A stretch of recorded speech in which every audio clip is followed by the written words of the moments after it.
Hello.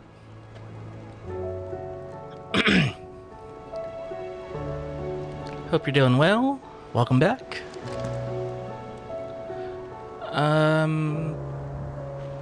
And here we are.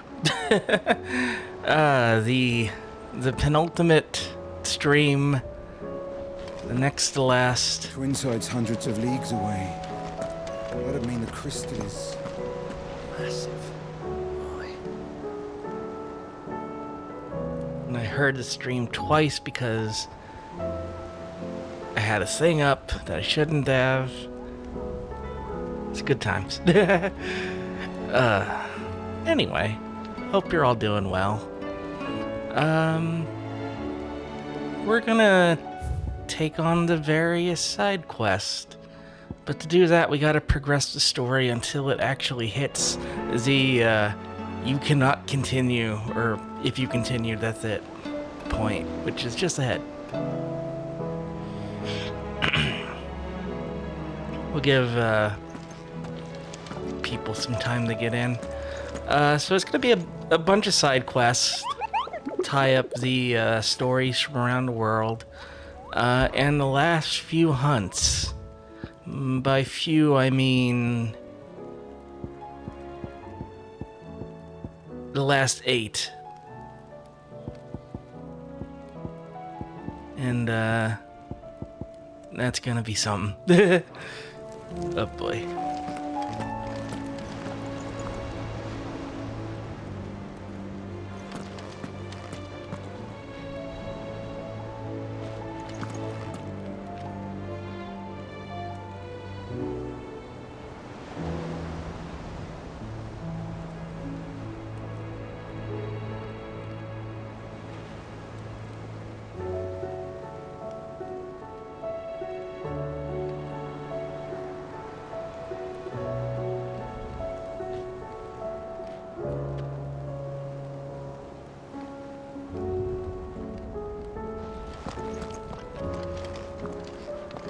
Still alive, I see. Something tells me that eyesore on the horizon is your doing. How'd you manage that? It's a long story. One that I'd rather only tell once. Right. All hands on deck, then.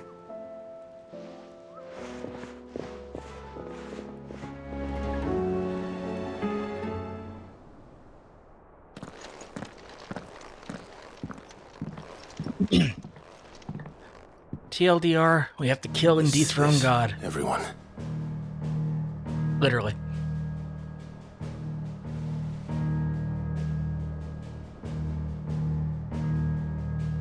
As I'm sure you've all guessed, the crystal which now commands the eastern skies was summoned by Ultima.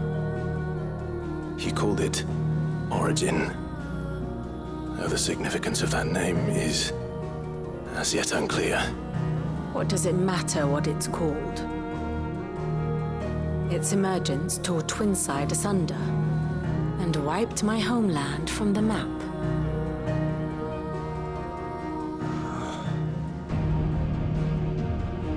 Mention of the Dominion spires can be found in the oldest of Valisthian records. But to the best of my knowledge, none provide any hint as to their true nature. That they would prove the horns of some slumbering demon. Well, the Dominion's demise was at least quick. Elsewhere, the Republican army cannot hope to contain the chaos engulfing Randalar. Canberra is in flames, and the Empire. Our allies are crying out for answers. I've sent the Cursebreakers to give them what assurances we can, but right now that amounts to fuck all. They wouldn't be able to stop what the skies have started in any case. People here and across the realm grow sicker with every passing day. Could it be that this new mother crystal is like the others? That it draws upon the land's ether? It certainly looked that way from stone here. If that were true, it would explain the hastening spread of the blight since the crystal's appearance. Would it not? And as the land's ether slowly rises to the surface, it pools, corrupting all who cannot channel its energies.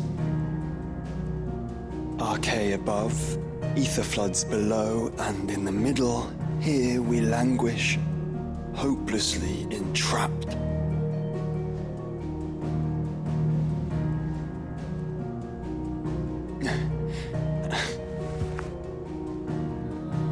It's all right. Good job, Joshua. When we faced him at Stone here, Ultima told us his true power quickens in the halls of origin. Needless to say, we cannot allow that to continue. If we are to stop him, we will have to find a way into the crystal. How are we going to manage that then? It's up in the sky. And fast as she is, the Enterprise can't fly.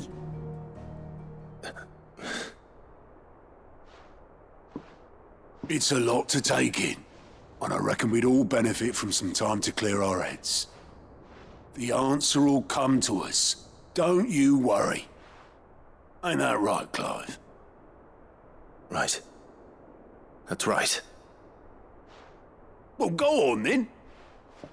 Bugger off.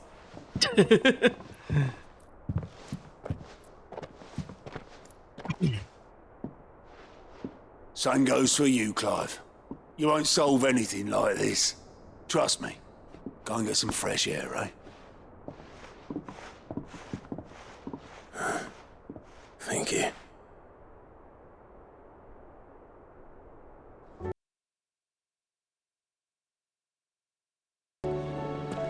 Joshua seemed upset.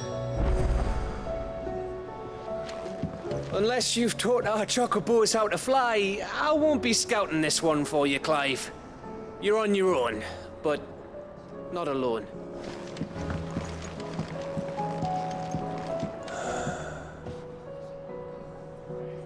There is much to consider.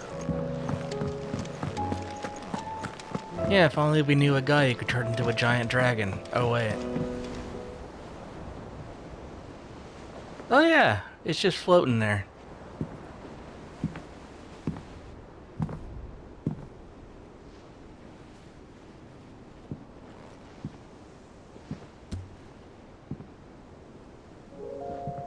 Ultima may have created us, but he doesn't make us who we are. Only we can do that. And if he would have us fight for our survival, so be it. It's what we've been doing all along. Much like Ultima himself, it would seem. His new world being naught but a means to survive. And so, we must contend to decide which of us shall inherit the land.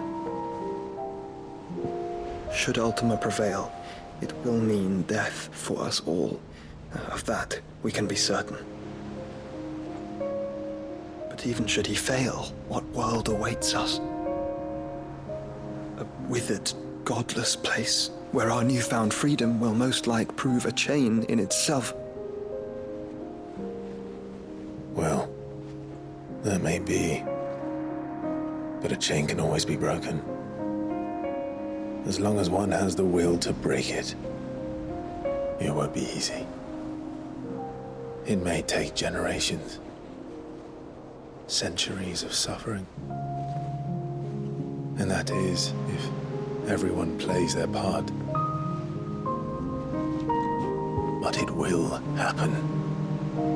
And when it does, it will be on our terms. That is the world that awaits us. Indeed. And what better world could one wish for?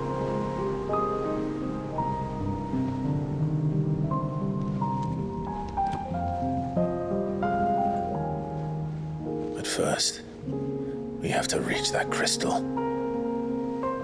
Then it's a good thing I have wings. You can barely stand, let alone fly. And only the Founder knows what horrors await in those skies. Are you certain about this? Am I certain? I am the Phoenix. I will do what I must. This is our fight. Remember.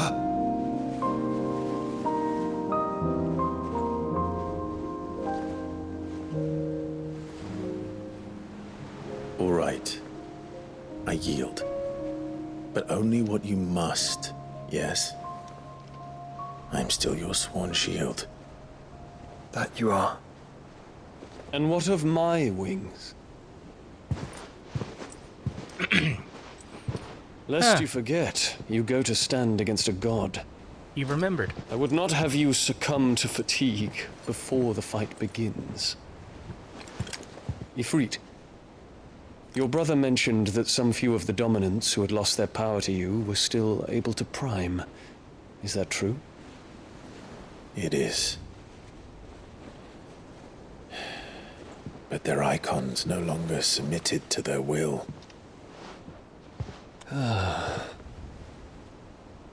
Then mine will have to be stronger.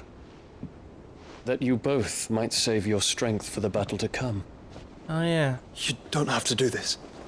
If you do, there's a chance you might lose all you have left. And what have I but regret? My life ended in the Dominion. I fear death no more. Besides, I would have words with Ultima. He has much to answer for.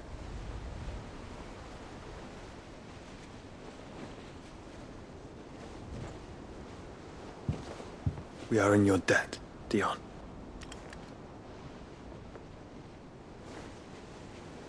We can speak of debts when this is over.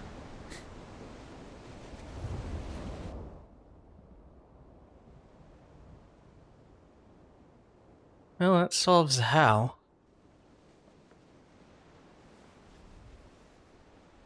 He speaks like a man who knows he's not coming back. And has come to terms with that. That doesn't mean that we have to. Does it, Clive? Time to talk to Jill. I only hope she understands.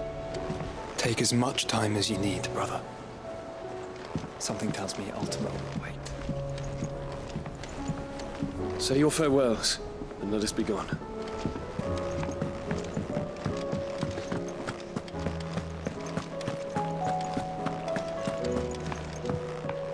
Oh, here comes the sad part.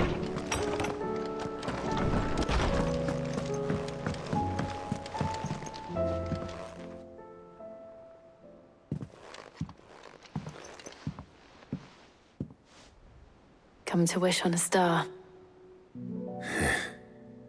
That might not be such a bad idea. This is it, Jill. You know what I have to do. Why I have to do it. There's no turning back now. This is where our journey was leading us. Where it will end, for better or worse. I could pray to Metia for you. But you'll be all right, won't you, Clive?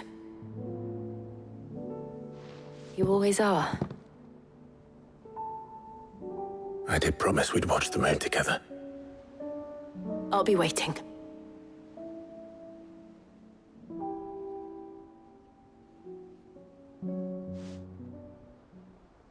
That wasn't so bad.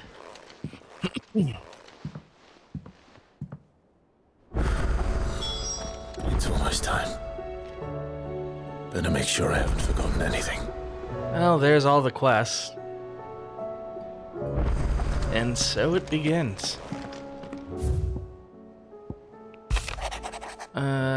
Your poor hound spends all his time late on the rear deck whimpering like Gab in his cups.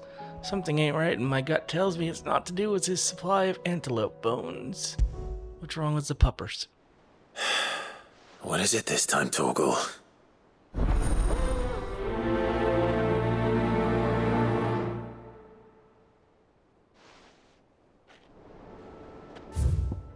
And, reluctant as I am to add to your burdens, I would ask your aid in a personal matter. Ancient texts deemed so injurious to modern thought that mere possession is deemed A crime. Find it. Something tells me this is no mere adventure story.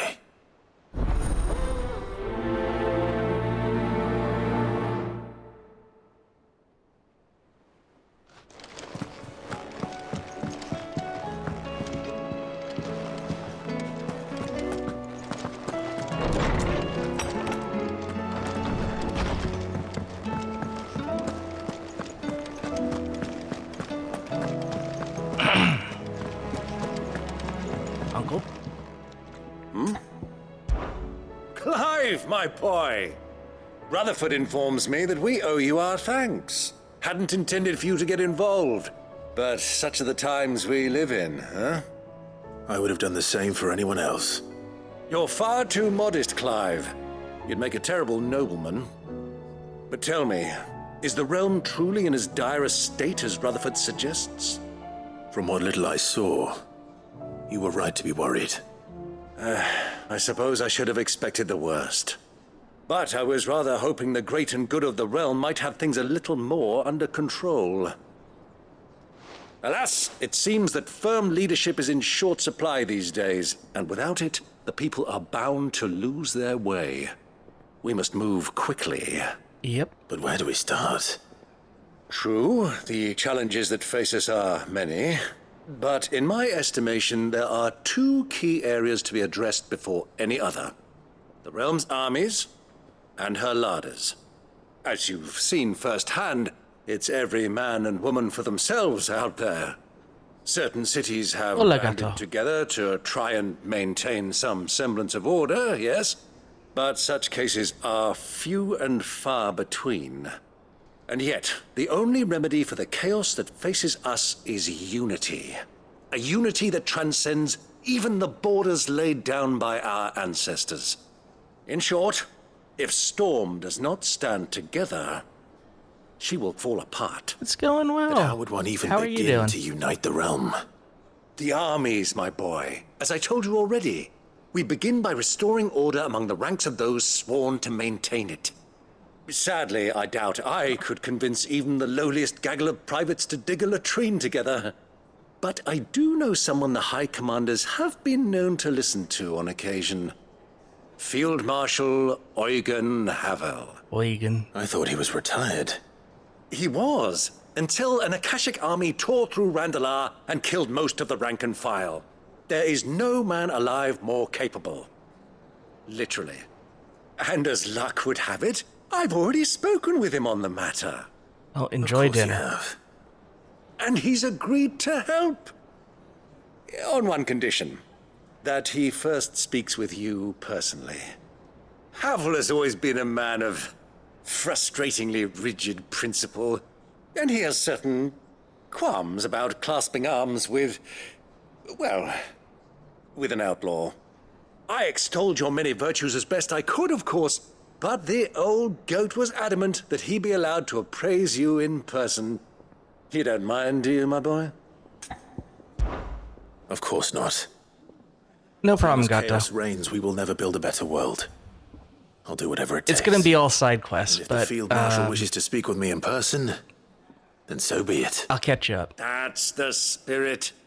I'll leave for Randalar at once. Would you send a Stolas? Of course. Rutherford is already in the Dalmekian capital. I'll have him tell Havel to expect you forthwith. Excellent. Thank you, Uncle. No, thank you, Clive. Politicking at the end of the world. Just like real life.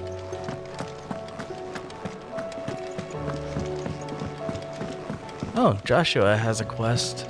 That doesn't happen. Doris? Sid, do you have a moment? By all means. It's my old master. Seems there's no escaping her. She found some way to send me a letter. And something else. Records from a Waluda prison.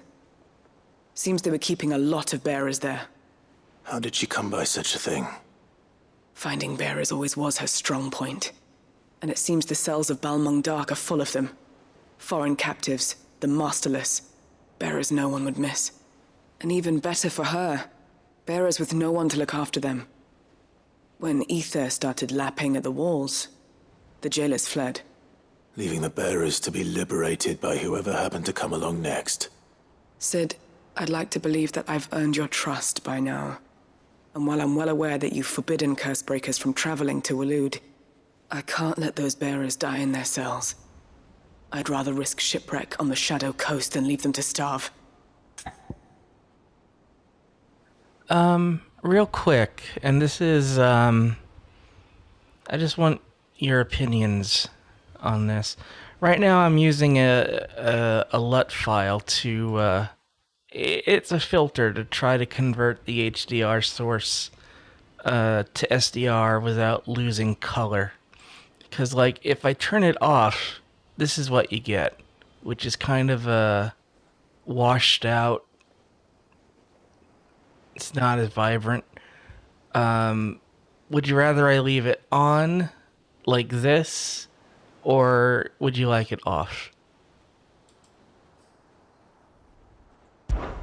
We'll be needing the Enterprise if we're going to navigate the Narrow. Does that mean... I'm making an exception, but we travel together. And we stay no longer than we have to. Ash is an inhospitable place at the best of times. We save as many as we can, and we leave. Thank you, Sid. There was a name in the prison register. A name from my past. Chadwick. Another of my former master's protégés.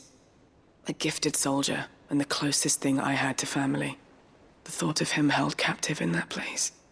He must be very important to you. He was. Is. Then we find him. The entrance to the prison lies in the shadow of Ravenwit Walls, just beyond the portcullis.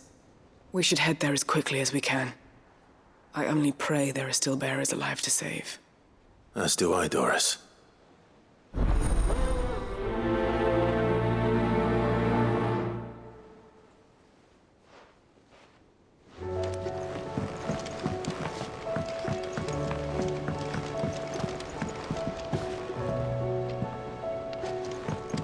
Let me grab Joshua, just because he's here and I don't want to have to double back.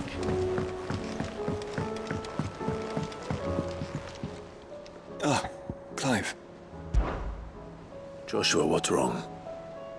And don't say nothing. It's... not nothing. I've received word from Cyril. The Undying have found Father's will, or something akin to it. Huh. His will? How and where? In the crypt beneath Rosalith Castle. After Kupka was kind enough to drive out the Imperials, the Undying took the opportunity to recover what relics of the Duchy yet remained. And in the process of doing so, they found a letter from Father. I'm surprised anything survived down there. Cyril asked that I join him in Tabor at my convenience. I have been meaning to go, but... would you join me? Yep. Of course. I want to know what's in that letter as much as you do. Very well. I am ready to leave when you are.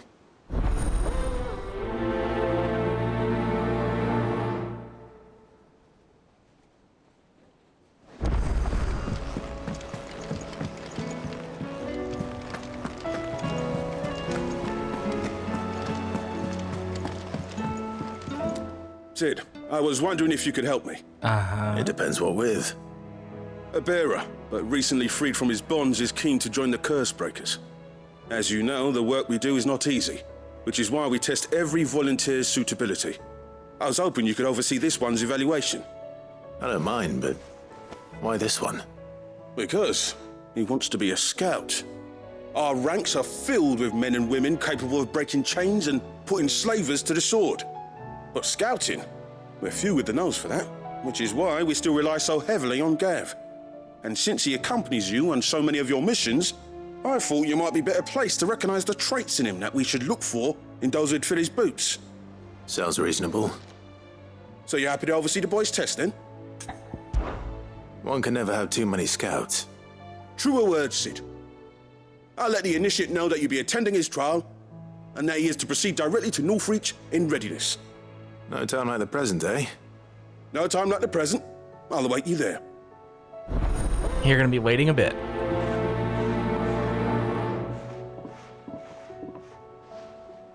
Northreach. I don't suppose they could have chosen somewhere closer. Vivian, I read your note, and I'd be happy to help you find the book you're looking for. Thank you, Clive. But tracking it down will not be easy. Are you sure? Please. You have always granted me your wisdom and insight whenever I asked. It's only right that I return the favor. Or at least attempt to. You are too kind. Alas, what I ask of you is rather more trying than delivering the odd lecture. I spoke with Harpocrates to see if he had any inkling as to where another copy might be found, but... But perhaps it is best that you hear the details from him. If you say so. Forgive me, Clive, for asking this of you. But this book, it set me on the path to becoming who I am today. Its importance cannot be overstated.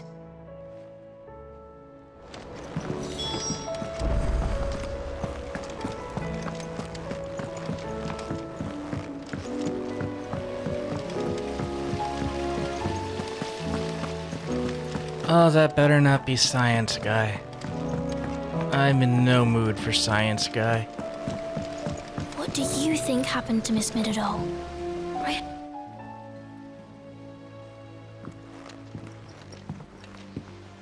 Sid! You have to help us! With what?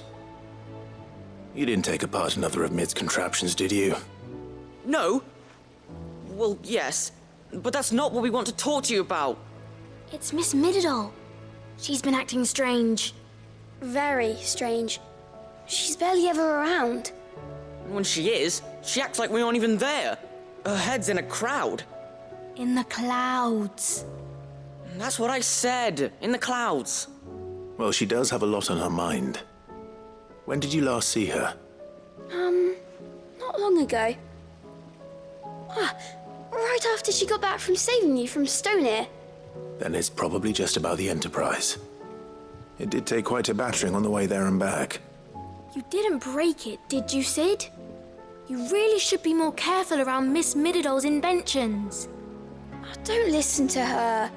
Even if you did break the Enterprise, you could put it back together, couldn't you? But who's gonna put Miss Midadol back together? She seems really sad. I'll take a look. Why don't I go and see if I can cheer her up? You do that? For us?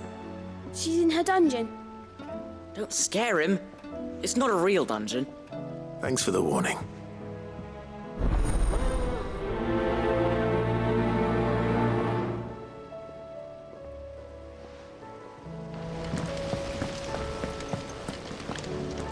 Okay, and the last one is up there.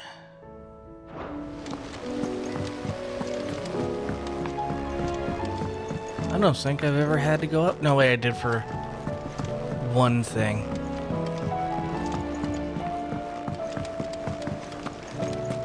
I will not let them be forgotten. Sid, may I have a moment? Of course. It is an honor to finally speak with you. My name is Herman. I've been with the Cursebreakers for some time now, and I wish to be deployed to Ash. Any assignment will do. No. The lands across the Narrow are too dangerous. I will not send good men and women to risk their lives needlessly. Why would you want to go back? I need to retrieve something. Something important. I was raised in an orphanage. The Badbach Conservatory. Or rather, I was held captive there. It was not a place of nurture. It existed solely to turn bearer children into mindless weapons. We were tortured until we feared no pain. Tormented until our hearts turned to stone. And few ever survived long enough to become tools of the last king. I can't imagine. I lost so many. I can't even remember all their names. But they must be remembered.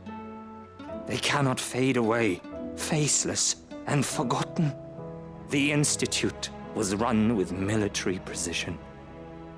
Every child measured, every name recorded, every death logged with meticulous care. Sid, allow me to travel to Ash and recover the registry so that my brothers and sisters might live on. You are a good friend, Herman. But the fact remains that Ash is simply too dangerous. Sid, please. Even should it cost me my life. Too dangerous for you, Herman. But not for me. I'll go to Bad Bach and find the registry. You will? I won't let you risk your life. I don't know how to thank you. You can start by telling me where I'll find this orphanage. Vida Grace. Hidden in a forest, overlooking the plains. All right. I'll see what I can find there. May the mothers guide you. I mean, Waloed was pretty fucked up, but that's fucked up.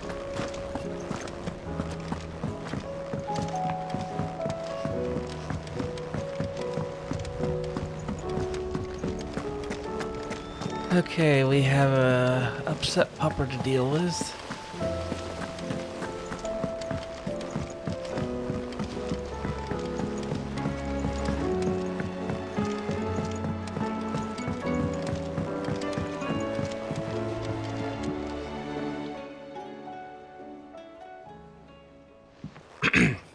Pining for something, boy. What is it? What do you see out there?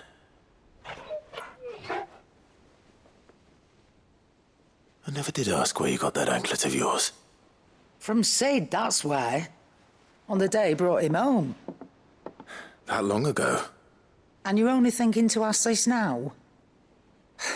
Sid saw that the pup had a habit of gnawing on his leg, since you ask. Clap that there iron on him to keep him from doing it. What was wrong, boy? I'll take like as not. Must have been hard on the poor whelp losing his loving masters at such a young age. Doubly hard in being a frost wolf, torn away from his icons and all. Sid would always tell him, you want that iron gone, you find what it is you're looking for. I reckon what he were looking for was you. I'm sorry, Torgal. Sorry for making you wait so long. Let's get that thing off you. Or not. Doesn't sound like he wants it off. Indeed. You miss Sid as much as the rest of us, don't you?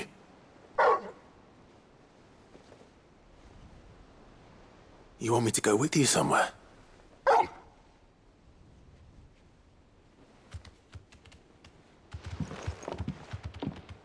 And Quick, off he aren't goes. you? Glad you've been paying attention. Not nearly as much as you have, Lady Karen. Aye, good thing and all. It's not like Gav would have kept him in nuts and rubbed his belly these past 10 summers. Your kindness is appreciated. You've been a good friend to him. Only because he doesn't talk back like the rest of you. Go on now.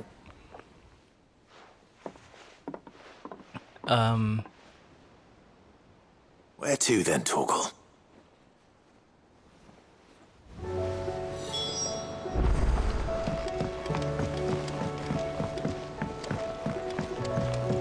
Say what you will, Lady Karen has seen ourselves hand on there.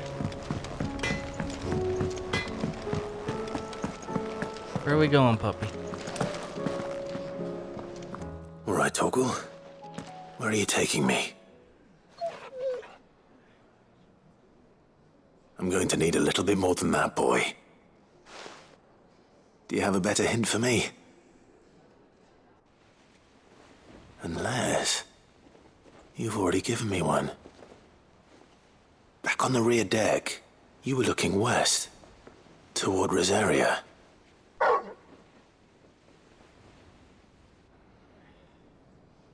Why don't we try the rookery?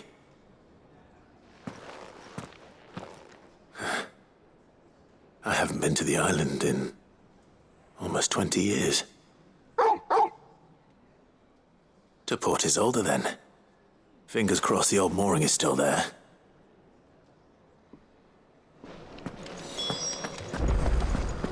All right. We have a destination.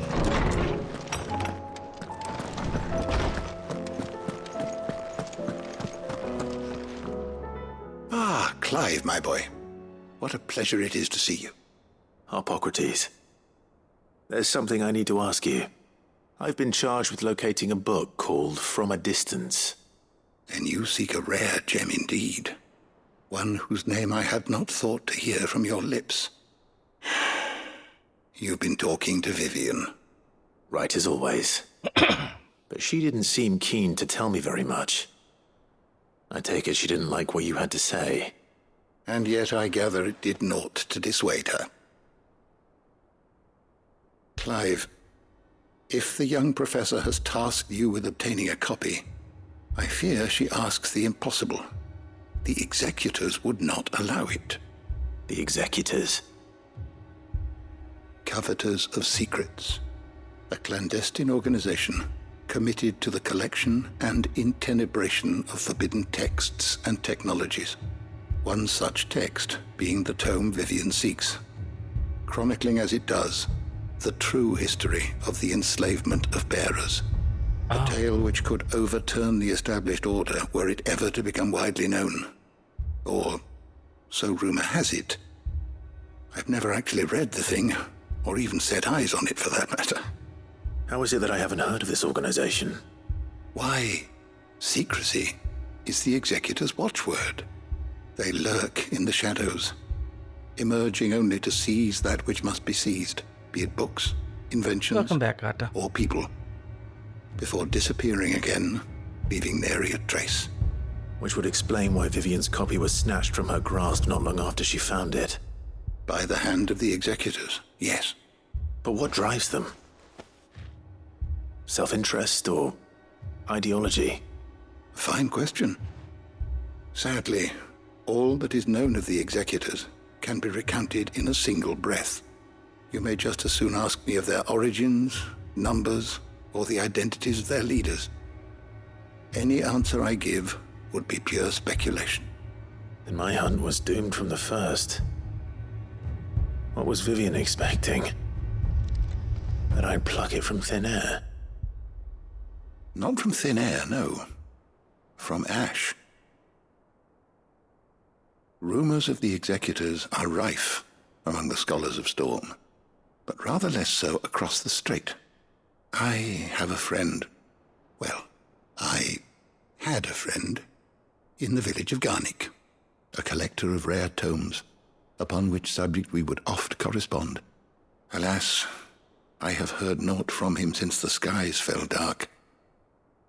And no doubt he too has turned. But though he did not mention it by name, it is possible that a surviving copy of From a Distance yet rests upon one of his many shelves, quietly awaiting discovery. If you were, by some chance, able to save even a single book from the poor man's library, I know his soul would rest easier. Very well. When I next find myself in Waloed, I'll be sure to pay Garnick a visit.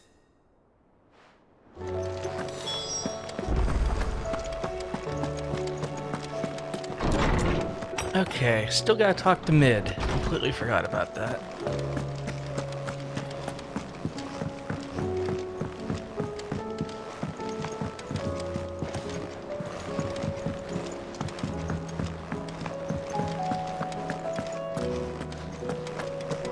But also, I thought Jill had a quest.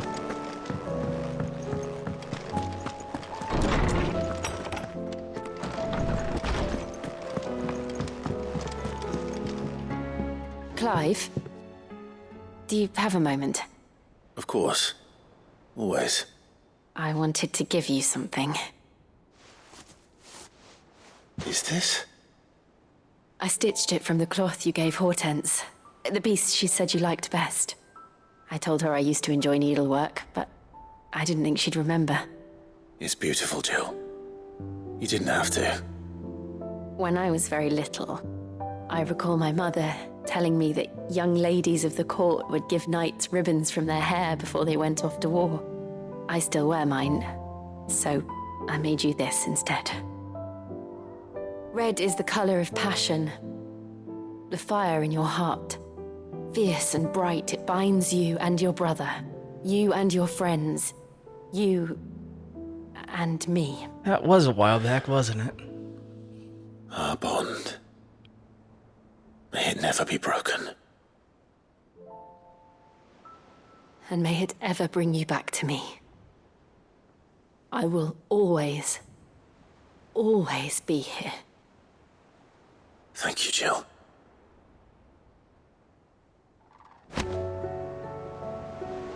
It's not time yet, is it? I'm always with you, Clive. And then Clive turns around and runs into a wall.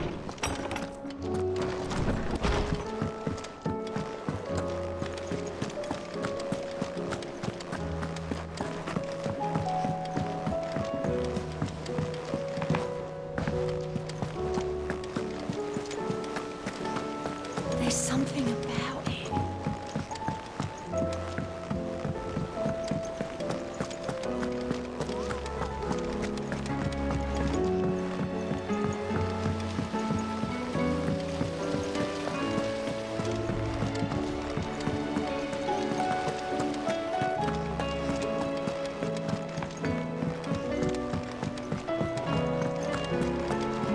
Has Midadol mentioned a new project yet?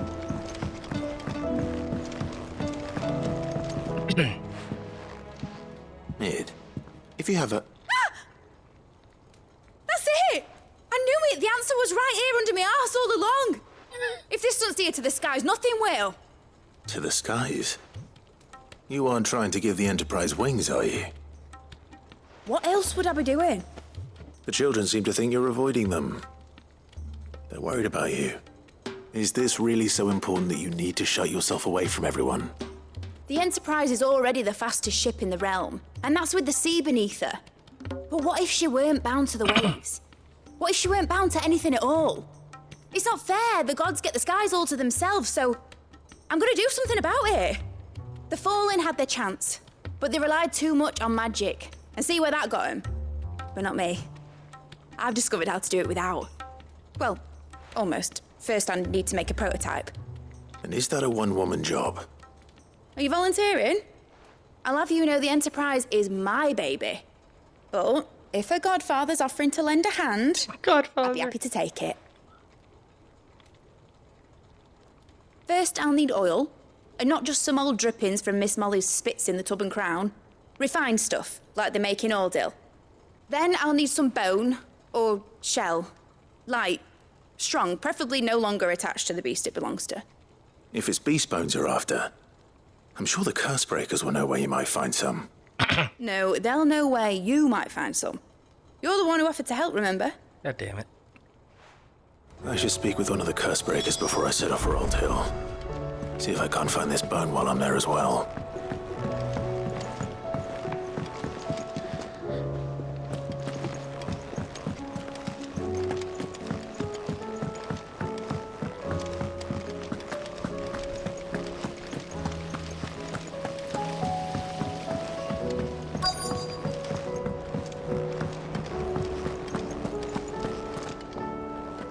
All right, Sid. Come to buy us around, have you? Only if you earn it. Mid needs a piece of light but durable bone for her next project. You've encountered your share of beasts on your travels across the realm. Any ideas? Most bones are the same. Whack 'em hard enough and they'll break. If it's durability you're looking for, shell will serve you better. You know what an adamantus is? I do. And I know to give them a wide berth. Will any old adamantus do? Well, with shells, the older the harder. Not really. There's a rumour I've just of an been ancient collecting adamantus side down in quests. I Carava. haven't started on any of them. Bidzer. All what's left of the village anyway. But don't expect to make quick work of the bastard. There's a reason it's lived as long as it has. I'll keep that in mind. Thank you.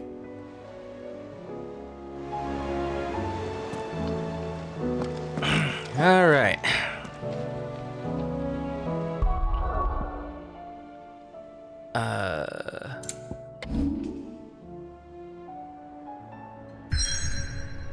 Not going there yet. Nope. That's in-game. But we've got this. And then a bunch of quests at each individual location. So we're gonna do this by region. I think that's the best way of doing it. So we'll start in Rosaria at Port Isolde. And this will take care of Torgal's quest.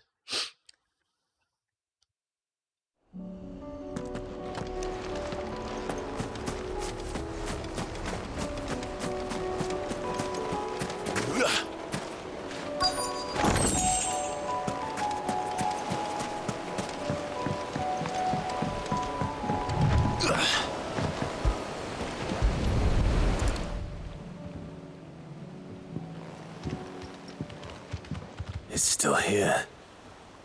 After all these years. That's more than I remember. 50 holes in it by now, I guess. Bigger. You might have to swim, boy.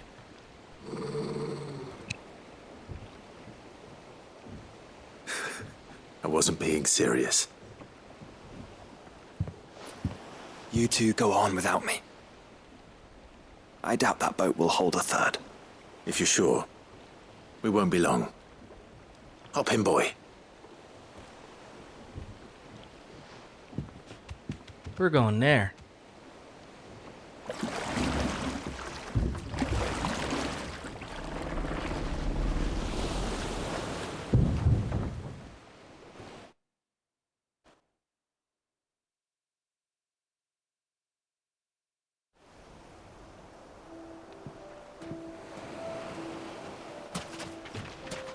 This place hasn't changed at all. The rookery's right through those trees. Come on. Race you there? I bet I could still beat you.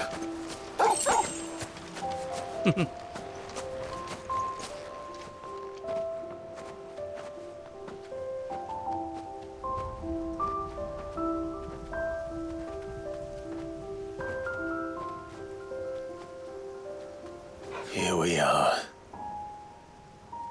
This was our hideaway. Wasn't it, Torgal?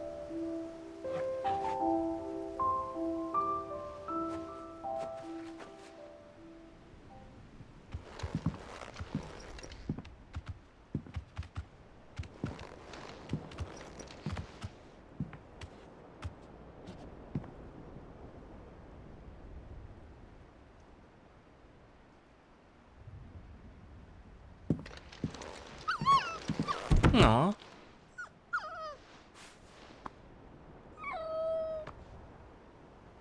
Coming here helped me to forget who I was. Or wasn't. Prince, shield. Son his mother could love. Had I been any one of those things? Perhaps.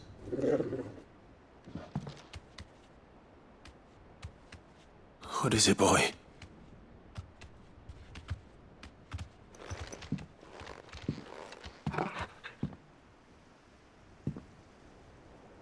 This is all from the castle. And Phoenix Gate. Did you bring these here?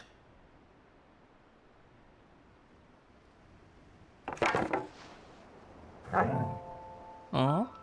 My sparring sword.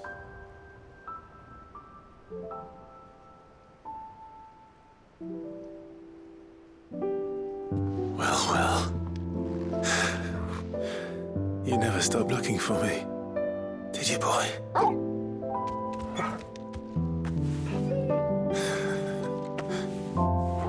Thank you, Torgal. For never giving up. For never forgetting.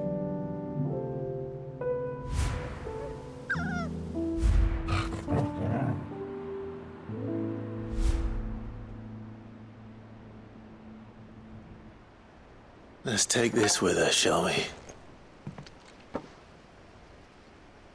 So I don't forget either.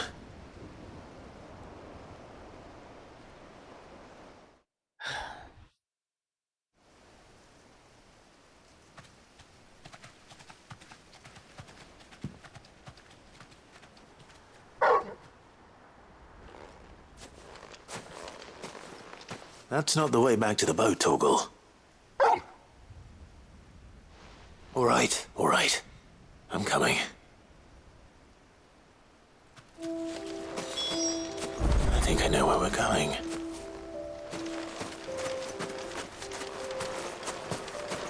Yeah, I wasn't expecting to get hit in the feels, like, right off the bat, but there you go.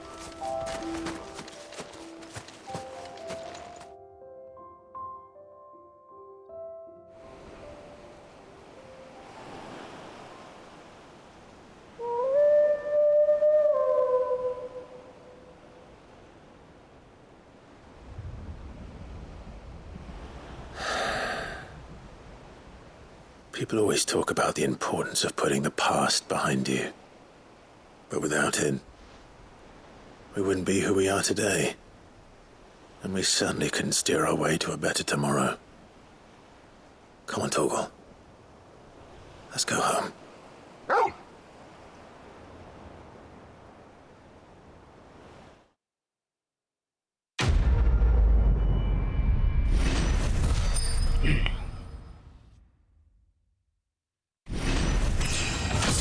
Like, I was like legit worried that Torgal was gonna be like, okay, I want to be here. I'm done. Goodbye. But no, that was sweet. And we increased his attack potency.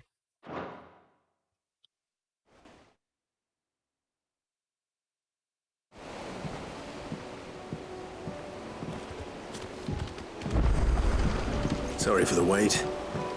We're ready.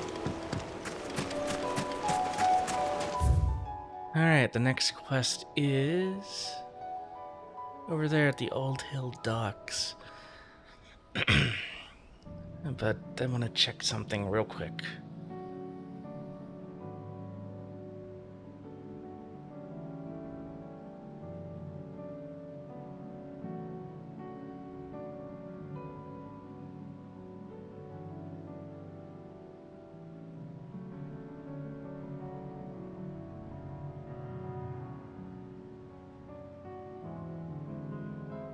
Yeah, okay, we're good.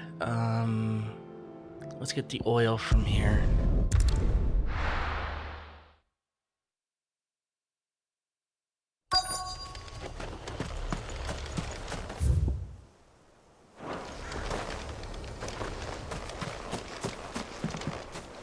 Probably in a large storehouse.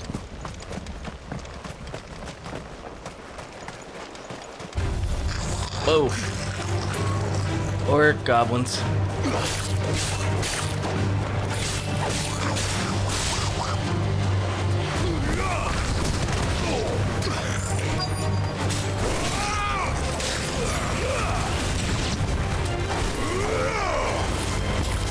This one. Get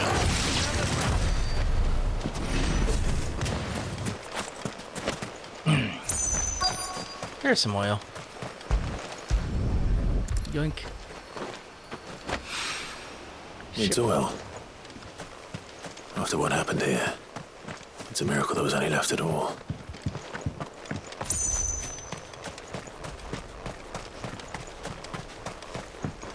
Now I just gotta find one more.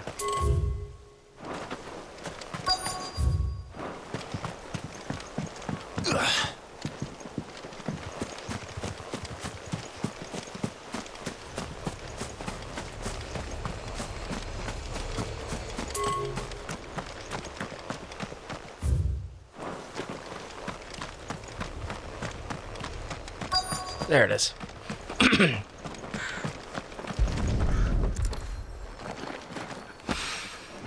This should be enough. Next.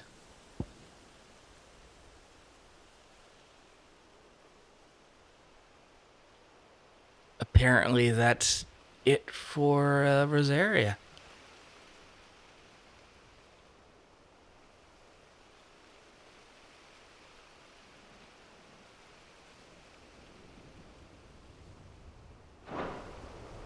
All right then.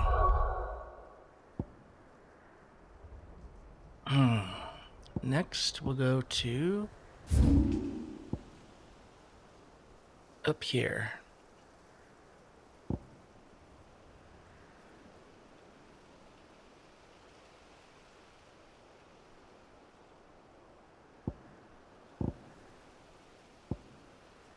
Actually, no. There was a specific quest for Joshua, and that was at Tabor, which is here.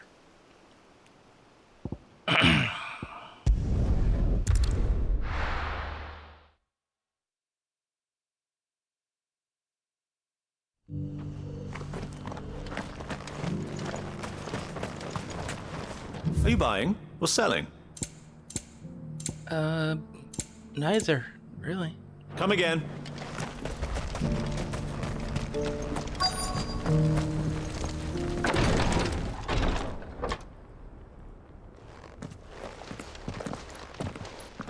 Your Grace, my lord, I trust your journey was not overly onerous. Cyril, you found a letter from Father? Yes, I have it here.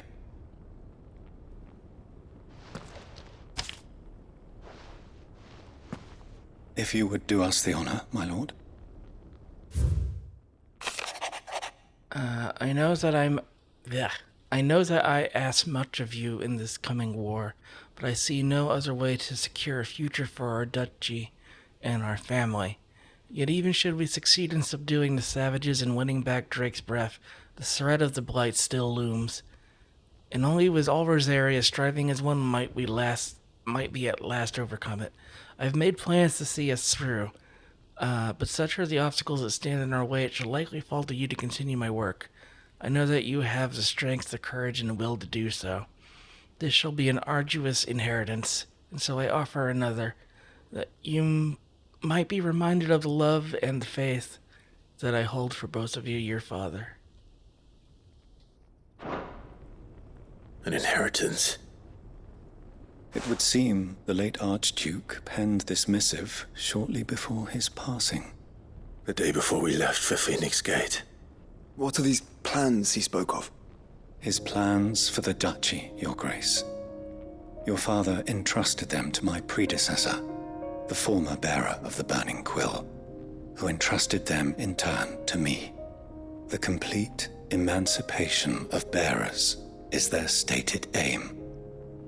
But your father's dream did not end there. His Grace also spoke of building hospices to care for those stricken by the curse, and the founding of a new university to further the development of non-magical technologies. With the Blight spreading ever more widely across the Twins, Archduke Elwyn saw this as the only means of securing Rosaria's survival. He wished to see men and bearers treated as equals. To see centuries of common wisdom overturned. Small wonder he did not think it achievable within his lifetime. But he thought it achievable nonetheless. Had he not, he would never have written this message.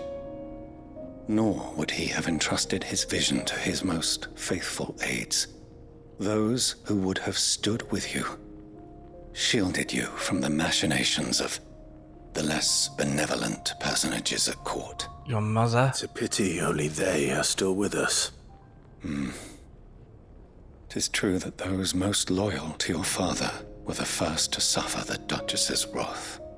But one at least remains, and she has come bearing gifts. What do you mean? Mayhap it is better that she explain, my lord. After all, the duties entrusted to me by my predecessor extended only to recovering His Grace's will and arranging a meeting with the one who might execute it, or a part of it at least. And where is this woman? She awaits you in the archive, Your Grace. Thank you, Cyril. Shall we then?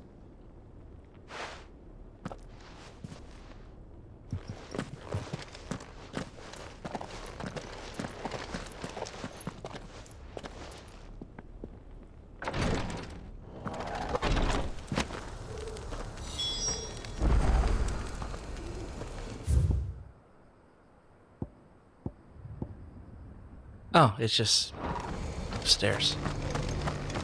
I'm like, do we have to go back to Rosaria? Because that'd be weird. This is the Requietry, an archive where we of the Undying collect and collate our findings. Fragments of Ultima's true nature surely lie buried within these pages. We have only to unearth them. That's a lot.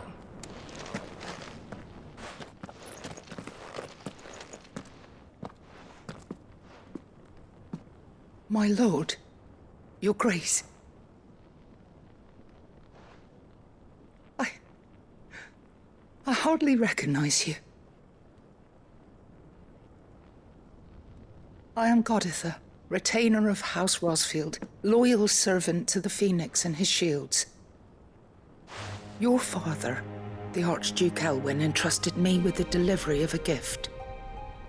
I only hope you can forgive my tardiness in bringing it to you. Lift up your head, Lady Goditha. You have our gratitude for your service to our house and to our father.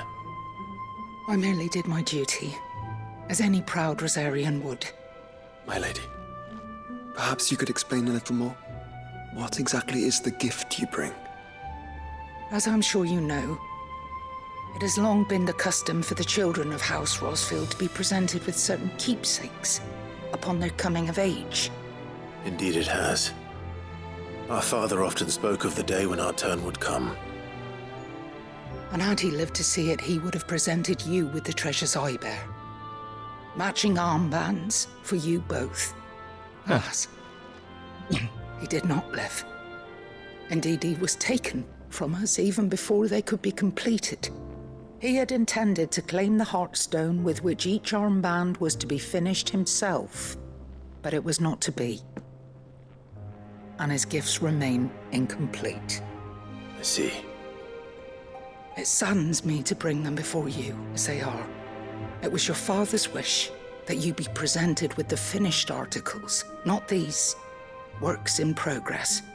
But with his grace long since gone, and the stone left unclaimed, I had little choice.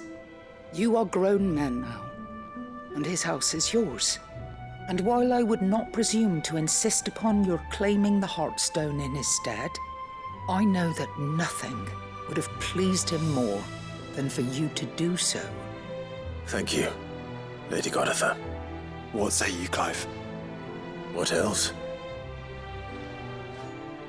Of course, my lady. May our father's will be done. Oh, I am much obliged. Do you know where we might find this Heartstone, my lady? I do. Though it may be a matter of a good deal more than simply happening upon it. It is found in the bellies of elder griffins, you see. We do at least know where to find one.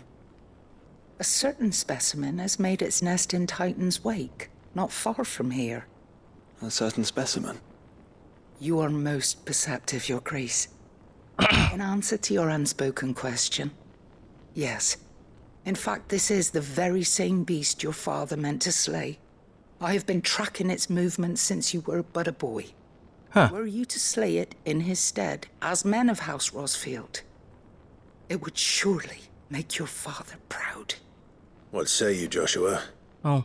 What else? If she's been following it around for 20 plus years, Titan's Wake is to the south of here. But we must not be hasty. The good lady has been disappointed once already. You know, it should be relatively easy to kill because it's old. Also, you have an additional quest. Give it to me. Lord Marquis, if you have a moment. What is it, Cyril? One of our brethren lately journeyed across the strait in order to pursue a new avenue of inquiry in our ongoing investigation. He sent an owl some while ago, but we have heard naught from him since. Was he surveying another fallen ruin? No. The object of his study was a savior cult that has arisen in Ash in recent years. We believe it may have some connection to the Circle of Malleus, an ancient religion that worshipped Ultima as its god. By gaining an understanding of this new faith, we hoped to learn more of the Circle's original beliefs. And so you sent one of your brothers to Ash, a continent teeming with orcs and Akashic. Fully cognizant of the risks, yes. I entrusted the mission to one of the most able of our order, the third chair, a master of the arts of combat and survival both. Though he has been silent for some days now, I have thus far refrained from sending any others in search of him, lest they be lost in turn. Yet, it seemed only right to inform you of the situation, given your unique experience of the perils of Ash. For as you so earnestly advised me, it would not do to abandon a man to his fate, when he might yet be saved. It would not. But Ash is a big place. Can you be any more specific? Perhaps. The last owl I received from him mentioned a village where he had heard the cult were wont to assemble. Mickleburg was its name. It lies in the southern reaches of Waloed. If aught ill befell him, I expect it did so there. Right. I'll see what I can do. You are much too kind, my lord. Go then, with my hopes, and may the firebird's flame ever burn in your heart. I'm just gonna take the Firebird with me. And that seems a better option. And I walk into a wall. Where's the door? Wow. If this new faith really is an offshoot of the Circle of Malleus, then... Let's concentrate on finding the third chair first, shall we? Okay. So, Titan's Wake is there. And then there is a quest in Randala. So we'll do that now. And then we'll hit that one. And then there's a hunt right next to that one. And we should be okay. We've never been here.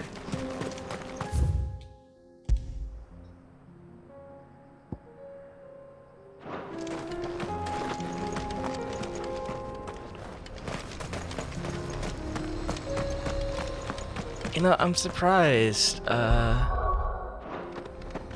Meet Havel at the gates of Rendala.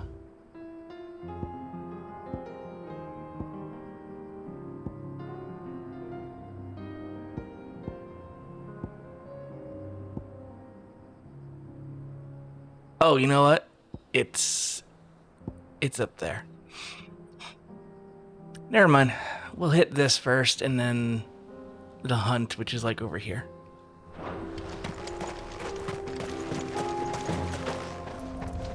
Bird.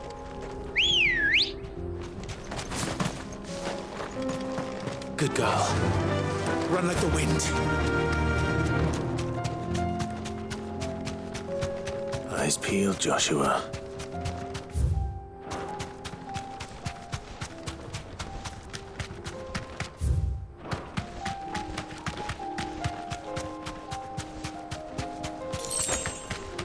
There it is.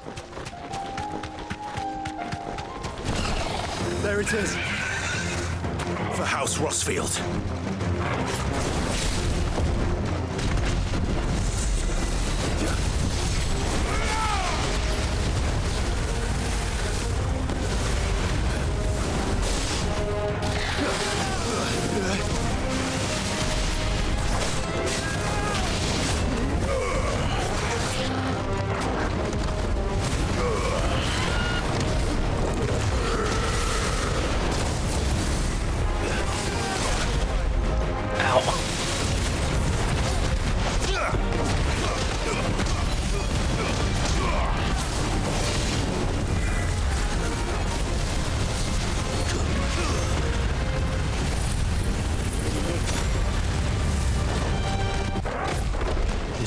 easy.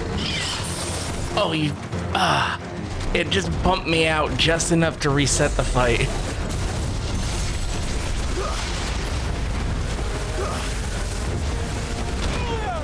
Woo! That's better.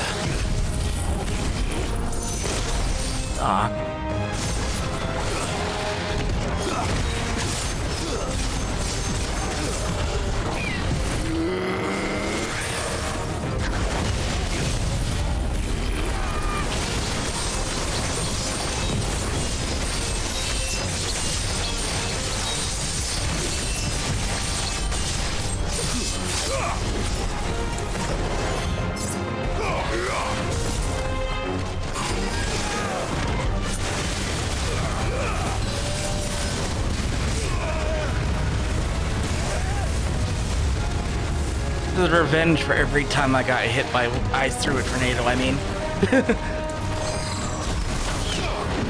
My comeuppance.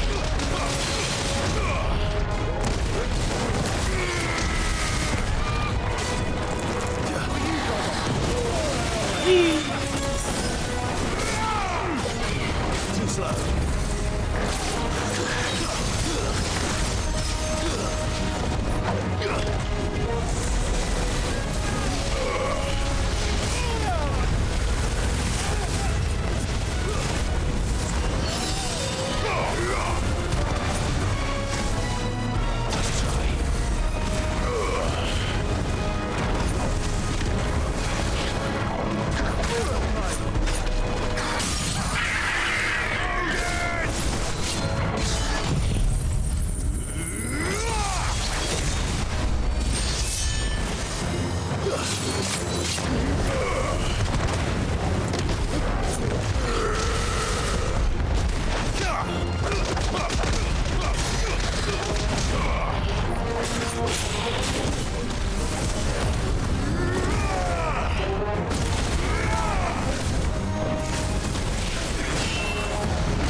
Damn it!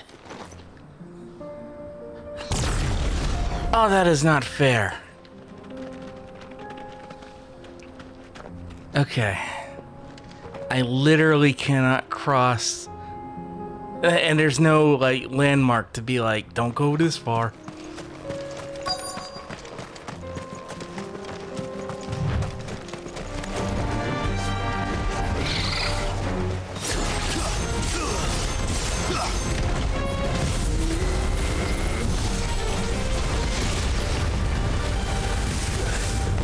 Hey, Canehurst, how you doing?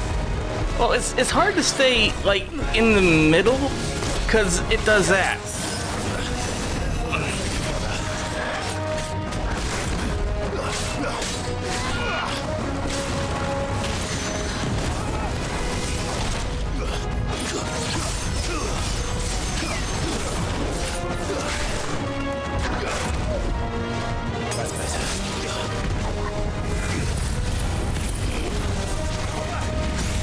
Ah, crap.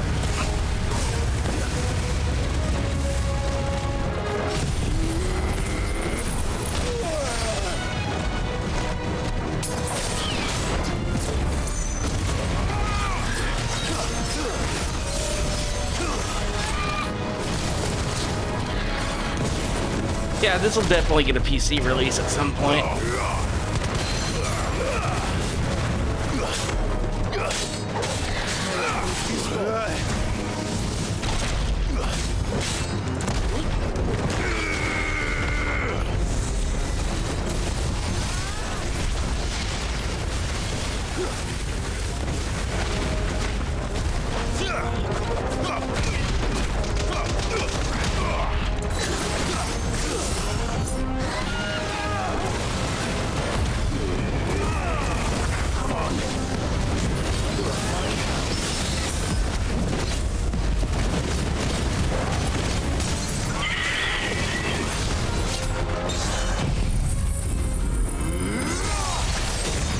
That breaks it to the ground.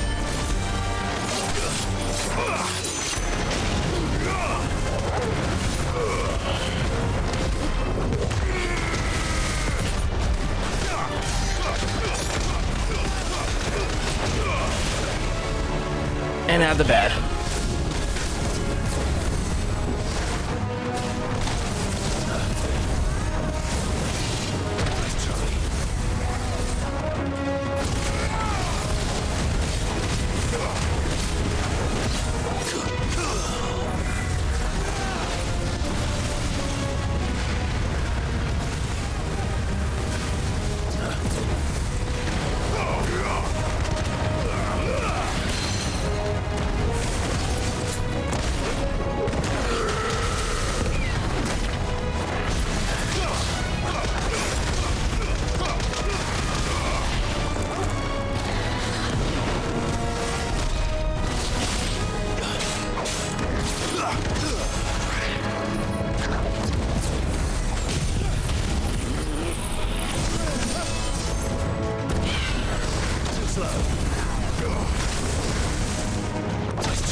Heartstone.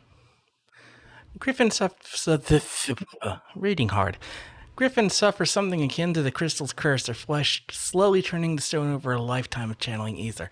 Unlike bearers, the effect is far more gradual and limited to a sac around their hearts. Is this the Heartstone? I expect Lady Goditha will know.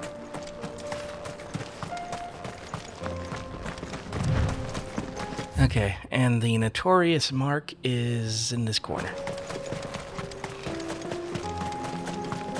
I got elixirs. We'll be fine. I'm level 45. I could probably take it. I don't know what it is.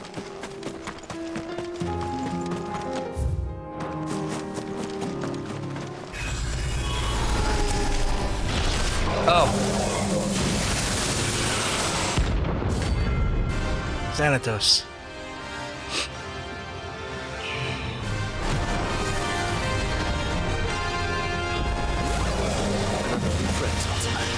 Spirits without. I'm right here. He has one move. That's it. Jesus Christ, dude.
Trudeau.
Somehow that was easier than the damn griffin.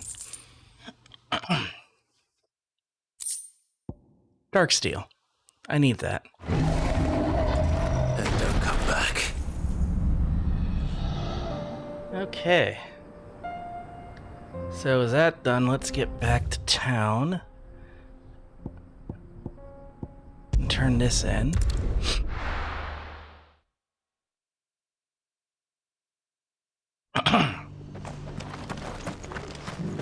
That's not it. It's upstairs.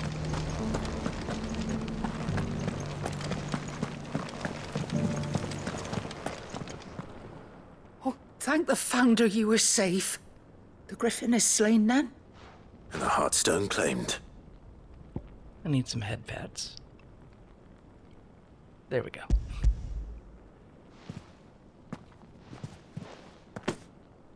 Yes, this radiant luster like frozen flame. It is just as your father described it.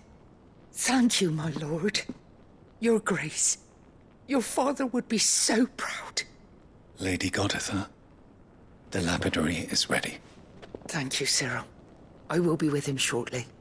If you would excuse me, I shall have the stone cut and set forthwith.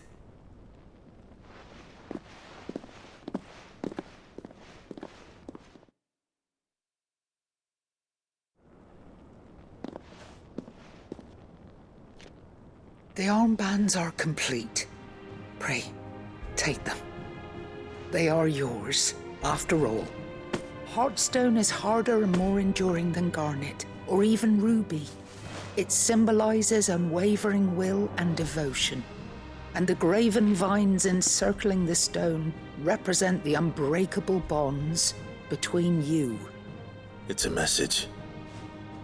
Father knew we had enemies both inside and outside the duchy. Enemies who would thwart his vision. Only with unwavering devotion would it ever be realized.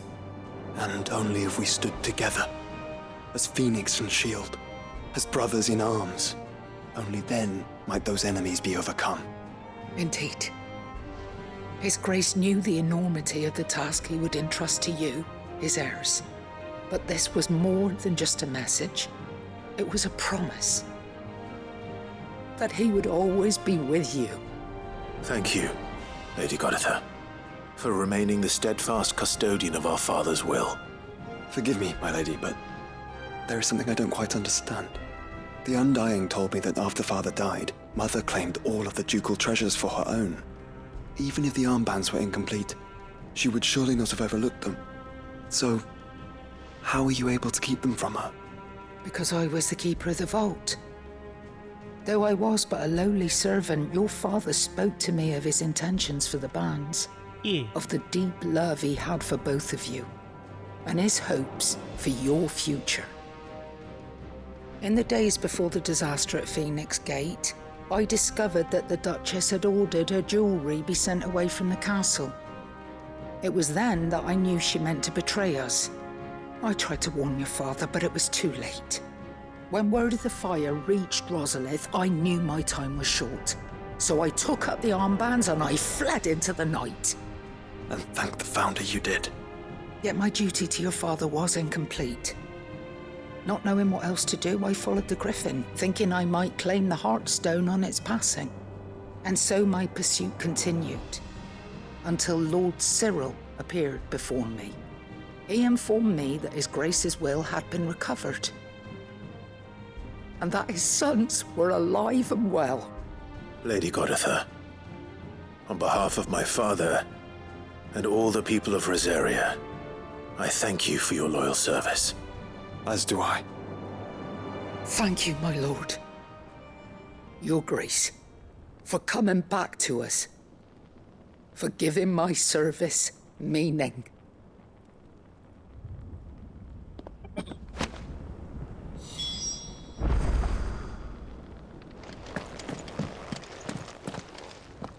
The bands suit you well. It must be gratifying to finally receive the inheritance that was denied you for so long. It is. And we thank you for the part you played, Cyril. If you would permit me to play my part a little longer, might I suggest that you make your way to your father's memorial atop Hawk's Cry Cliff? Let him see that you have received his blessing, and that his vision lives on in you. I suppose it would be churlish not to. What do you say, Clive? Shall we pay Father a visit? I think we should. I was hoping to be able to offer him my thanks before we left for Origin. Your father's helm is enshrined there. It has been since the day we recovered it from Phoenix Gate.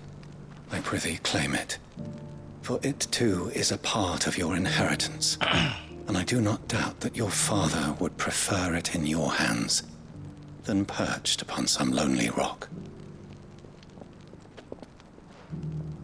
Thank you, Cyril.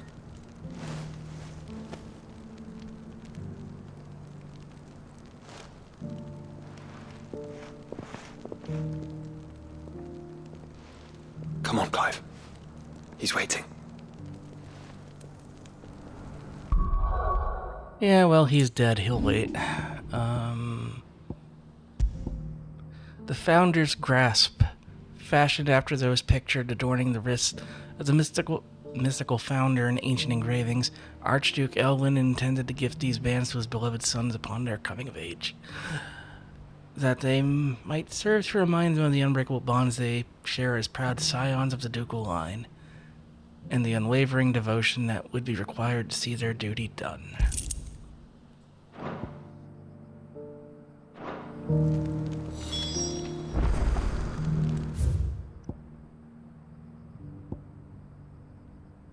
Okay. Next we'll go here and loop around to this thing.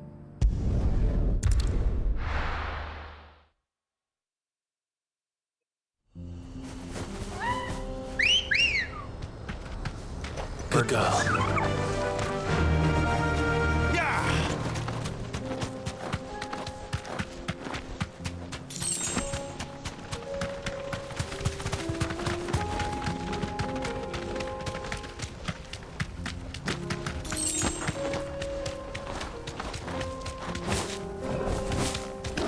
Again. Carava, if you were a tortoise, Torgor, where would you hide? Right here. Right here. It looks like we found him.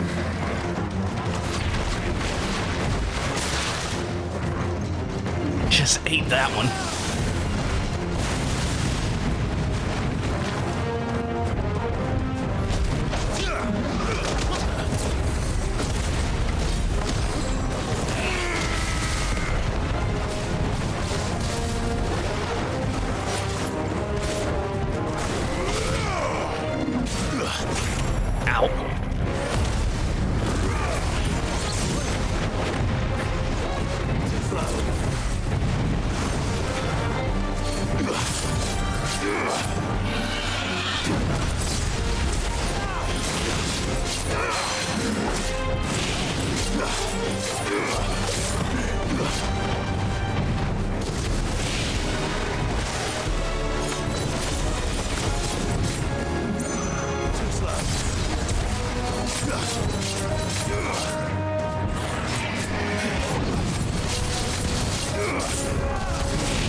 slow.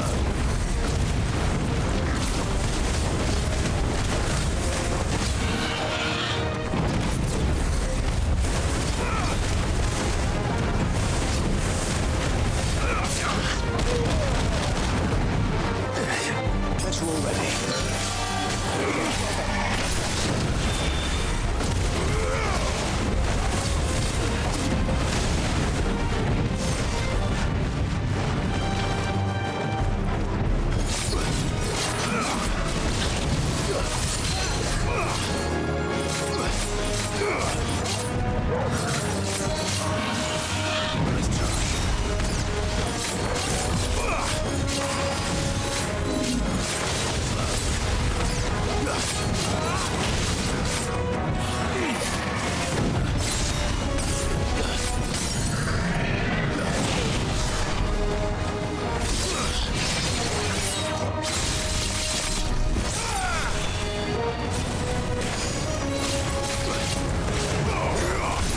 You're finished.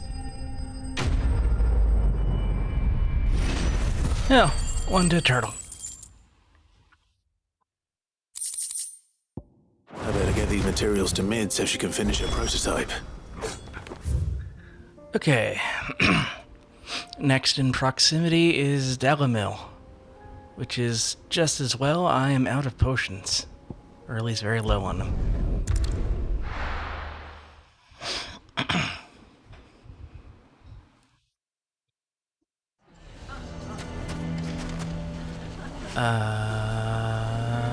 Why the hell would Victor take the bearer's side?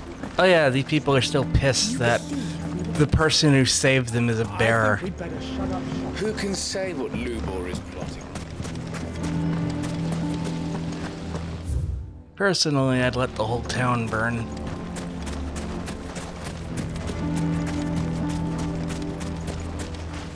Anything I can interest you in?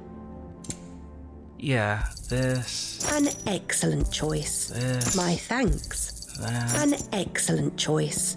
Fare you well.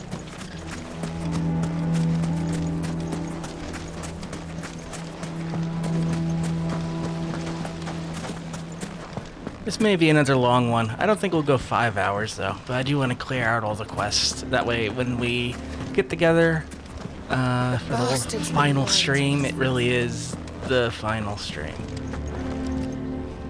Here to help me pack? Thanks, but I'll be traveling light. I'm almost finished already, in fact. You're really going to go through with this then? I am. But before I go, there is one small issue I'd like your assistance with.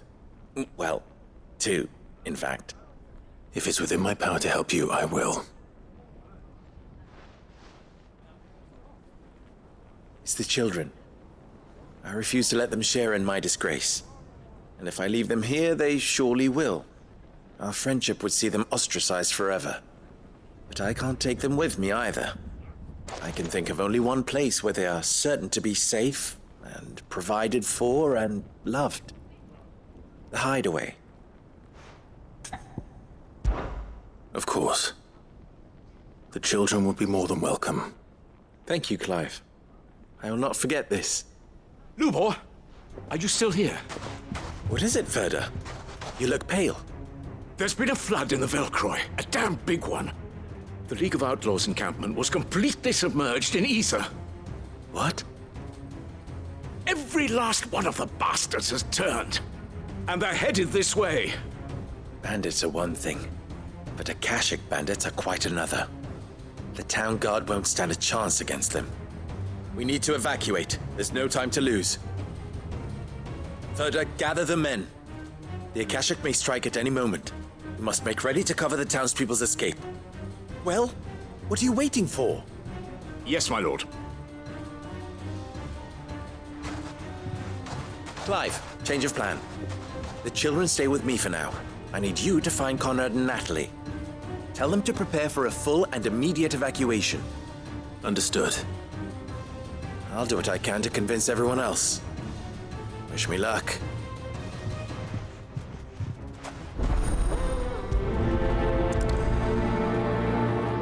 Here we go. What's the... You have to listen to me. They're coming. Why do they always have to make such a...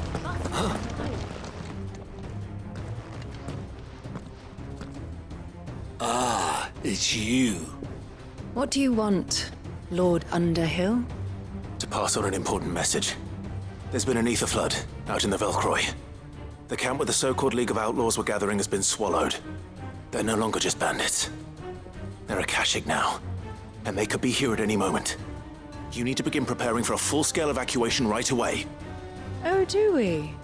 And who was it who gave you this disturbing news, might I ask? Lubor, perhaps? The man spreading the same poison out in the square as we speak. You may believe his lies, my lord, but we know better. Oh, I hope they all get wiped Why out. would he lie about something like this? Some twisted attempt at revenge, perhaps. If he had not been unmasked, he may well have been elected our leader. A great honor for one of his kind. One he might well feel aggrieved at having been denied. Lord Underhill, forgive me, but it has become all too evident where your sympathies lie. Lubor cannot be trusted, and neither, therefore, can you. Well, enjoy the Akashic. I'm out. But for the sake of your people, ask yourselves if there is any chance that this is true. There isn't. You can be certain of that. Now be off with you. You're making a mistake. Come, Clive. If our words will not move them, then we must find another way to help save the town. Right. Let's speak to Lord Ferda. We really don't. We can let them die.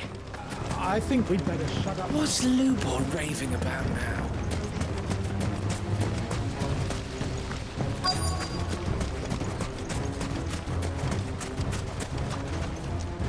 Lord Ferda.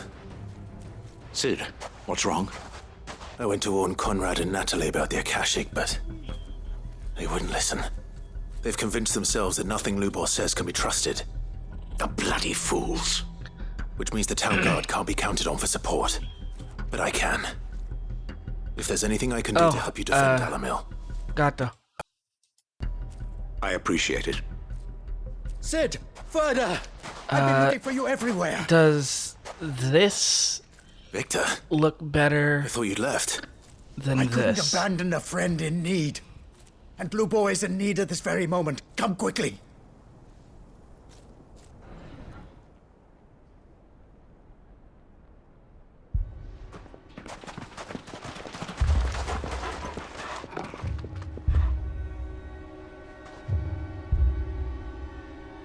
Oh, I changed the color setting. The Akashic are coming!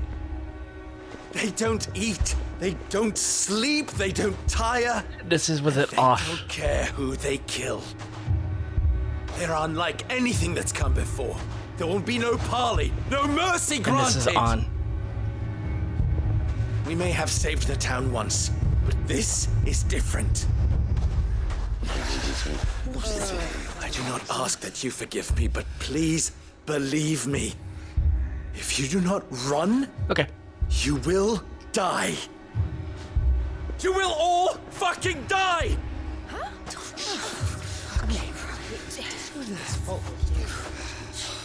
You'd like that, wouldn't you, bearer? Yeah, with us out of the way, your kind will be free to claim Dalamil for yourselves. You should run! Run, bearer! Yeah, run! Run!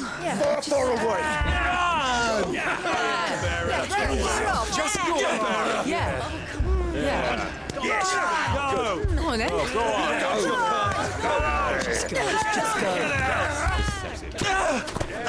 Lubor. Wait. Someone's coming. Go! Come on! Stop! You're hurting him!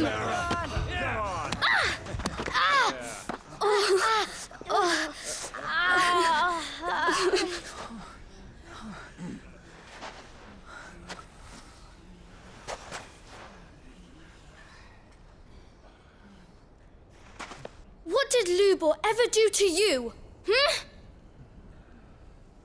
He solves all your stupid problems, and he keeps all of you safe. You know there's nothing he wouldn't do for this town. Who was it who made that cleaver you use every day, Conrad? And what about your counting table, Natalie? Who fixed that?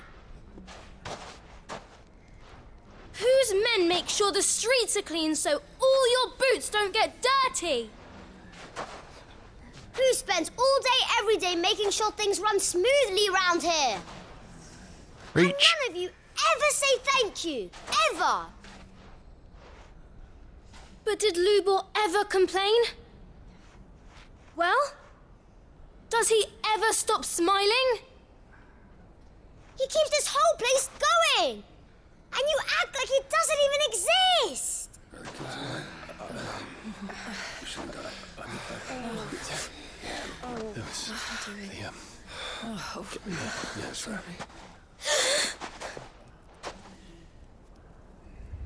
Lubor, we've heard enough. No! We will not run. The town guard will not abandon the very place it is sworn to protect.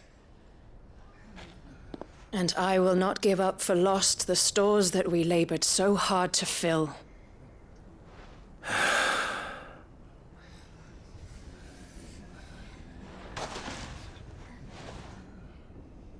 So tell us, how do you propose we deal with these Akashic of yours?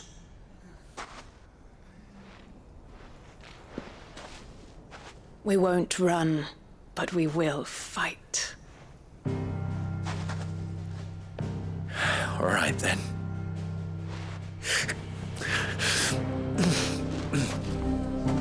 Fine.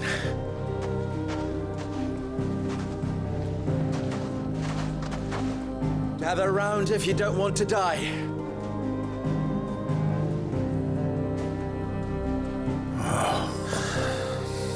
Good job, kids.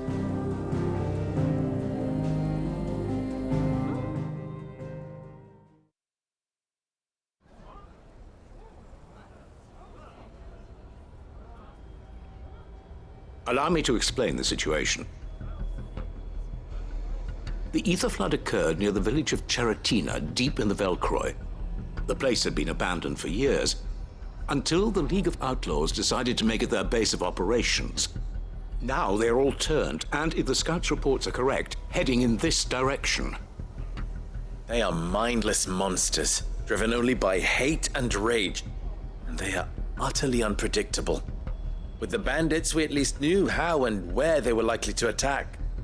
When these creatures come, Dalamil will have the bitterest fight it has ever faced on its hands. The town guard will muster at the north gate. The rest of us will take the south. Both forces will provide men to serve as scouts and messengers, ready to spread word of the size and nature of the Akashic force as soon as it is spotted. And as soon as it has been, we will converge on its position and see that it is driven back from Dalamil at all costs. Conrad, can I count on the support of the town guard? Always. I leave the selection and coordination of the messengers in your hands, Victor. And the command of our men in yours, Ferda. If you would both be so kind. Consider it done. As you wish.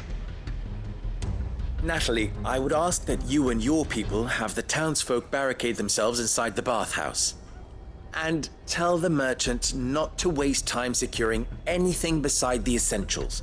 Preserving life is our one and only concern. As long as we survive, it doesn't matter what trinkets we might lose. Our riches can be regained. And if anyone doubts that, let it be known that the Briar's Kiss stands ready to cover any losses. Very well. I shall tell them. Where do I fit into this plan? Where else but the most perilous place of all? I would like you to travel to the home of our erstwhile League of Outlaws, Cheratina itself. The main host is most likely still there, and Dalamil will not be safe until it is eradicated, root and branch. A little gardening. How pleasant. I doubt it. I have a feeling these weeds will be particularly stubborn. Luckily, so am I. So you are. All right then, we all know what we have to do. Now it's simply a matter of doing it. For Dalimil. All right.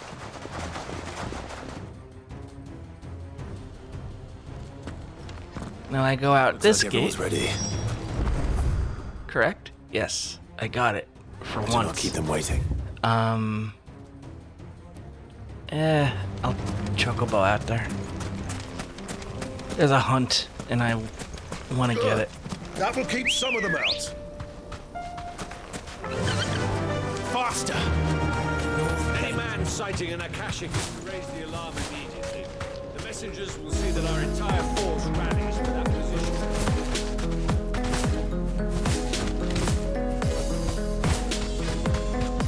Oh shoot, we got raided! Thank you so much for the raid! Welcome everyone from Lucky Loon 87. Let me give you a shout out. How are you all? Welcome. The struggle bus has arrived.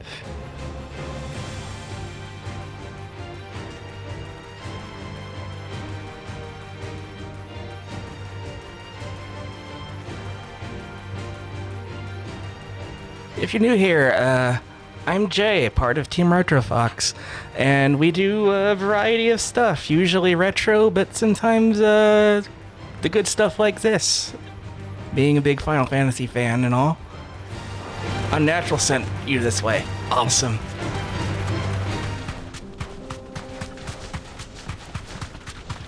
We're just taking care of all the extra bits and bobs that are at the end of the game. Like this guy.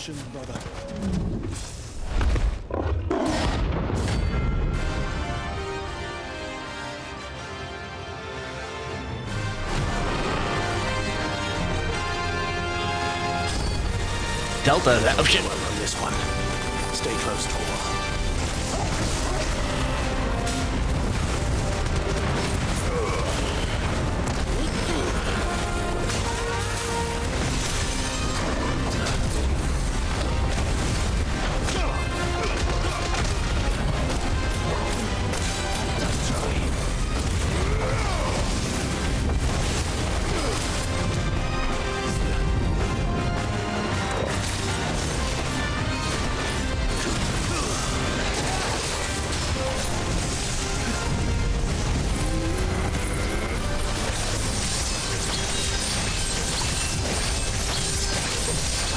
Final Fantasy XVI has been absolutely phenomenal, both gameplay and story, and probably above all else, music. But I kind of expected no less from Creative Business Unit 3, since I'm a big Final Fantasy XIV player.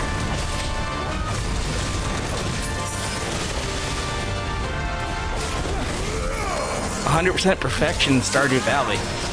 We gotta get back to that game sometime.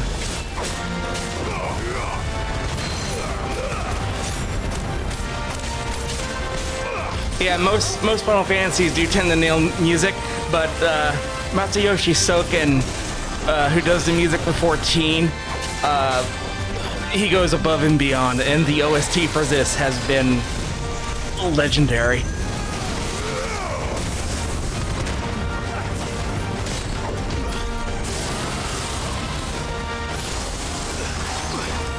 Nope. Ow. That's better.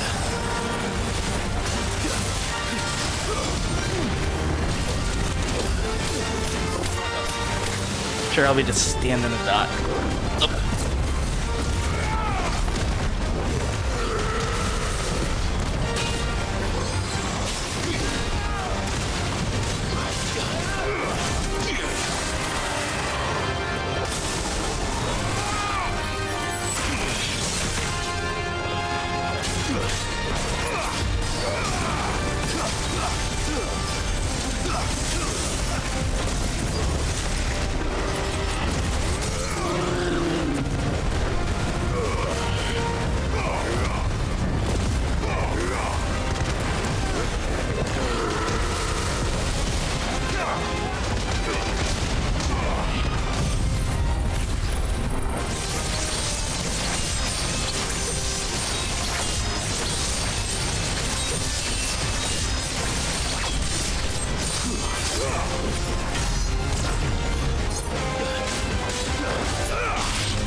Explain how. Nice try.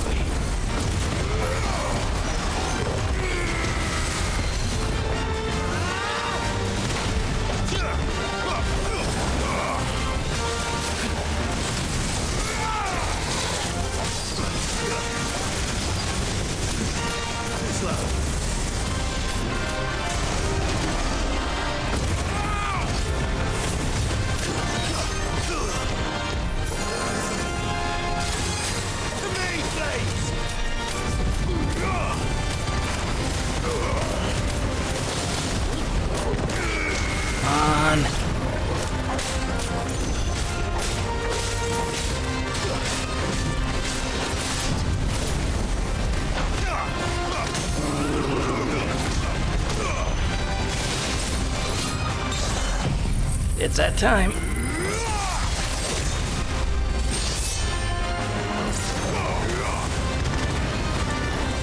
Everything's on cooldown, that's what time it is.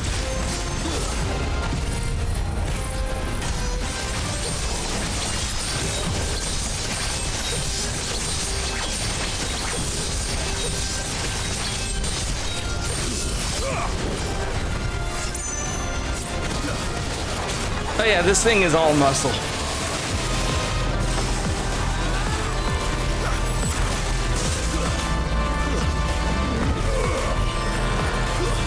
It uses more or less the exact same attack pattern as in Final Fantasy XIV.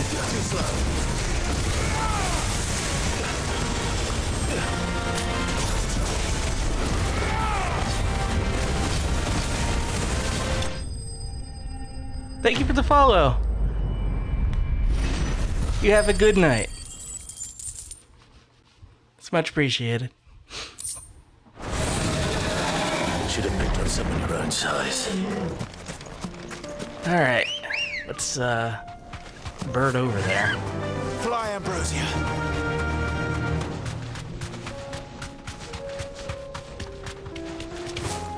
Ooh, as I was saying, we usually do, retro games, but we do more modern stuff on occasion.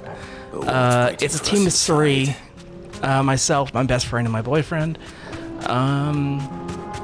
Usually Tuesday, Wednesdays, and Thursdays. Oh yeah, and D&D. We do D&D on Wednesdays. The monster is so jacked you can find him with a hyper tag. Jesus. We can't leave a single one alive. Oh, good. I still have this.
How you doing, Raga?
Nice. The League is disbanded. I should get back to Dalimil and see how the others fared.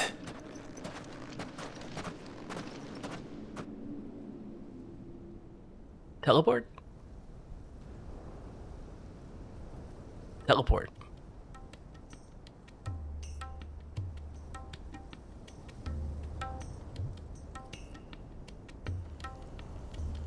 All the Akashic we were Oh heck, another raid! have been dealt with. Snooper!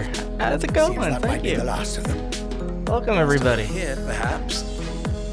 Lubo, Sir Clive has returned. Clive! What news from Charatina? It's done. Root and branch. I knew you wouldn't let How me was Smash Brothers? Thank you, my lord. Friends, the Horde has been driven back. The Akashic have been defeated. We're just doing We need some not fear the arrival of any side more, quests thanks to and Clive. random boss monsters. I couldn't find any results. We saved Dalimil. Thank you so much for the follow, Sexwell. Allow me to apologize. After all you have done for this town, we should never have doubted you. But we did. And for that we are truly sorry. We only hope that you can forgive us. We need you, Lubor. Dalimil needs you. So, if you would still like to be considered for the position of mayor, you have our backing. You do remember that I'm a bearer, don't you? We do. But that is not a stain on your character. It is a stain on ours. We thought only of what we perceived bearers to be, not what you truly are. I didn't hear any other voices. It might have been me, Dalimil somehow. Twice over. I see. But I will only accept your proposal on 2 conditions. Name them. Firstly, that you will both do everything in your power to rally your people to my cause. If the Town Guard and the Merchants League You know what do it not was? accept my leadership, It was the PlayStation from the voice start. activation thing. It kicked in and apparently mistranslated whatever I Unity was is the saying. key So to it was like, defending I don't know what you're talking about. and I do not doubt that we shall need to call on our combined strength again. When that time comes, I will expect us all to pull together, just as we did today. Of course. You have our word. And secondly, you will accept that if I am to lead you, the mistreatment of bearers must end here in Dalimil. Any bearer within our walls shall be afforded the same rights as any other citizen. They will not be judged by what they are, but who they are.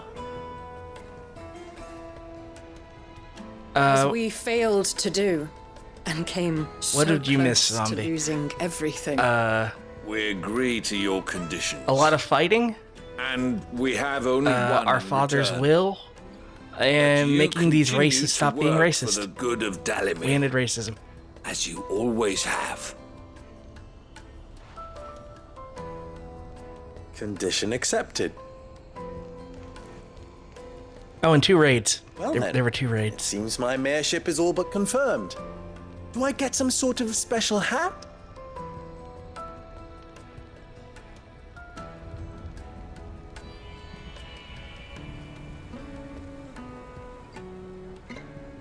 How fickle fate can be.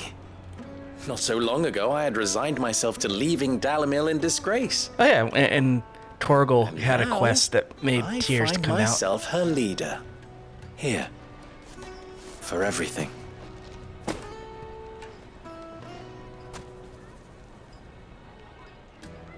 Lubo. About the children. Fear not, you are of course relieved of your responsibility. I would sooner face another horde of Akashic than see them brought up as outlaws. I'll make sure they're safe here. I don't doubt that you will. And not just the children, but everyone in Dalimil. I'll do my best. Can't have all your hard work going to waste.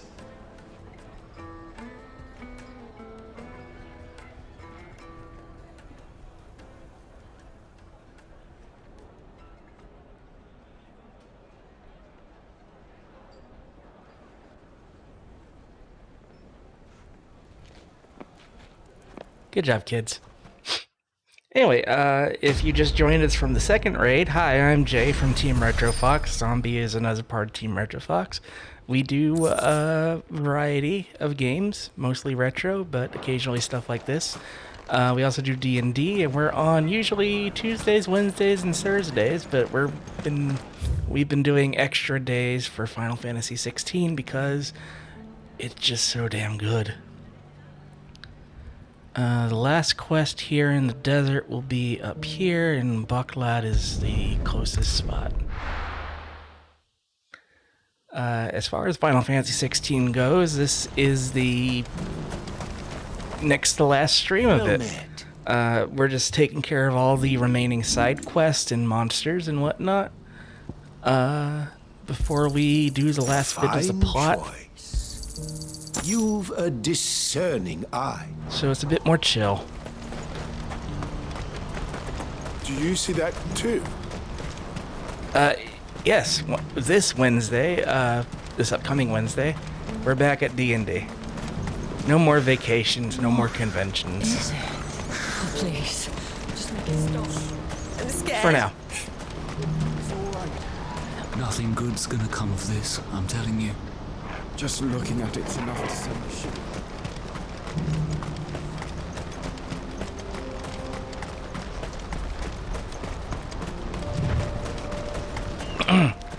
The last boss is all the way up there.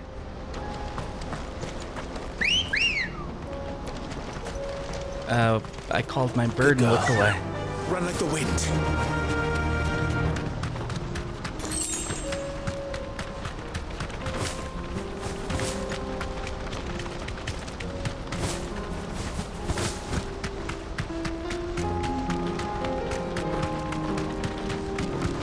The sun that he blocked out. It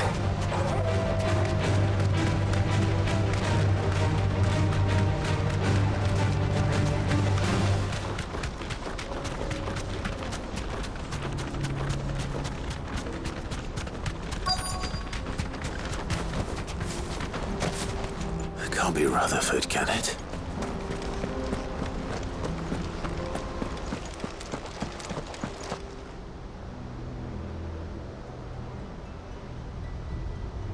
Turncoats and cowards, the lot of you!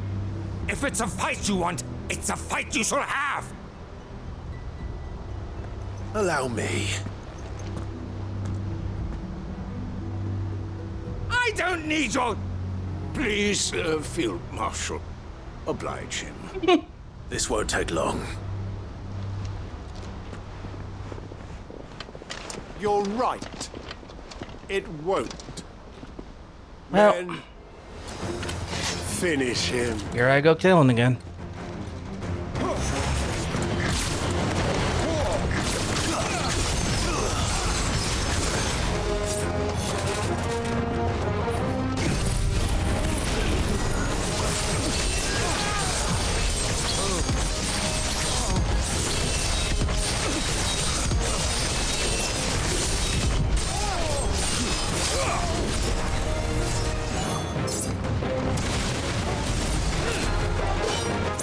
Sure would suck if someone knew this move. Oh wait.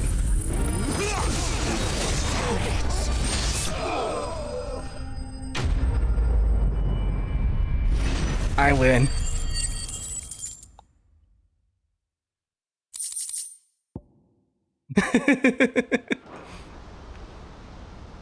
A little longer than I'd have liked.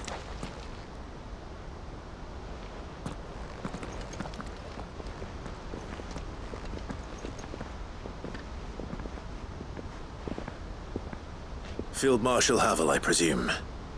Are either of you injured? No, my lord. You arrived just as our escort turned on us. I'm good like that. Fucking traitors. I'd heard reports of soldiers in the outlying regions abandoning the oaths they swore. But I hadn't thought the corruption had reached so close to the heart of the Republic. It's a fucking disgrace. Your interfering old bastard of an uncle tried to warn me, of course. My lord Marquis. Or is Sid the Outlaw more to your liking? Call me what you want. It doesn't change who I am, or the urgency of the message I bring. My uncle has a plan to right the realm, and he needs your help to see it through. Before I agree to anything, I'd have you answer one question. Yeah? What do you stand to gain from all this? I won't deny that I might benefit from further chaos. But I seek a new beginning for all of us. And while the choices I've made may not always have been the right ones, I know I made them for the right reasons. For so long, so many of us have been told how we could live, how we could die, when it should have been our decision all along. Now we have a chance to put things right. But in order to take it, we must stand together, even if it be beside those with whom we don't see eye to eye.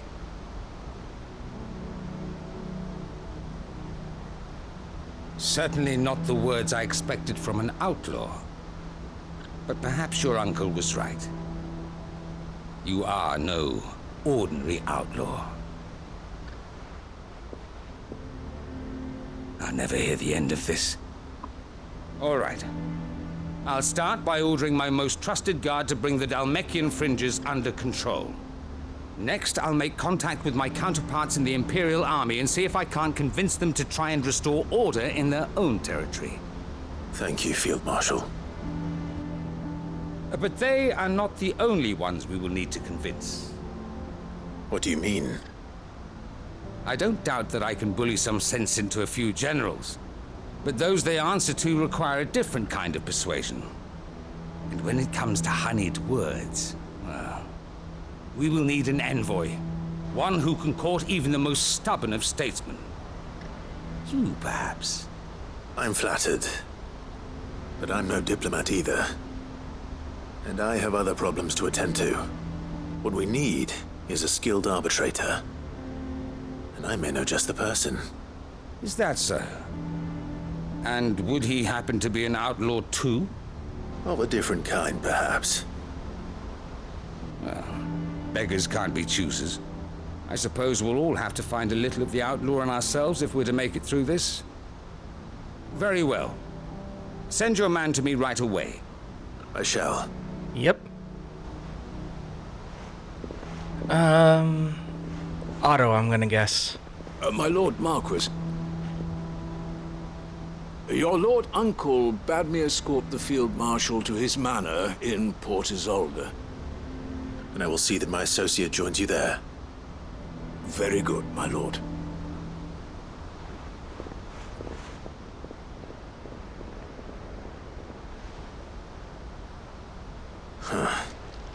An envoy. I'm not sure I'm the man to talk anyone round. I can barely convince my brother to take his medicine. No. This is a job for someone with experience. Someone like Quentin. Oh, Quentin, right. I hope I can convince him at least.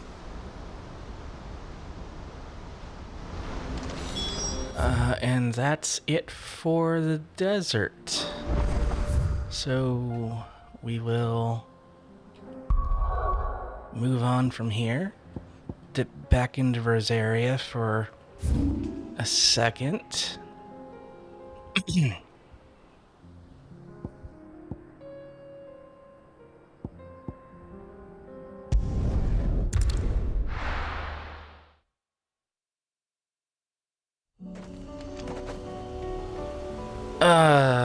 There's still a giant dragon out. Wait, no, the dragon wasn't here. This is where the giant robot was. I killed that. Boy, this game makes me say some weird shit. Run like the wind. Unwavering will and an unbreakable bond. Do you really think we're strong enough? Save the world? Of course. have overcome Father's political enemies. That I'm less certain. Especially knowing what we know now. What Mother was truly capable of. Perhaps these bands would have helped. Knowing he was with us would have made all the difference. Oh. A little too early.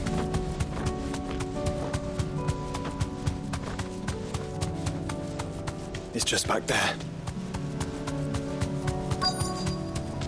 Yes, we put your father's memorial as far away as we could in an awkward place. He will see nothing.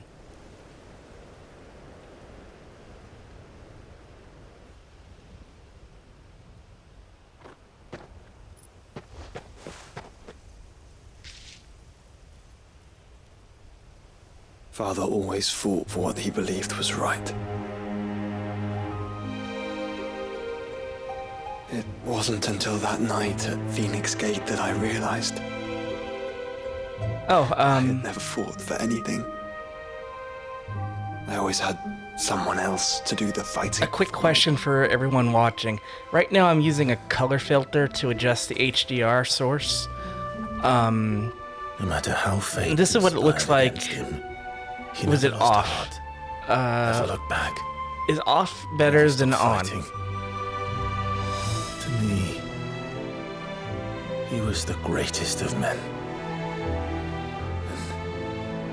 And I've been trying to live up to his ideals ever since.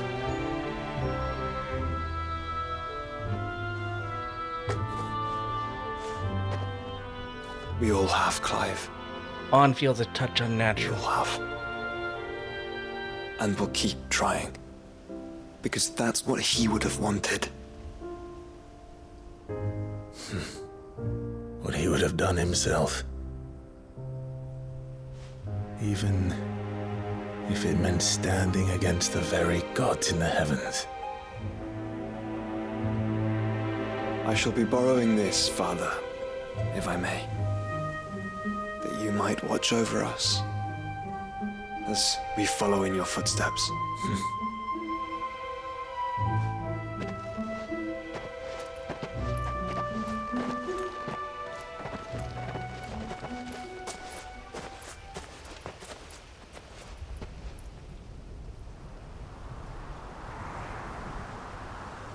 Oh no. Okay.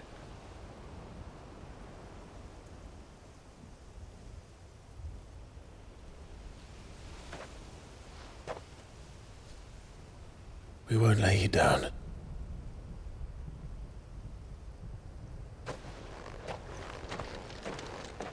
Yeah, that was kind of my feeling too, Zombie. That's why I was asking. Onward then. Onward. To the end. And to a new beginning.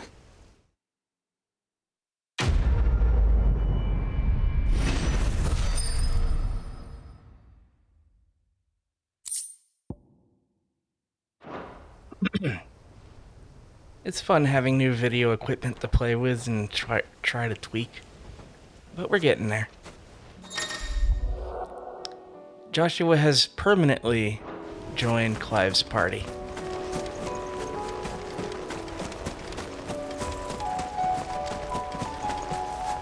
Alright. Next. Lost Wing.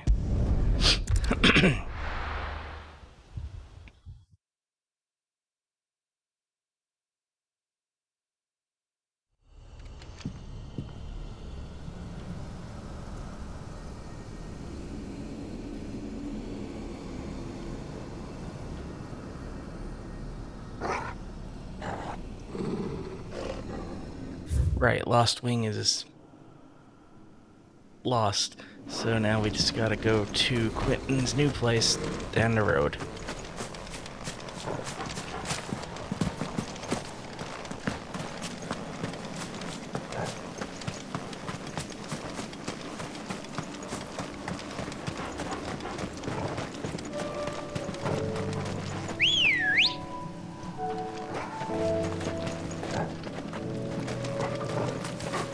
Good girl. Fly Ambrosia.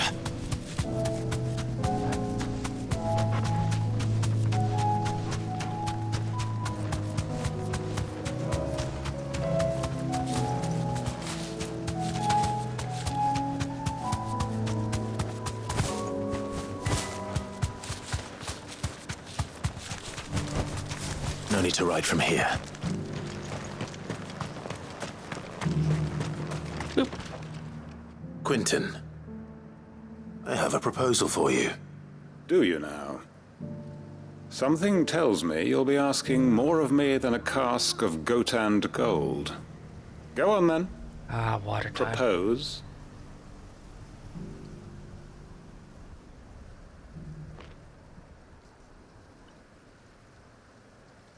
You'd have me convince the chiefs and chamberlains of the realm that they should simply swallow their pride and do the one thing that has proved impossible for thousands of years. Was there anything else? Perhaps I can fetch you a meat pie as well. I'd like one. I know it's a lot to ask, but I can think of none better suited to the role. And you'd have me give up what little I have left to do it. I told you, Clive. The people of Lostwing are my family, and I cannot abandon them. You'll have to find someone else. I'm sorry to hear that. So am I. And why might that be? What he's asking. How's it any different to what you've done so far? They want you to speak for those who can't speak for themselves. That's what you do best. If it's the vineyard you're worried about, we'll see that the grapes are picked and the tons filled. You know we will. It's not that. Then what is it? You said yourself we're family. Don't you trust us? You know that's not what I'm... Then what are you saying? That only we are worth saving? Why turn your back on everyone else? You convinced us we could build new lives for ourselves, and if you can do that, who's to say you couldn't convince the entire realm? A stirring argument. I fear that any rejoinder I make might fall somewhat flat by comparison. So you'll join us? Where do you need me? Field Marshal Havel will want to speak with you in person. He's currently in Port Isolde. I can arrange for a party of Cursebreakers to accompany you there. That would be very much appreciated. I hear the roads are far from safe these days. Hopefully not for long. My uncle will want to know that his plan is taking shape. Okay, we have 2 hunts in the area. One, funnily enough, is right here. Wait, is that it? No. It's here. Apparently, I missed an obelisk. So, I guess we're doing the quest at Northreach first.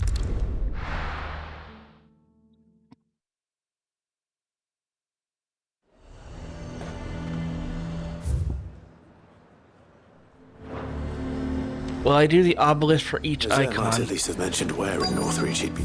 I'll give them a shot once everything else is done here. I'm nervous. Is it alright to be nervous? But I looked at what they Sid. give, and This it's like... is the initiate. Ember, present yourself. At your service, Master. Please, just Sid. There are no masters here. Your life is your own. Oh, of course. Thank you, Sid. The sergeant says you'll be evaluating me at my trial. To become a scout, yes. You are aware of the dangers inherent in that role. I am. But I swore I'd face them. Just like the man who saved my life. And who would that be? Gav. It was him who found me and freed me. No magic, no support, just one man and his nose. Came and sniffed me out. It taught me what one man can do if he puts his mind to it. And I've been training ever since, so that one day I can be someone's saviour, just like Gav was mine. I'm sure he'd be flattered. You clearly have good intentions, Ember. And it sounds like you're under no illusions. Stick to this path and you'll make a fine Cursebreaker.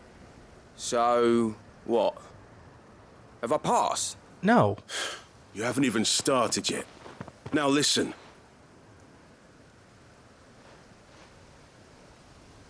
Not far from here is an Imperial lookout, Eastwatch. The guards there record all their sightings in a logbook. You are to find it and bring it here. And bring it here, right. Anything else? No. Sneaking into a heavily guarded Imperial outpost and stealing the logbook would be quite sufficient. You'll need to assess the situation, determine a point of entry, create a distraction and effect an escape, all without being discovered and thrown into an Imperial oubliette. Ember, Gav isn't our best scout because he can do everything. It's essential that you know your limits. Know my limits, right. I won't let you down. I'm gonna have to go save his ass, aren't I?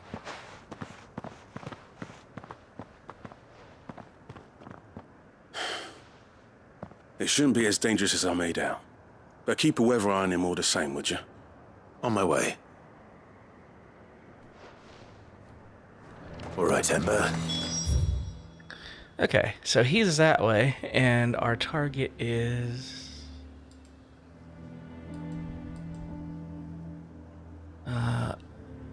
up here. You know what, I'm just gonna do it.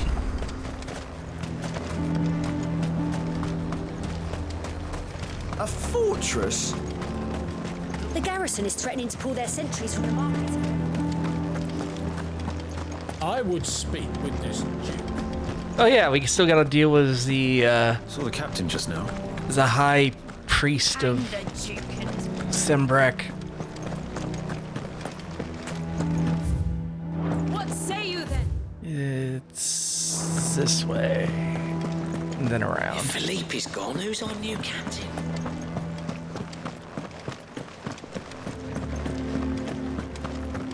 Welcome back. Ready to give you any... Bird.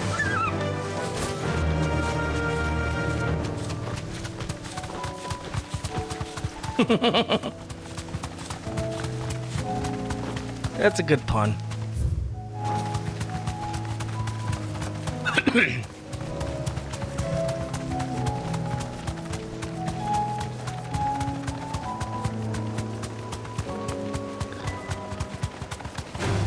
So Iggy speaks more of the language than I do, so he'll probably get a better kick out of it than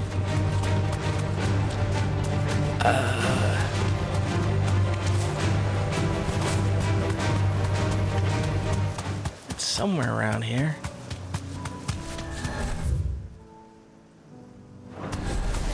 All right.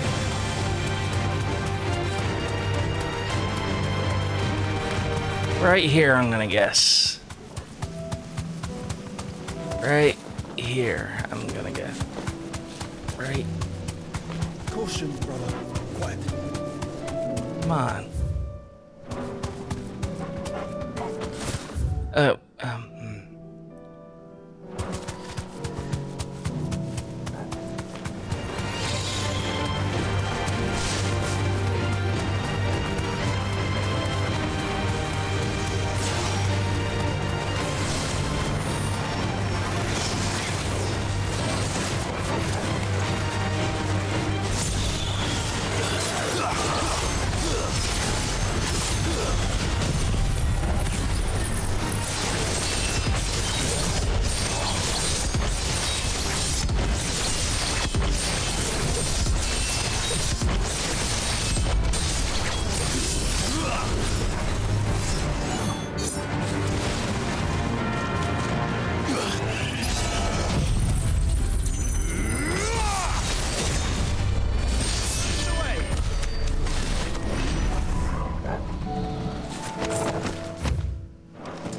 and according to the map I'm using, it should just show up here-ish. In this general vicinity.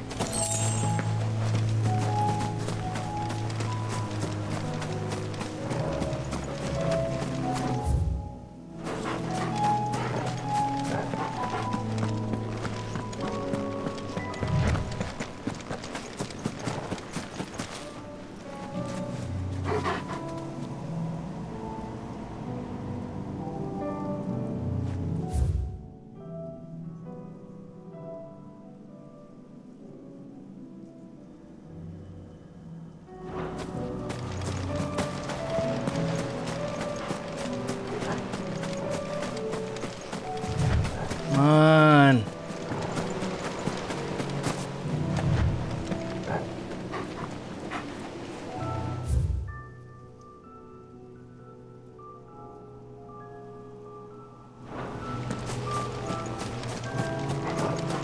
Somewhere in this diagonal line.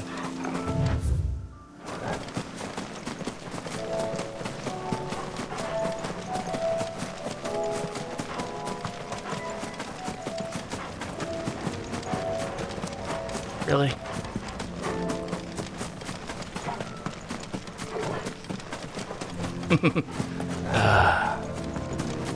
Fine. Oh, I see a thing. That's definitely not it.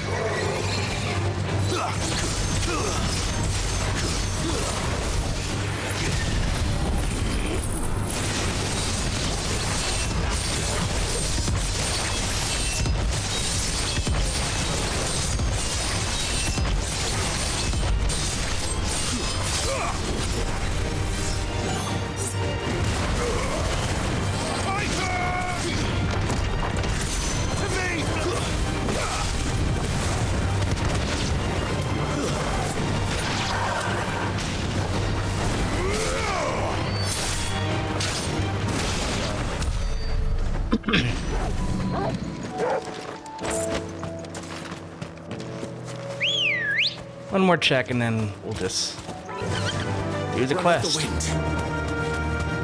There's no pre-res unless I already killed this thing. I don't remember fighting it.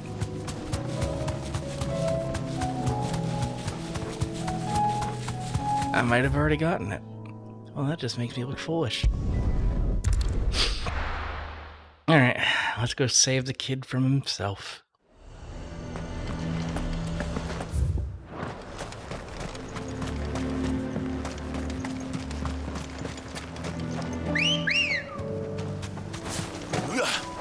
Oh yeah, Nightbot is yelling about sub goals. We have those. We hit 20 subs. The three of us that make up Team Retrofox will do a Zelda 2 randomizer race against each other.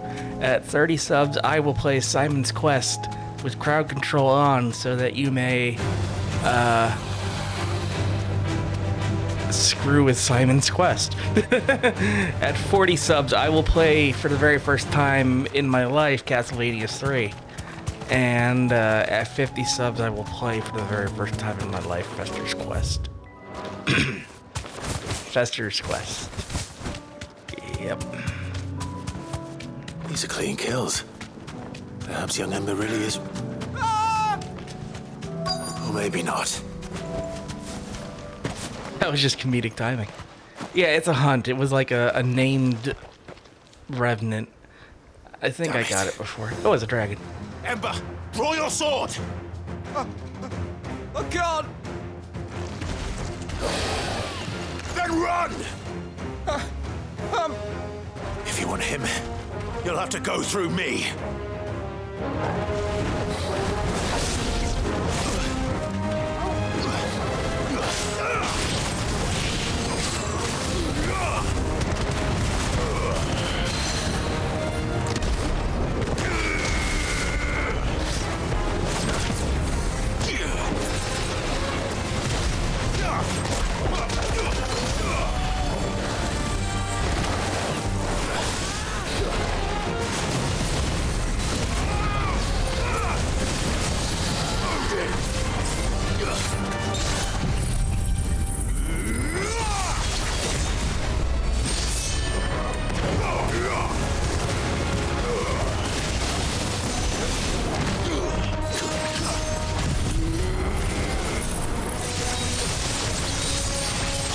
I got it in before the staggered timer ran out.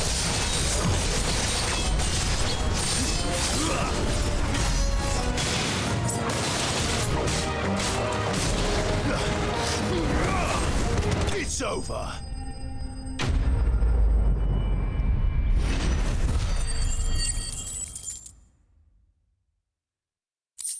Well, if true, that's one less monster to worry about. Ember, are you... Where'd he go? one. Of course. Scouts really are a rare breed. Back to Northreach it is then.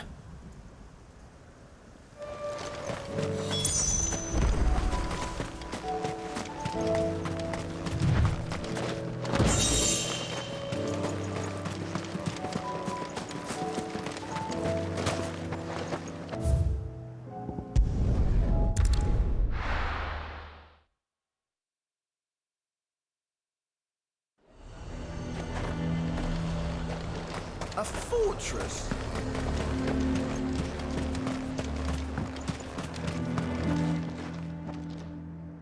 I didn't expect you back so soon. Where is Ember? How did he fare? I thought I'd find him with you. He must have fled. I followed him to Eastwatch, where I found him being set upon by a wild Avis. He was just standing there. Didn't even draw his sword. I had to step in and take care of things. But by the time I had, he was nowhere to be seen. I assumed he'd set off in your direction, but apparently not. I'm sorry, Sid. I knew the boy had a nervous streak, but he seemed like... The right man for the job? I believe this is the logbook you tasked me with retrieving. Eh? How did you... Don't you tell me you breached the tower while Sid was busy saving your skin. What? Wasn't that what you asked me to do? To bring the thing back without getting caught? He has you there, Nazaire. And he did it all on his own. But Sid, he did what he thought was best. And now I have to decide whether I agree. Of course. We'll await your evaluation back at the hideaway. Don't you leave my sight. Yes, Sergeant. Honestly, it's a good move. Took advantage of the chaos and... This won't be an easy decision. But then again, you know, freezing at the sight of a monster is not good in a world full of monsters. Especially when two of the major armies out here use monsters. I saw the captain just now. Your town needs you. I need you. The second gay couple in this game. Would have me clapped in irons.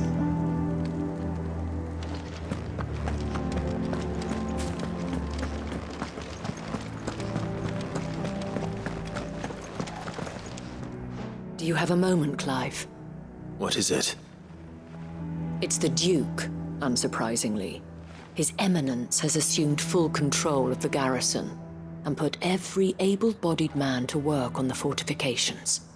The town was left all but unguarded, so Philippe was compelled to form a citizens' watch to fill the void. And though my dear boys have been characteristically willing to assist him in this, they want for bodies. So I was wondering if you would lend them your strength, that the people of Northreach might sleep easier, if only for a few nights. Of course. Whatever you need. Thank you, Clive. What would I do without you?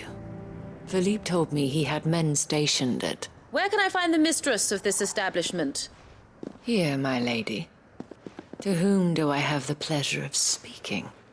My name is Sabine, and it is my displeasure to be the daughter of the Duke of Oriflamme. Oh, who I shit. understand is causing you and your town no small amount of trouble.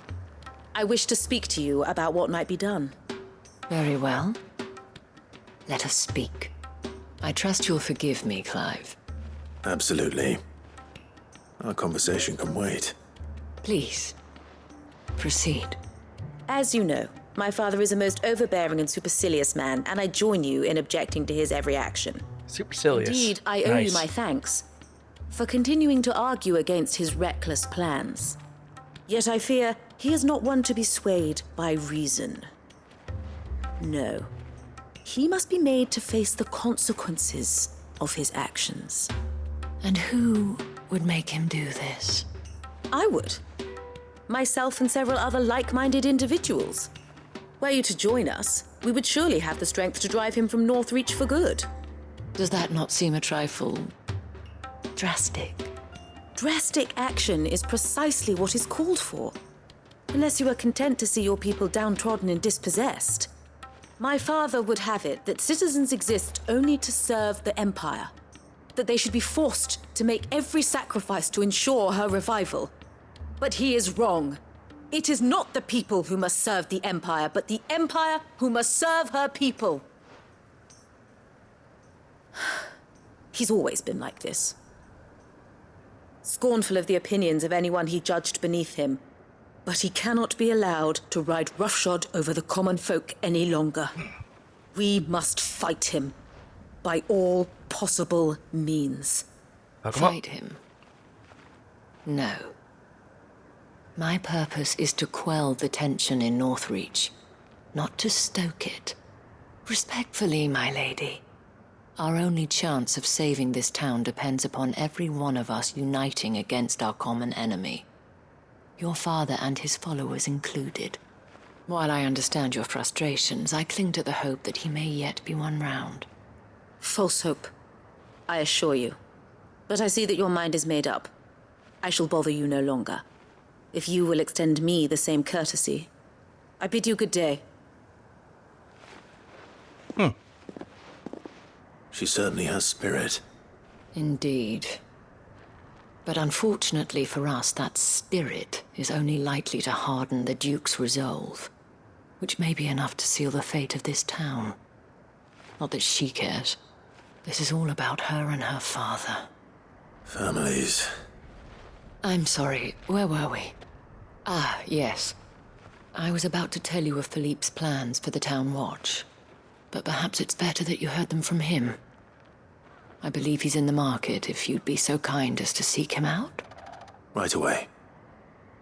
It's just a pity I cannot join you. I'd like to see the two of you in action together.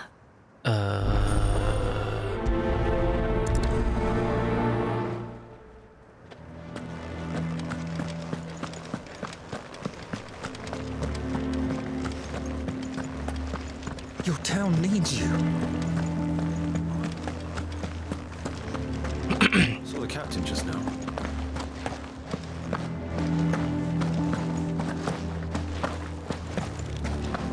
The Duke might have soldiers at his beck and call. What does the Dane have to say about all this? So you are content to abandon... Please, I beseech you. If you are a true son of Northreach, you must fight to defend your home. That's exactly what I am doing, milady. Or trying to, at least. The land is crawling with fiends, and someone has to keep watch. Even when our true enemy is hiding in the garrison? Fine. You're not the only able-bodied man in Northreach. Thank you so much for your help.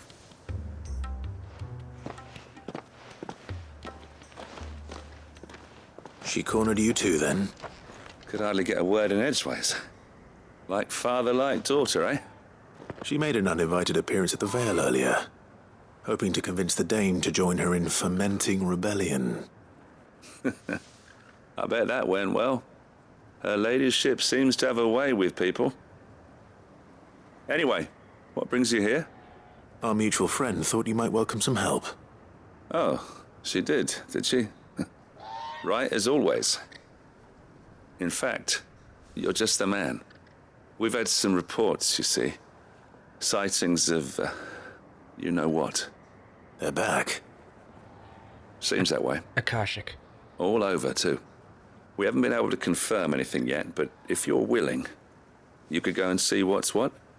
Right. Where should I look? You know Grieger's Weep?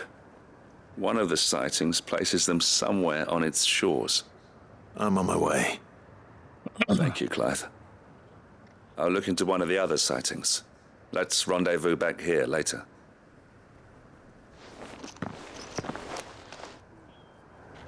Alright, where am I going? Over there.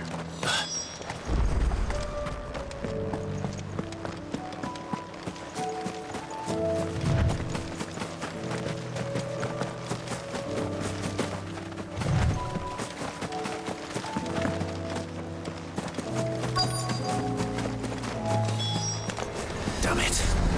The reports were true. I need to stop them before they get to the town.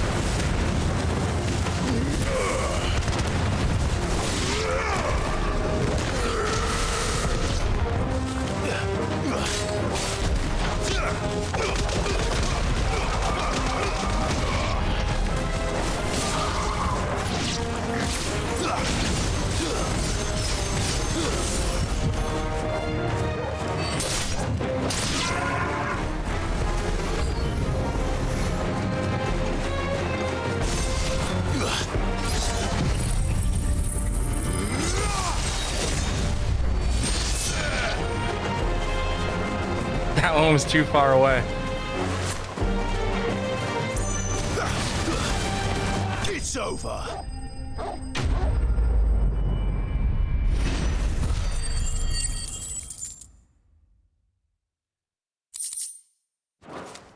That was easy. Call that a test, Ultima? Clive, it's me. Are you all right? I am. But it seems the reports were true. The thralls have returned. I dispatched the few that I found, though. Well, that's something, I suppose. But what were they doing south of town? They all came from the north last time. We might be able to fend off an attack from one side or the other, but from both? Do you have eyes in the north? Some. Thanks, I Snooper. should probably go and have a look. Have a good just dinner. to be sure. You head back to Northreach. I want you there just in case war breaks out while I'm away. What do you mean? Her ladyship's been busy working her magic on the townspeople, stirring up ill feeling towards her father. But she'll have her marching on the barracks if we're not careful. What? This is exactly what the Dane was afraid of. I'll do what I can to calm things down. Be careful out there, all right? Don't worry, I'm not like you. One sniff of those things and I'm running back to town screaming blue murder.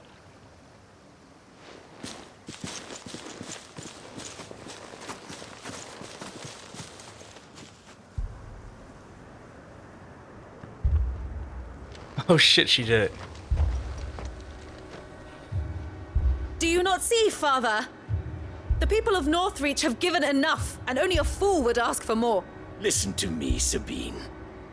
Where would our people be without their country, hmm? The Empire is their sword and their shield. It is she that ensures they can live without fear. And now she teeters on the brink. Without their sword, how will the people fight? Without their shield, how will they protect their kin? Can the unarmed stand against the advancing hordes? No. But there is yet hope. A new shield, a new sword. A new empire. We can rebuild Sandbreck, just as Great Grieger wills it. Perhaps we could, Father. But we don't want to. Not if it is built on the broken backs of the people.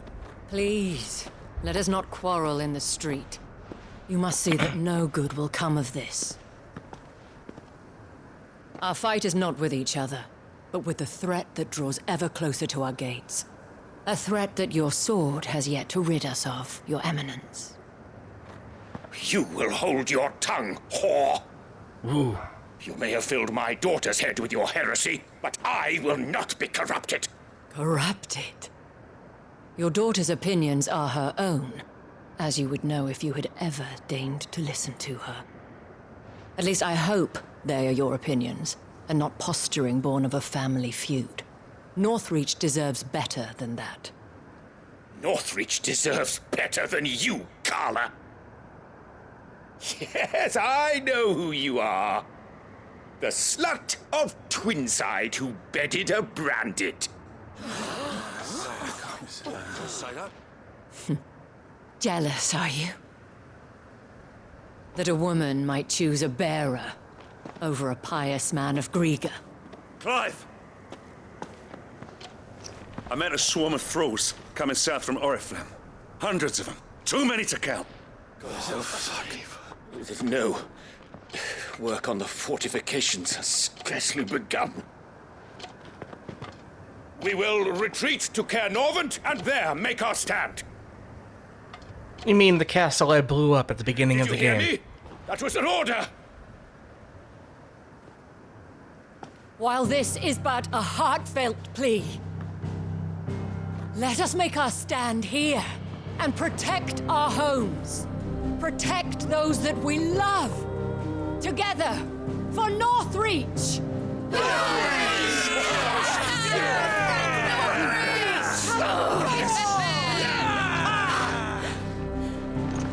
You heard the dame. What are we waiting for? Pikemen to the gates. Archers to the roofs. Quickly, come on!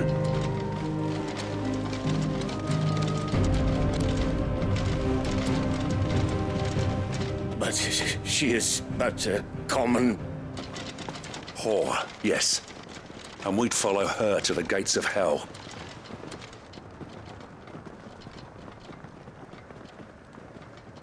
And Clive's just standing there like, well, this is awkward.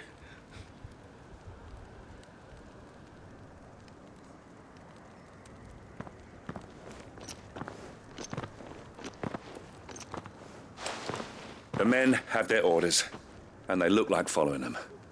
I got them spaced out at regular intervals.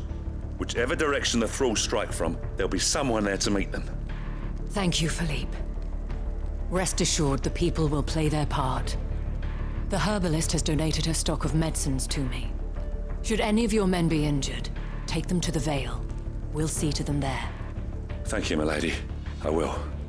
I'll play my part too. You still want for numbers. Unlike the enemy. I only hope I can go some way to evening the odds.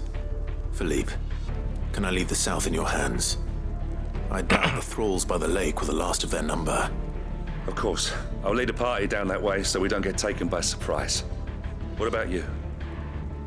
I'll make my way up the road to Oriflamme. I fought a few of these things. And while I can't promise to hold them all back, I should be able to thin the herd. All right. But take care.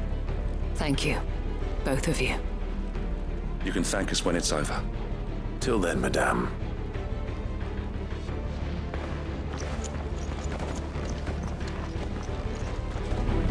When the fight begins.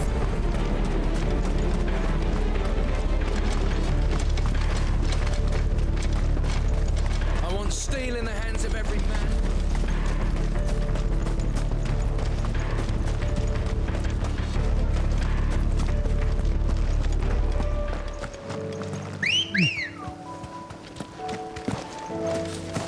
Come on.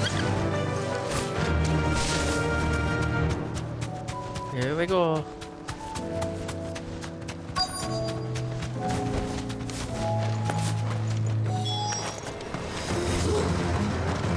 There are so many of them. Not for long.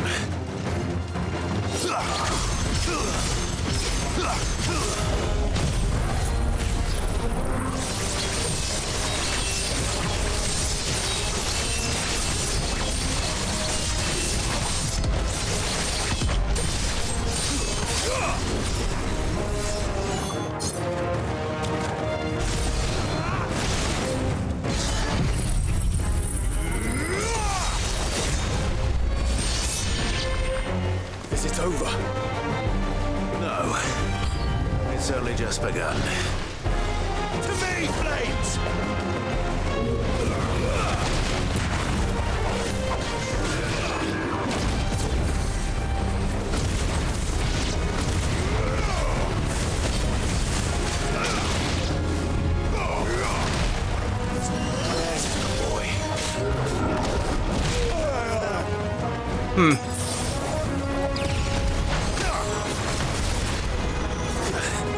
That was just poorly timed all around.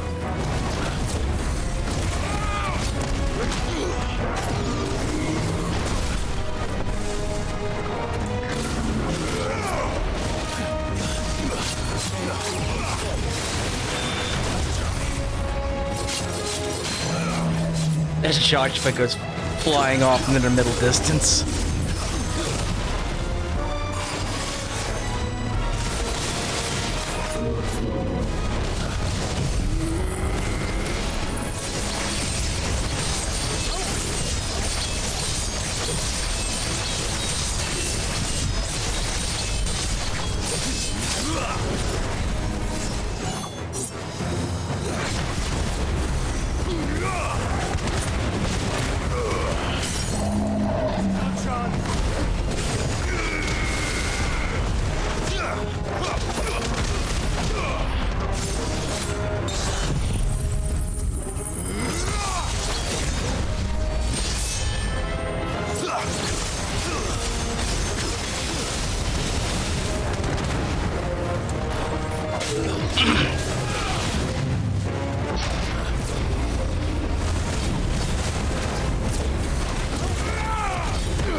second off. It's over.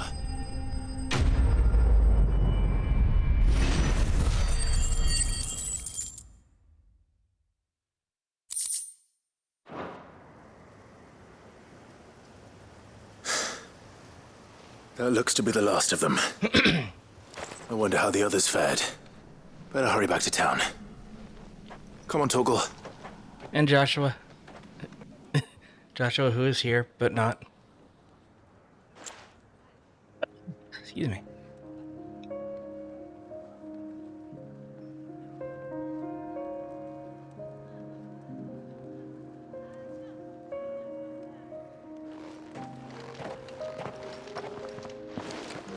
Clive, it's good to see you.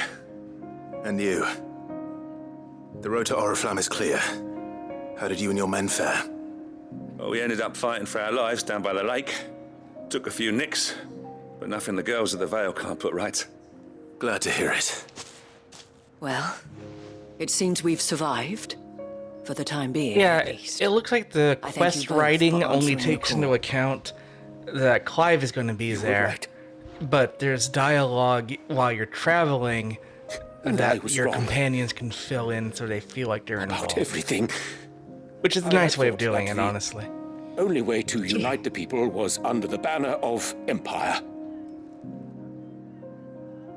That without a strong hand to guide them, they would drift apart.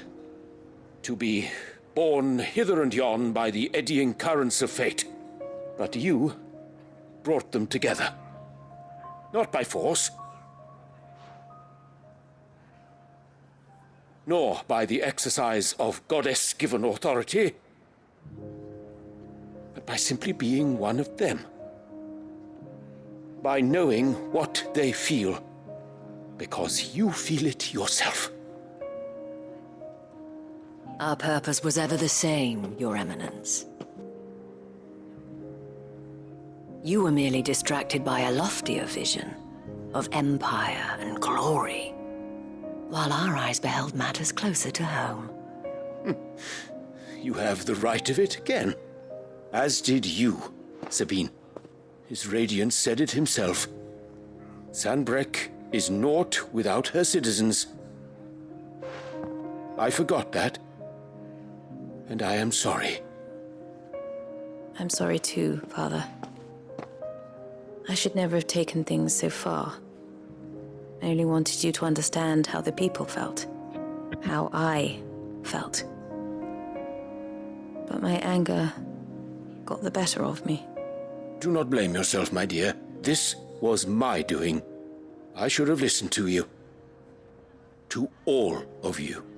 Your Eminence, your ladyship, I do not doubt that you came here with the best of intentions. But I believe the same could be said of us all. We all want safety, security, prosperity. Not just for Northreach, but for the entire realm. And we may yet achieve it. If only we work together. Will you join us in this? Yes. We shall. Thank you, Your Eminence. Now that that is settled, I must go and see to the wounded. The Vale's doors are always open to any soldier in need of relief. And today there are more than ever before.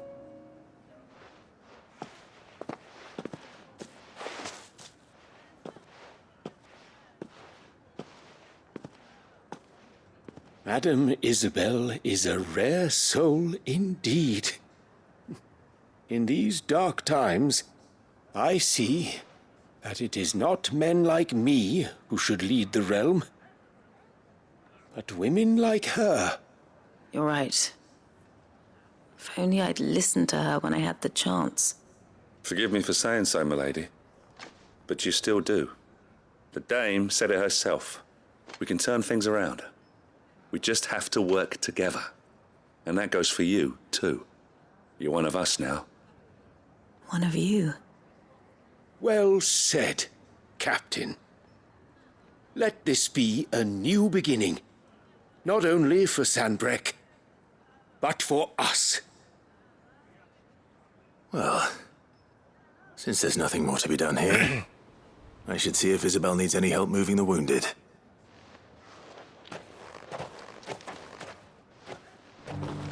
we get you anything? Okay, that concludes, well, after I talk to her, all of the locations on Storm. So, I saw several. what's left of the Republic, what's left of the Empire, and what's left of Rosaria are getting their shit together. How goes the treatment of the wounded? I'd be happy to man one end of a stretcher if it would help. You've helped quite enough for one day, Clive. Thank you. Don't mention it. Oh, but I must. After all you've done for this town, it is the very least you deserve. Tell me, if Northreach had fallen, what would you have done? A woman of your means could find a home anywhere in the realm, but I sense you would rather have died here. It's a long story. For you, madame, I have all the time in the world.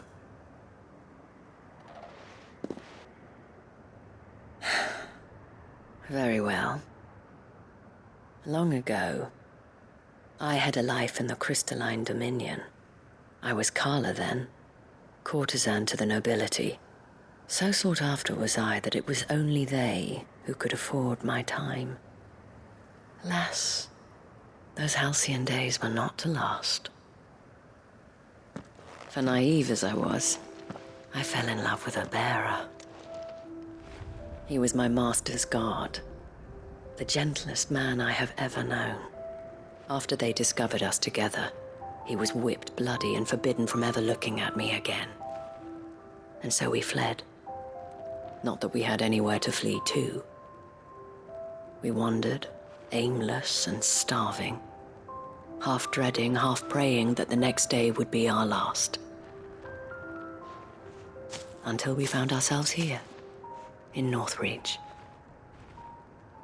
It was the Veil that took us in, that fed us, clothed us, and healed our hurts. Those that could be healed, at least. My love was already too far gone. He passed away. He did. Not long after we arrived. But at least we were able to share a few moments of peace before the end. It was the greatest gift I have ever received. But the generosity of this town and her people did not end there. The men and women of the Vale supported me through my grief. Shared in it, though I was still a stranger to them. They treated me like a sister. Oh, that was a bot. And so I swore that I would always do the same. That I would return the kindness that Northreach showed me. That I would repay my debt to the Vale.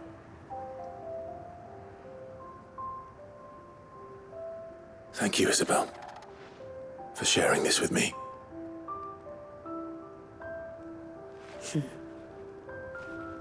You're a lot like him, you know.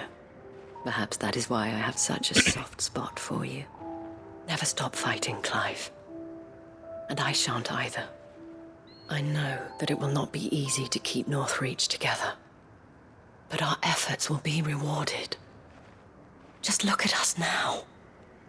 The people, the soldiers, even the Duke of Oriflamme and his daughter, all united in defense of this town that we have come to call our home.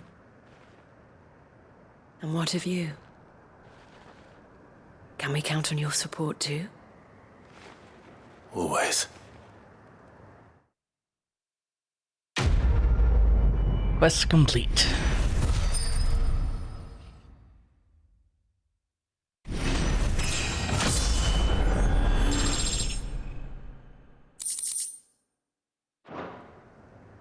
Okay. And now we have to go all the way up here. For the last hunt that we haven't found on this continent that isn't the giant level 50 dragon that will fucking destroy me. I could probably take the dragon now, but that'll probably be the actual last thing I do.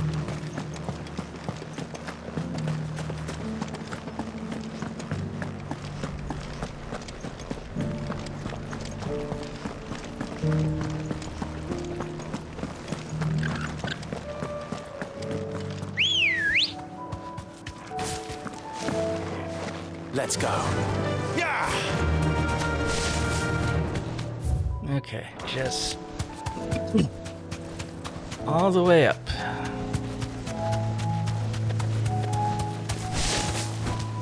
Remember the good times out here where they were racist and we killed them, and then there was a racist girl and we taught her not to be racist? There's a lot of racism in these hills. And now these hills are flooded with ether, so everyone here is dead.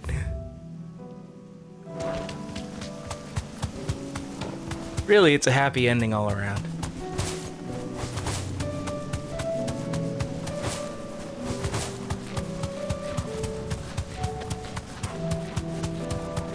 Now, for whatever reason, that pillar over there that is sparkling like crazy didn't activate when I was here before.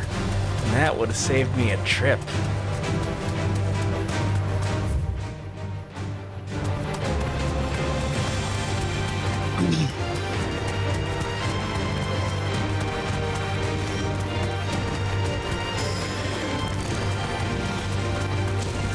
We're looking for a pissed off dragoon.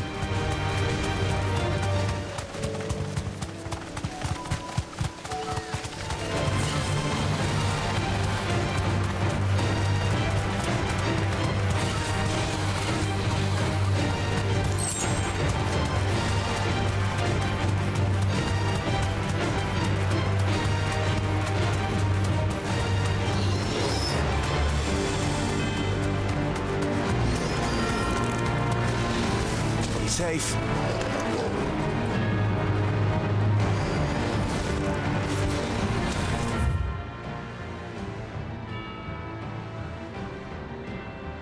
Oh, I see what has to happen. I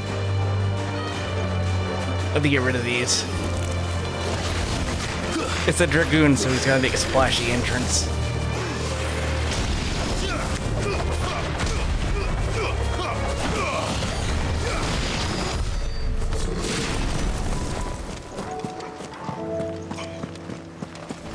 Come, floor tank, I challenge thee. You are not who I wanted.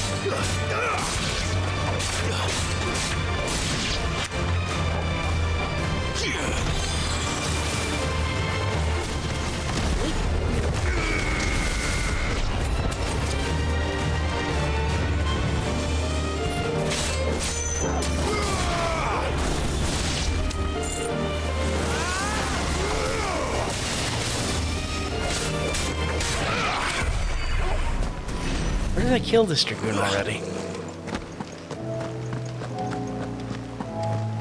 I kind of hope I didn't. I would really like to fight a dragoon.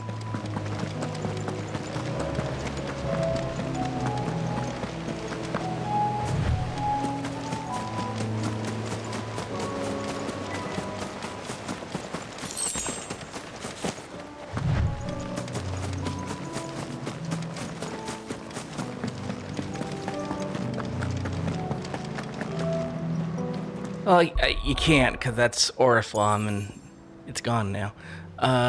Let's go back and check the board and turn stuff in.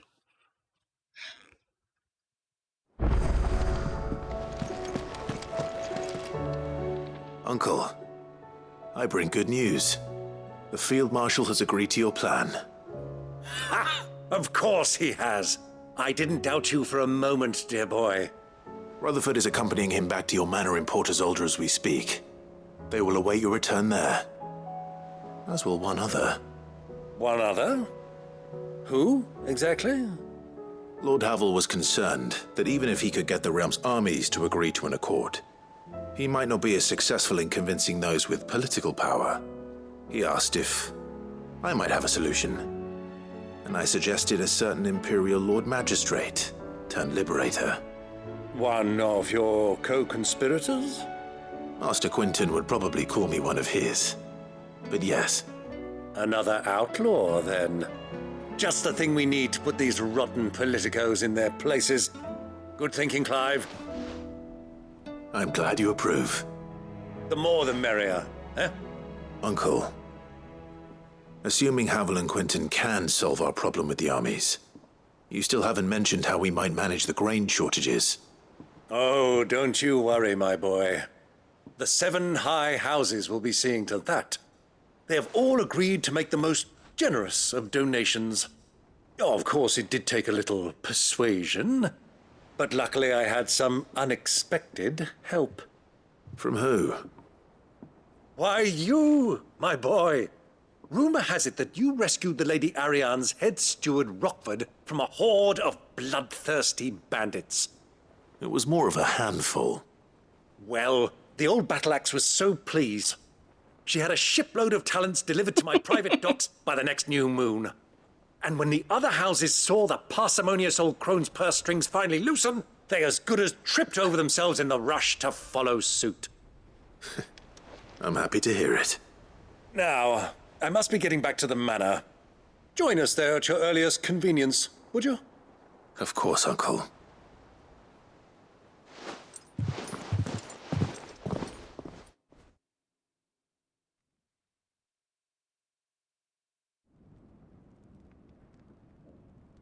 I guess my earliest convenience is now. And how, pray tell, will we get that grain to the capital if the roads are still overrun with akashic? You'll find another bloody road. I only have so many men, and I'm not about to send them headlong into an ether flood. That is, unless you'd have them turn as well. Well, I'd certainly eat less. Says the man with a belly bigger than a band of curls. My soldiers actually need their rations. Without any food to keep them going, they'll be dead even before you've sent them on your fool's errand. If I may, gentlemen, perhaps I might suggest an alternative approach. Though supply routes are indeed disrupted, there is no shortage of ships. Indeed, they bob away in every bay from here to Randalar, awaiting a safe haven. Allow them to make port and fill their bellies full of grain.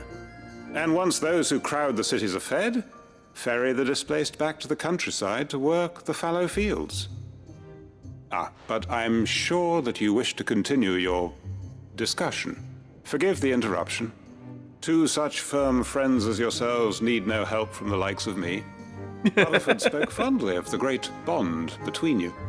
Us? Friends? I can't stand the man! Clive, I'm beginning to question the quality of the company you keep. And what kind of company were you expecting him to keep? The man's a criminal! Criminal? How dare you? You are not fit to breathe the same air as this fine, upstanding young gentleman. Upstanding? He calls himself Sid the Bloody Outlaw! Once more onto the breach.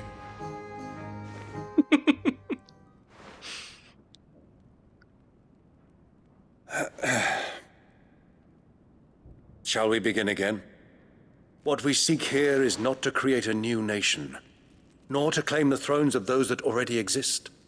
We wish simply to bring stability to the realm that mankind might weather the current storm.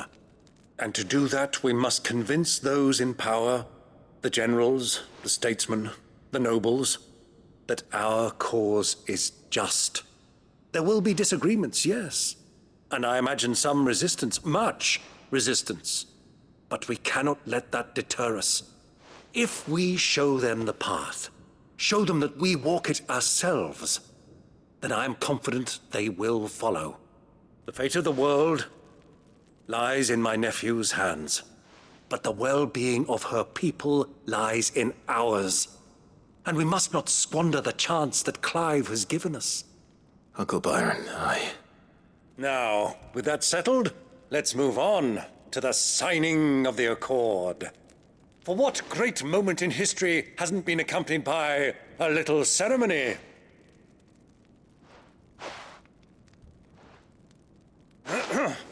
Citizens of Valisthea, I present to you the Tri-Unity. Rutherford, Mike Will.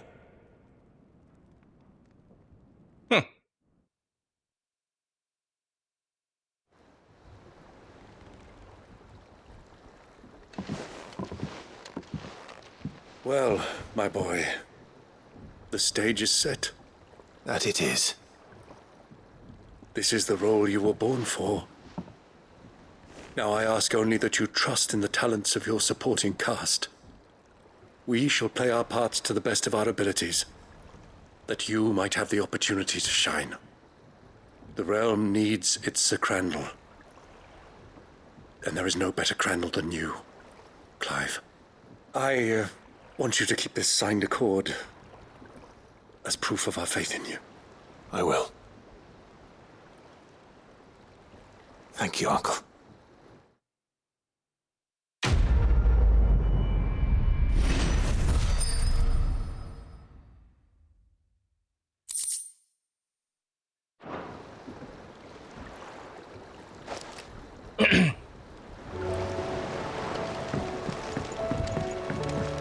Oh, great. What do you think that thing is? Now we're down there.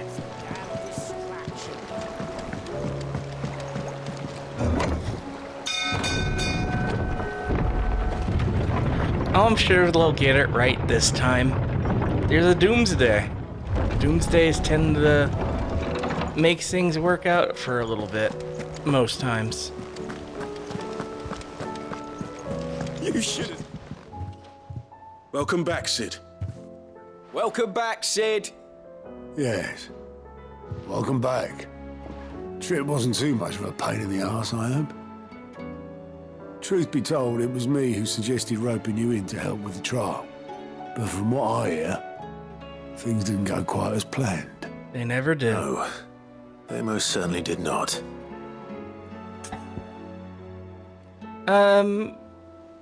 You know what? I'm gonna say yes. Ember lost his nerve in the face of a beast of prey, but he didn't lose heart. He pressed on, and he achieved his aim. And is that not what we ask of our scouts? Indeed it is. Thank you for your honest appraisal, Sid. The fact remains, however, that Ember will not always have a battle-hardened warrior on hand to pluck him from the jaws of peril. All I have gleaned from this trial is that without someone watching his back, Ember is little more than a liability. Wait, Sergeant.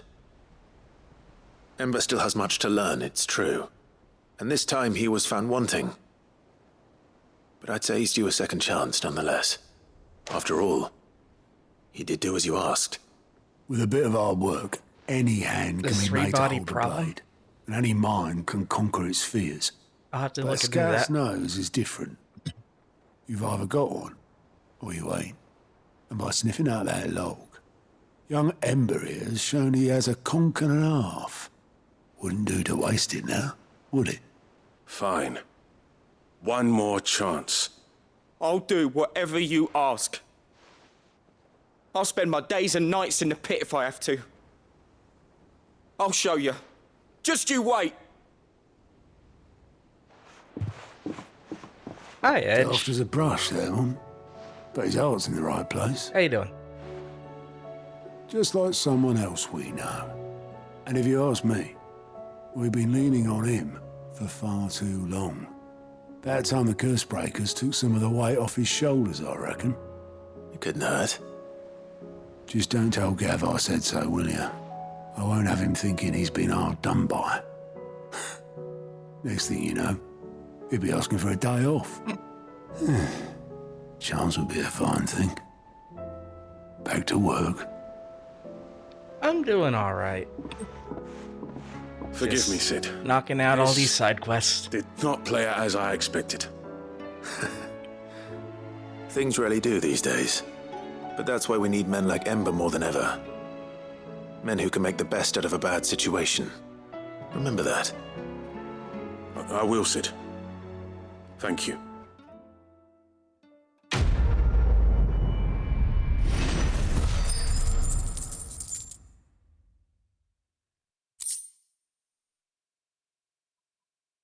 United two towns under the influence of...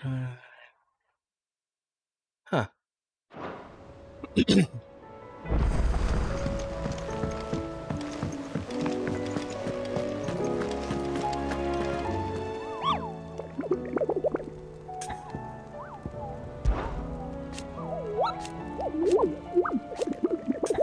That was the wrong button.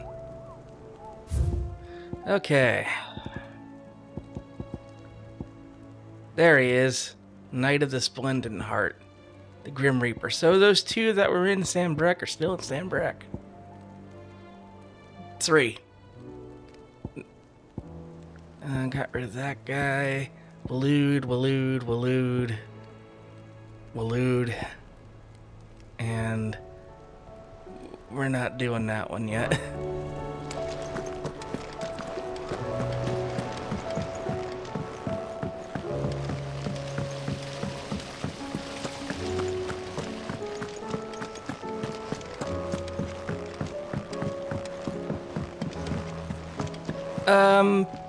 Yeah, like if I progress the main story right now, I'm locked.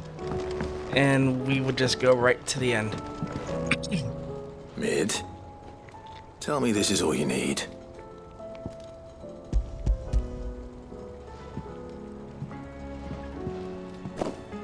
Aw, you make it sound like I asked you to save the world or something. Tell me this is all you need. It's most of what I need. After you left, I went over the figures again, and I realised I'd forgotten a 1 and a 0. And a cogwheel. Just a tiny one. Though, that's the problem. Gears that small are a bastard to make, and I may have lost the one Blackthorn spent a fortnight toiling over. wait. The children. When they took apart your scales, there was a tiny brass gear. It meant something. Now that I think about it, they didn't use it when we put the scales back together. This is the 17th stream. You know what? The last one was I don't wanna 5 know. hours. I'll keep working on the model. You go and find that cog. A lot. Actually.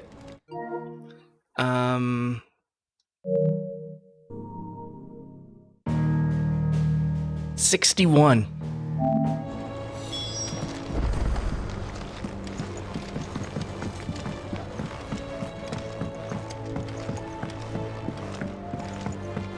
Has Midadol mentioned a new project yet? Sid, is Mid still hiding from us? She wasn't hiding. She's fine.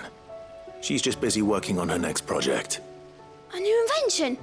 What is it? What is it? Is it an airship? I bet it's an airship! It's an airship. Do you think she'll let us help? Nope. That just so happens to be why I'm here. She needs something special, something only you three can provide. A brass gear. A tiny one. One that might fit on, say, a set of scales? Oh, the one you forgot! We remember! We saved it, just in case. It's in the bag of bits. I lost the bag of bits. Since your lesson, we've been disassembling, then reassembling everything we can find. All the pieces that are left over, we keep under our beds, just in case. That's good to know. Look! I found it! And I didn't eat it. Is that all? Just the gear? We have more parts if Mid needs them. That's all for now. But I'll let Mid know about your hoard. Just in case. Thanks, Sid.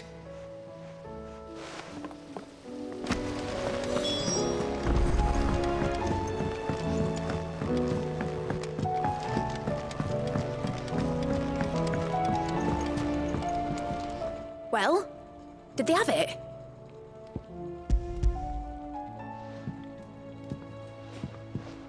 They did. And they kept it somewhere nice and safe. Will it work? Yeah, I agree with that, Ralph. Look, he's perfect! You're a genius, Clive. What exactly are you going to use it for? Only the most important job of all. The wings aren't going to move on their own, but with the right cog in the right place. Well, you just wait and see. She's gonna build a tiny, tiny, tiny airship, and that's the prototype. See? That should do it.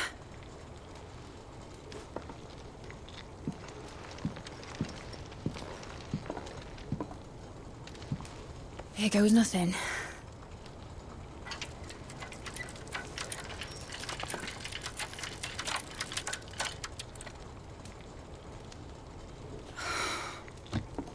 Titan's tits. It wasn't supposed to fly, was it? Of course it was supposed to fly. Wouldn't be much of an airship if it didn't. Honestly, these bloody engines are driving me mad. I was so sure this would be the day she soared. The Prototype. Mithril engine was made to make dreams come true. But I get the reference, even though I've never seen that movie. But maybe this is one dream the world's better off without. Show folk how to take flying. It won't be long till they're raining death down on each other. People will lose their homes. Children, their mums and their dads. Like I lost mine. I'm sorry. So am I, Clive. So am I. Sorry that I have to choose. Do I follow my head, or do I follow my heart?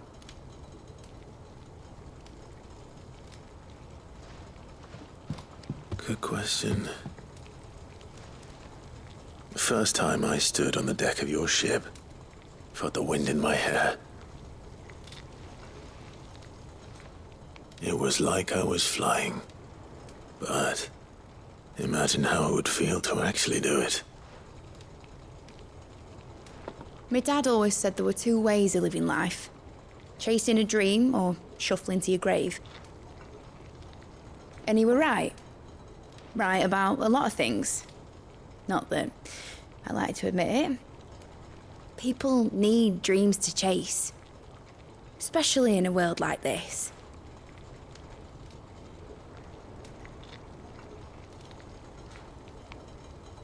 Right. When this is over, I'm gonna take all my mithril engines to Zemeckis and sling them over the edge. I won't have my dream end up turning into someone else's nightmare. But all that hard work... All that hard work will not be used for war, Jamie. But it ain't like it'll be gone. Tell me, Clive, have you ever been on a treasure hunt?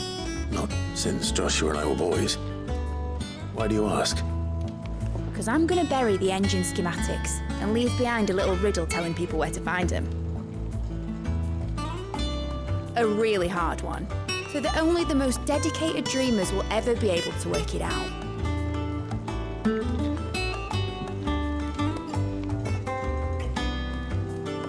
Ooh, I can picture it now.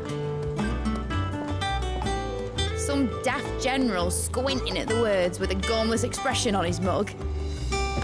Like that one, yeah. Right.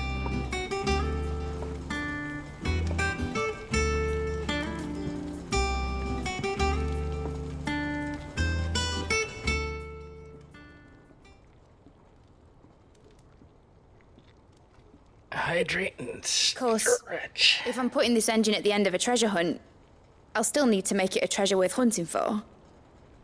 Won't be much of a prize if it couldn't even make a toy boat fly after all. Teeny tiny toy boat. My dad always said, dream big. But it ain't the size of a dream that's important, is it, Clive? Only that it's a good one. And I reckon I've got a fair few good uns left in me. I'm sure you do.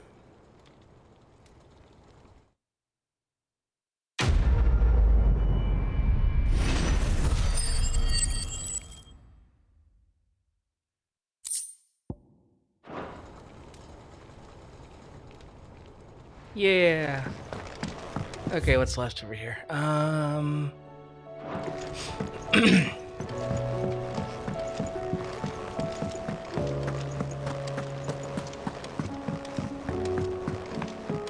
Right, we check in and get our renown point thing.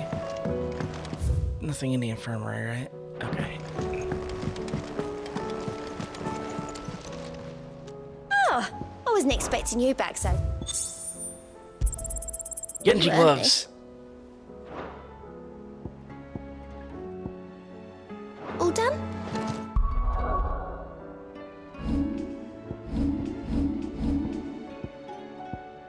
That would be... Increases damage dealt to enemies by 5%. Yeah.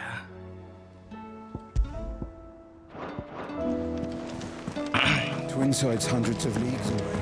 Ah, shit, there's a new quest. Well, let's add it to the pile. We're not done till we do them all. But real quick,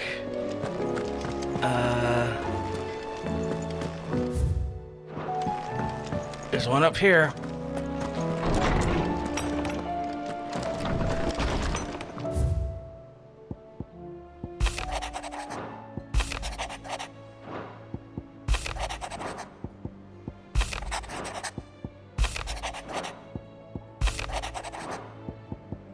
Concerned for Jill. I'm worried about Jill. If Joshua's worried about Jill, I should go and speak with him.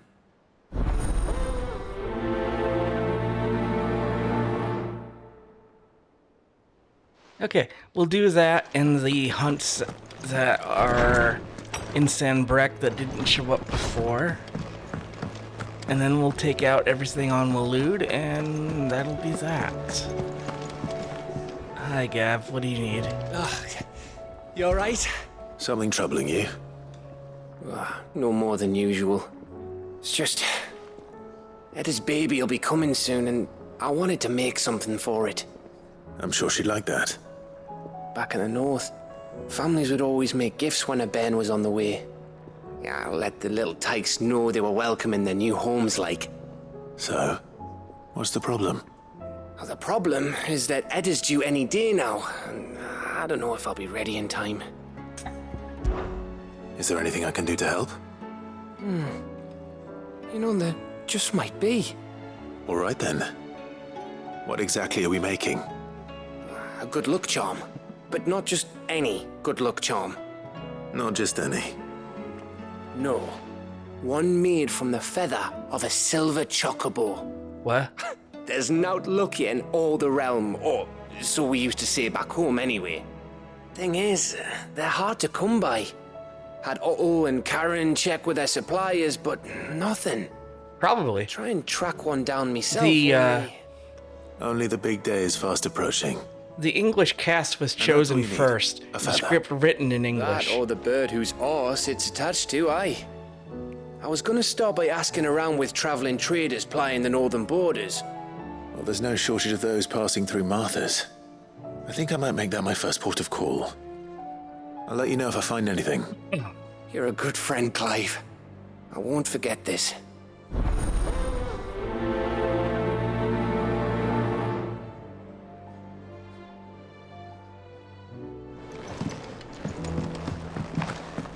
Okay. Now, I did a bunch of stuff, which gave me a bunch of stuff. So, will it be? Do I have enough for... I have enough Orichalcum, but I need one more dark steel and a primitive battle horn. Right. Anything else? Okay.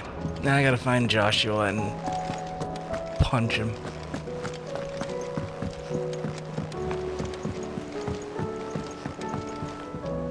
Joshua, I read your message. You're right. Jill is different. I don't think I'd realized how different, but since we returned from Drake's spine, I felt it more and more. I suppose it's not hard to imagine why. She doesn't think she belongs anymore. And that's why we need to remind her she is still one of us. And to let her know that we still need her, now more than ever. That you still need her. But how to do that? When last we were truly close, we were but children. Of course. Do you remember the time we accompanied Father on his annual tour of the Duchy?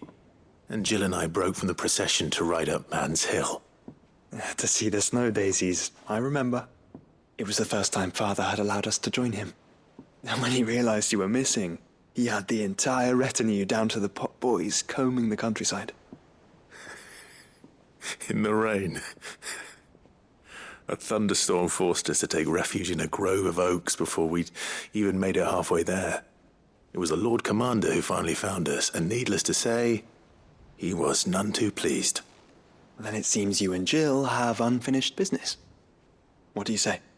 Man's Hill. It's not that far. Oh, true. Though I suspect it is also much changed. Little in southern Rosaria remains as it was when we were children. You're saying I should go and scout the area for bandits? I'm saying we should first go and see if there are actually still any snow daisies left. What would you do without me, Clive?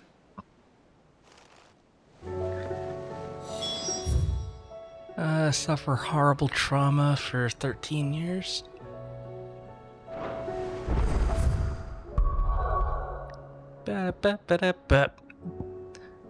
Alright, let's go punch a dragoon.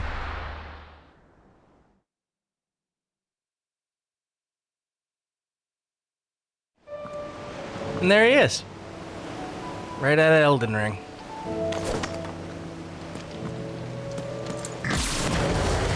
Hey, buddy.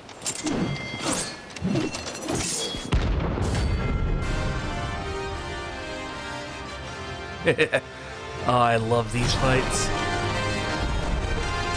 You're the outlaw! The one who drove His Highness to madness! On your knees! Yes, heard. And it doesn't look like he's willing to listen. Only your death will sell!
live.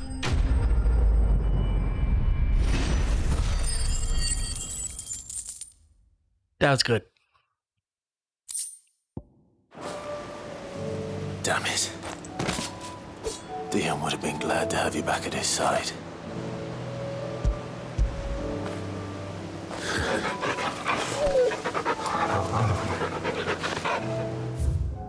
Okay, next. No, we'll just bird over there. Run like the wind. That area I initially was poking at.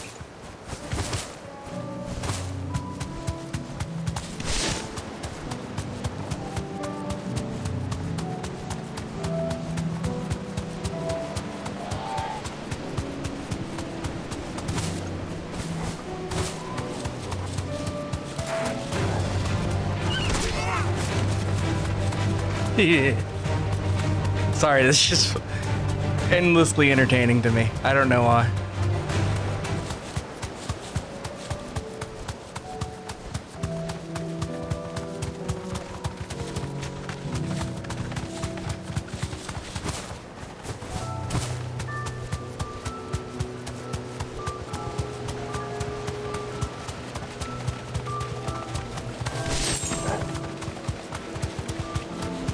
Okay.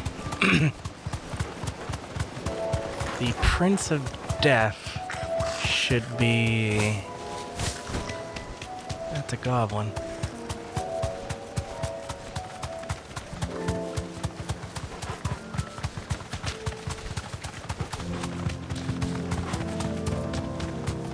This almost... Yeah.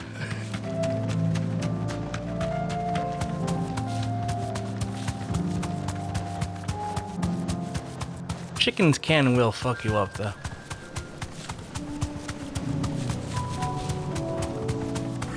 There it is. Be safe.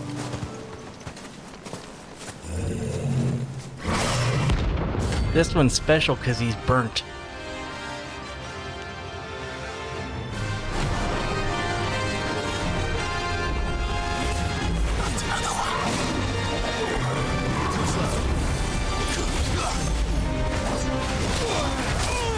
Ooh. This is gonna be an interesting fight one.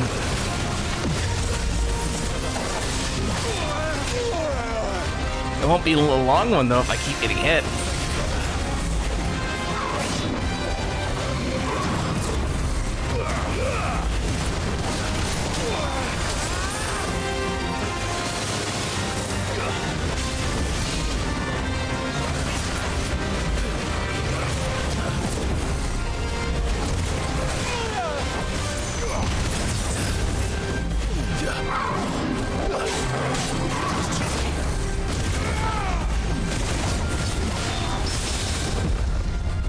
You move too much.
Yes, Forbes in general will fuck you up.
I win.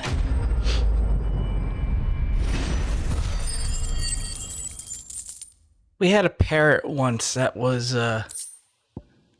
its previous owners were abusive, but it singled out male human beings, as the target of its aggression. So one day when my dad was holding the bird, or letting the bird perch on him, it ran up to his shoulder and pecked into his cheekbone. Just clean through it. Don't fuck with birds.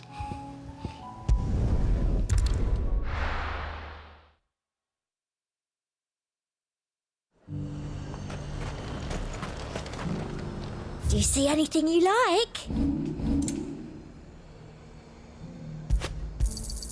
I do like a customer who knows what he wants. An excellent choice. Yes, I wish to purchase all of your morphine for reasons.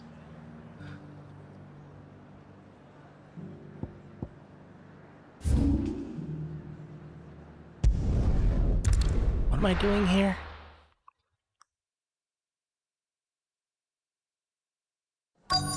Oh, right, chocobo feathers. Let's hope one of the merchants here has what Gav needs. Excuse me. I'm looking for something. Oh, well, then I'm your man. A silver chocobo feather. Oh, or maybe not. Though you're not the first to mention the bird around here. There was a man stopped by the rest not long ago claiming he was attacked by a silver chocobo near some gutted hovel not far from Eastpool. Most took him for a braggart and a liar, but who knows? Perhaps there was some truth to his tale. We'll see. Thank you.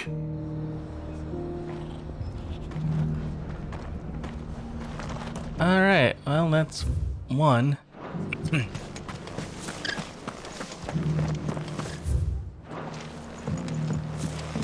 Be weird to put an objective in here to talk to people. So, probably by the exits or in the market.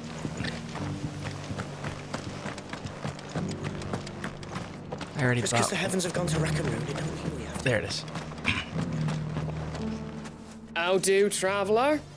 You've the look of a man who could do with a new whetstone? Or perhaps a bawdy etching of the Vicerine? That's his mother. Maybe another time. I'm looking for a silver chocobo feather. If that's the case, rumours are all you're likely to find. No one has seen a silver chocobo for years. Word is they were all hunted for their feathers. Some northern nonsense about bringing good luck. Didn't bring them much, nor their bows.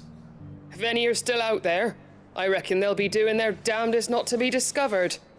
You're probably right. Thank you anyway. You know, I really like bows as shorthand for chocobos.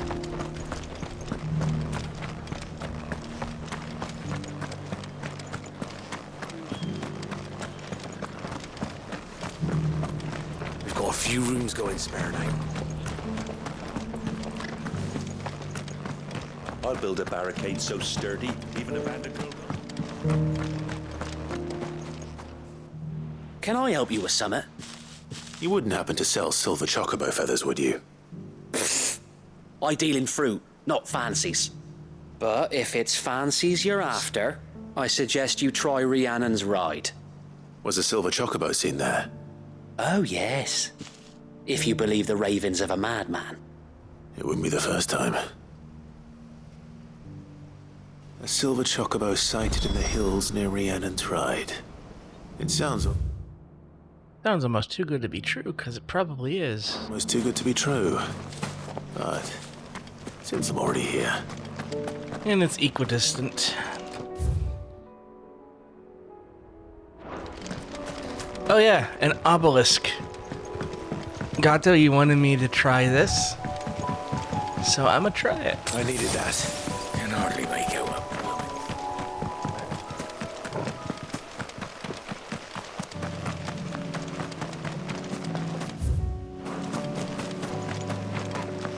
So my understanding is that these are like combat trials where you're just locked to one icon's abilities. So this would just be Phoenix.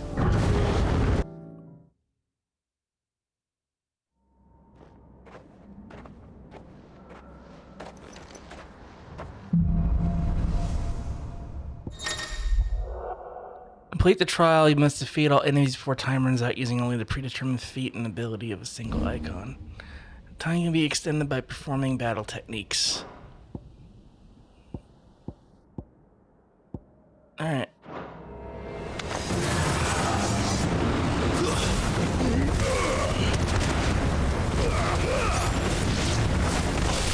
Stay down!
How many stages are these?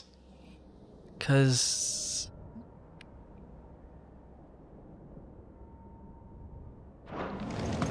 yeah.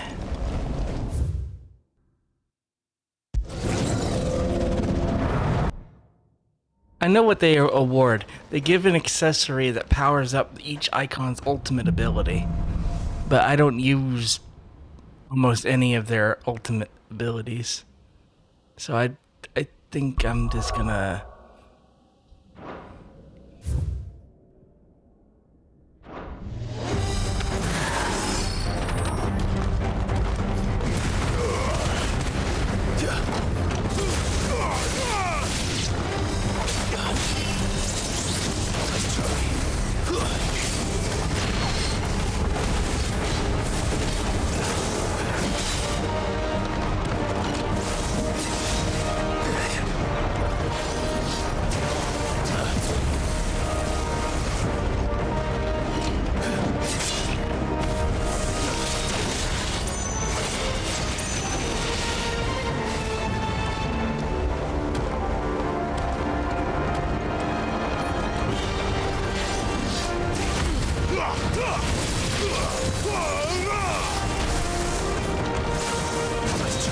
Is an achievement for getting 2 of those in one fight.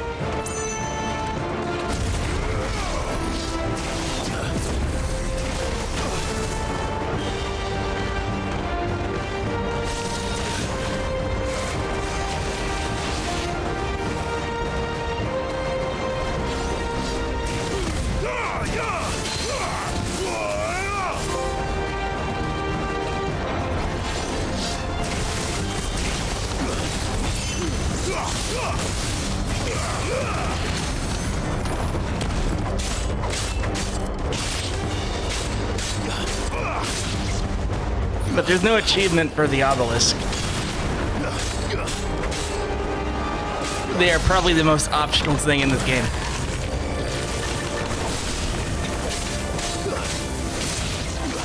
Too slow.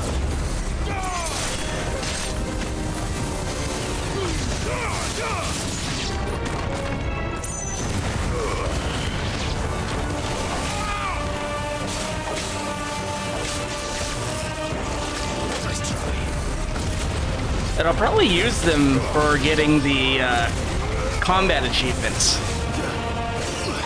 Because it's going to force me to use abilities that I don't normally use. Like Heat Wave.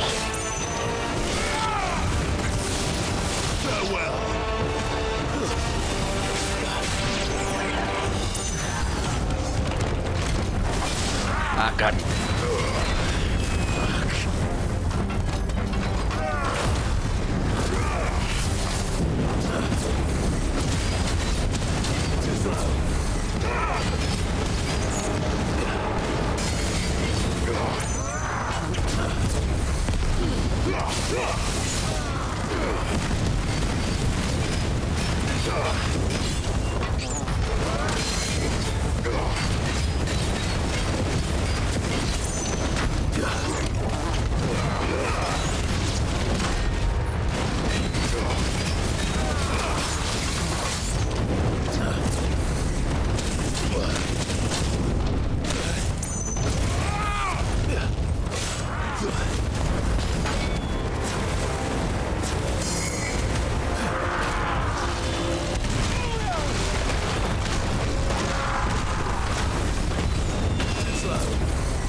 How's that?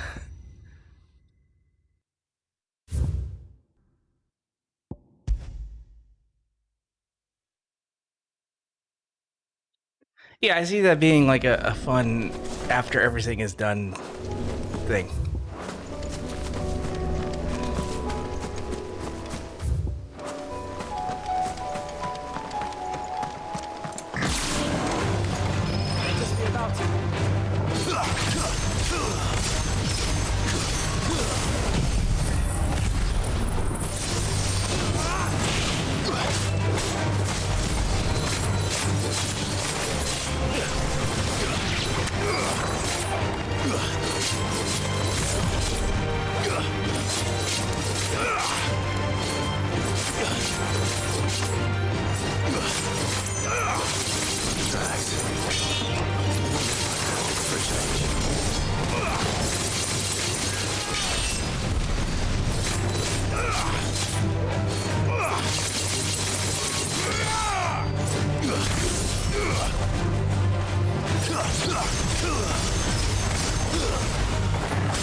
Okay, so there's an opening over here.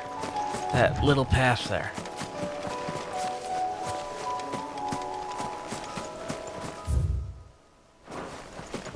There it is. If I were a chocobo that didn't want to be found, I'd be in a house. Because who looks for birds in a house?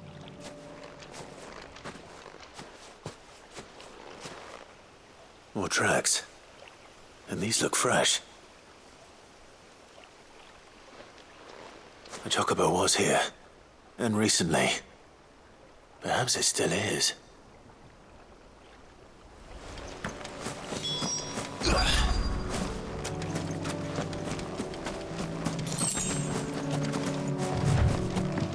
I don't hear anything. Well, we just need the feather, and I don't have to kill it, so I feel good. Well, I'll be damned.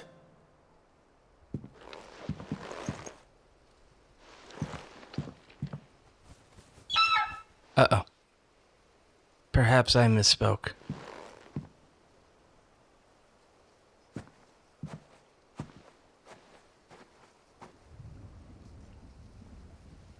Aw, look at him.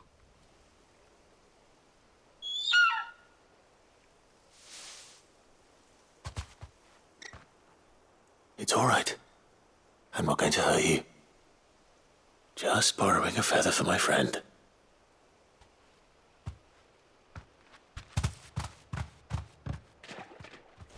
Thank you. Let's get this back to Gav before they change their minds. Okay. So now we need to go down here. Well, hopefully that was a breeding couple.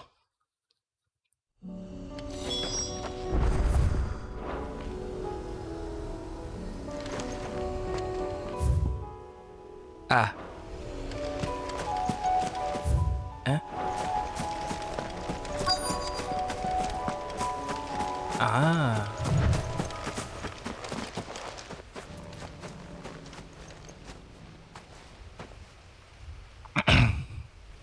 This is the place, but... I'm sorry, Clive.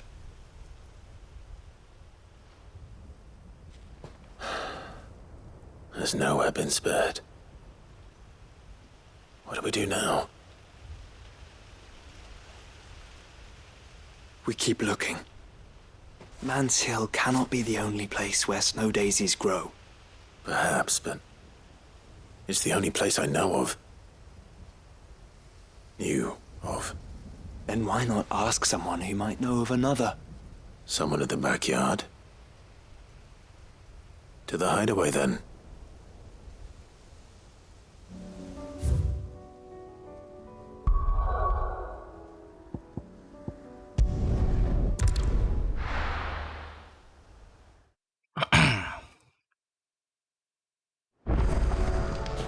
Let's hope one of the gardeners knows where to find snow daisies.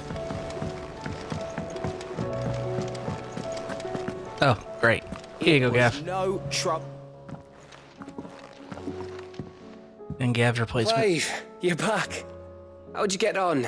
Any luck? Any luck, you say?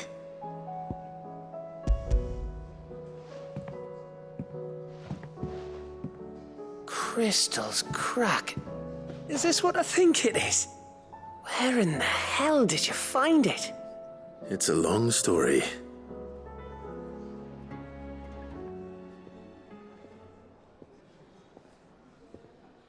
Right there on the road to Eastpool. Who'd have thought it? Everything up there's been abandoned for years. The empty cabin made for the perfect shelter. Though I fear my presence may have forced the poor creatures to look elsewhere. Don't blame yourself, Clive. The blight's right on Eastpool's doorstep. They'd have had to move on before long, even if you hadn't have turned up. They'll find a new home. Trust me. After all, that's what us endangered animals do. Anyway, what matters is, you managed to nick us one of their quills before they could run off. And now all that's left is to fix it to the carving. I didn't know you could carve. Reckon there's a lot you don't know about me. Like the fact I'm as good with a whittling knife as I am with a sword. And that bone Ember gave me's a dream to work with. What did you say it was from again? An Avis? But it weren't your Avis, Sid. I slew one of my own at last. Good job, kid. So all those long nights in the pit finally bore fruit. I'm proud of you, Ember. I'm actually proud of this Don't kid. speak too soon. I ain't done my trial yet. There we go. Aw, it's nice. What do you think? I think if you ever hang up your scouting cap, you'll be able to make an honest living. Oh, will I? I should go and see if Ed is awake. Give it my best. You can give it to yourself. Come on.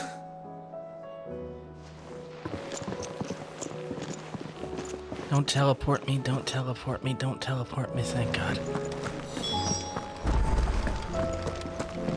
Because they would take me to the infirmary, which is even further from the backyard. Say what you will. Lady Karen is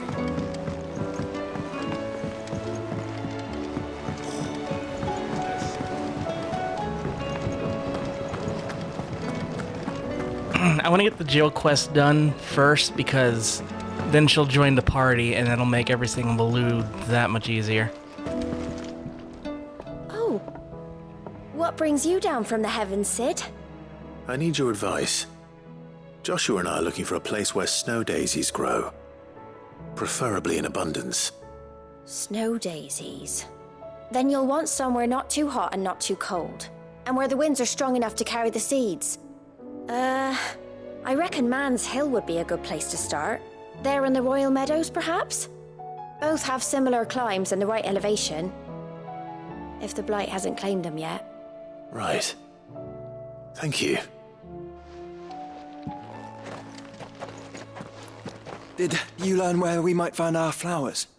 The gardener here mentioned the Royal Meadows in Sambrak. Ah, the fields beyond Northreach. Well, if that's the case, then Jaye was right. I recalled that she kept a record of our travels, you see. So I asked her if she'd perhaps noted anywhere that snow daisies grew, and she mentioned Oilafeist Bay. Whose shores border the meadows. Off we go then.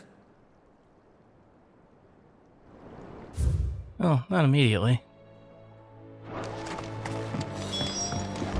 Wait. Can I do this? Will it let me? Posture check.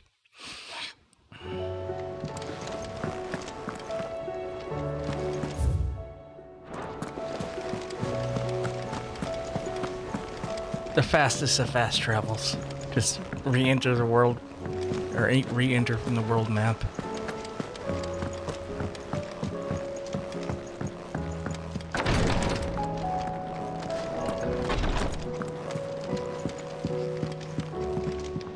Thought you were having this baby. Me lords. How are you feeling? Well, thank you. Is something wrong? Wrong? No, nothing like that. What it is... Go on, please. I made this. It's beautiful. Did you make it? We did. It's from all of us here at the Hideaway. Your new family, like. It's a good luck charm. We may come up north when a band's on the way. I mean a baby. To let him know that they're part of the family too. Oh, I hope you like it. I don't know what to say.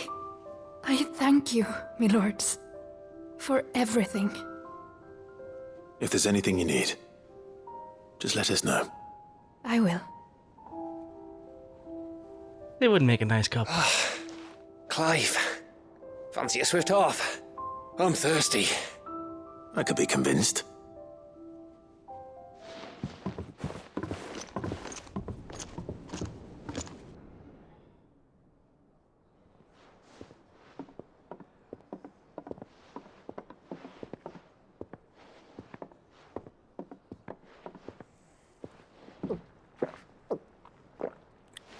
Oh, we get a full cutscene for this. Nice. Don't you think you've had enough? Oh, we're celebrating. I'm gonna be a father. I think Edda might have something to say about that. You know what I mean. Bit of light in these dark times. Wasn't long after me 10th name day, my mum told us she was with child again. I was over the fucking moon. I was looking forward to having a little one to lord it over, what with me being the runt of the litter. Thought I'd finally have a chance to prove to the world that I could be a big brother. Imperials came the day she went into labour. Had myself a baby sister. And then I didn't. Me whole family gone in a blink, while I hid in the cellar like the spineless little arsehole I was. Great brother I turned out to be.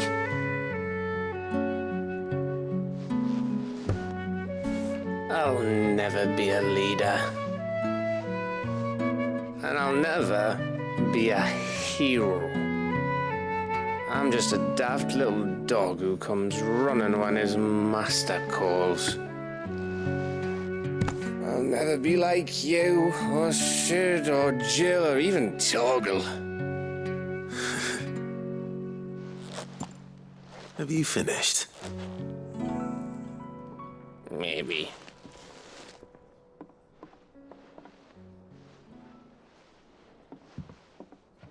Do you know why you're our best scout? Because you don't need anyone to hold your hand. Without your resourcefulness, your courage, your determination, I don't know where we'd be. Maybe hanging off a cliff like,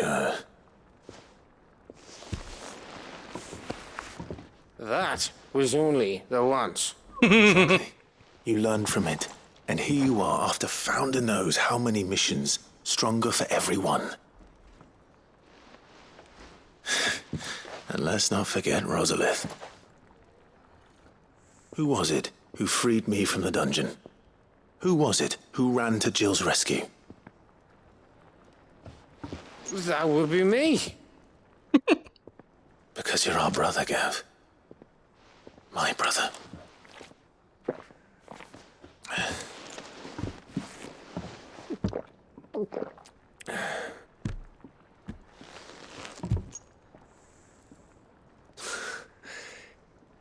Your brother.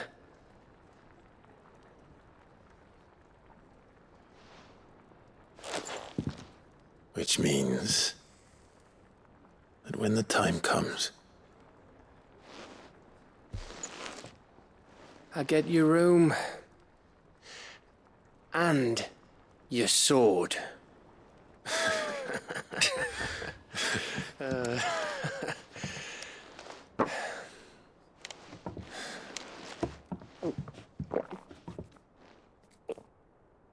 Yeah, I'm glad that I set aside this day for this, because these are just really good story moments. I may have had one too many. One? You may have had 10 too many. I said I was thirsty. Better get back to work anyway. After I walk this off. Clive?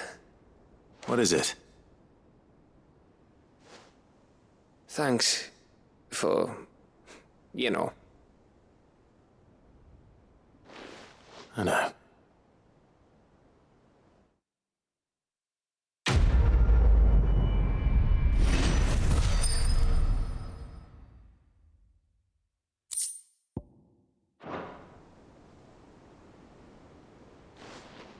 All right. That's done. Let's take care of Jill's quest in Sandbreck.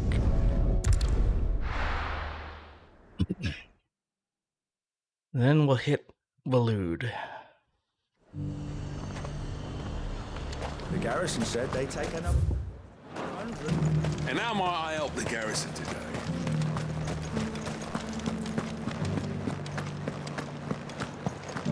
Squimps.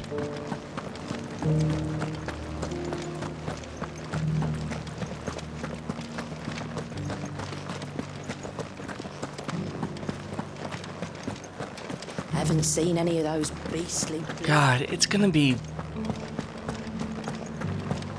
bittersweet, I think, when be careful. this game is over. I will. Because, like, I am fully invested in this world and these characters. And, you know, as much shit as we gave, you know, like X2 and 13.2 and 13.3, I kind of hope they do something more with Valistia here.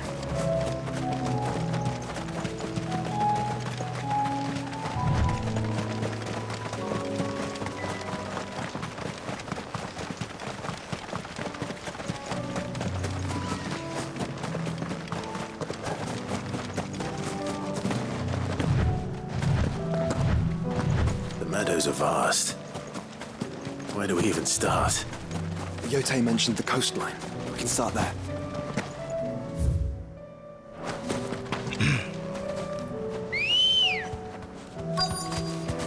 Good girl.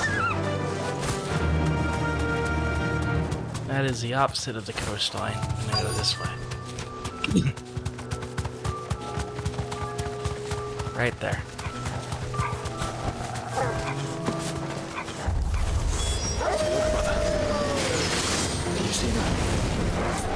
I did. The flowers and our friends.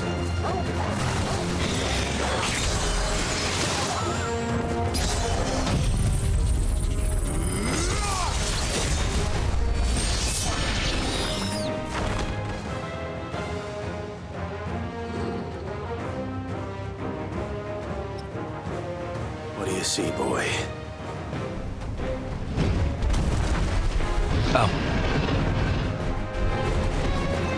Let's hope this is the last one. Only one way to find out.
It's over. You.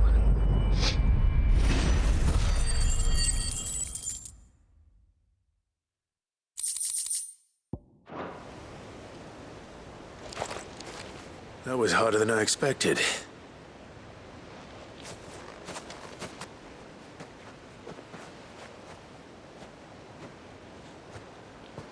But found her. It was worth it. They're beautiful. Do you think Jill will like them? She'll love them. Come on. Let's go.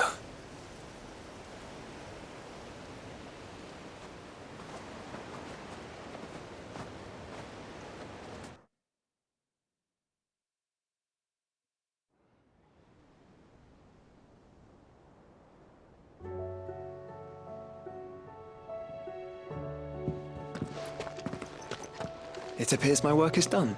The rest, as they say, is up to you. Well, you and the skies. We wouldn't want another thunderstorm now, would we?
Sorry about that. One of my cats randomly jumped like 10 feet in the air and caught something and was just running around with it. So I had to see what the heck was up, and it was just a piece of rubber. I don't know where they got it from.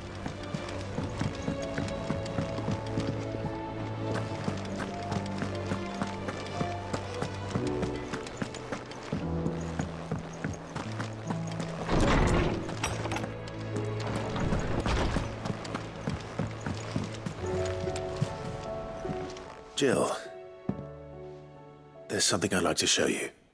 There is? And where might this something be?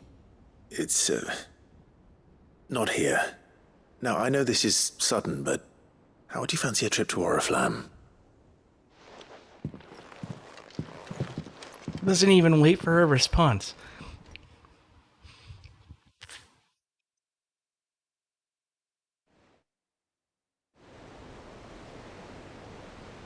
I think we've got about an hour left in this.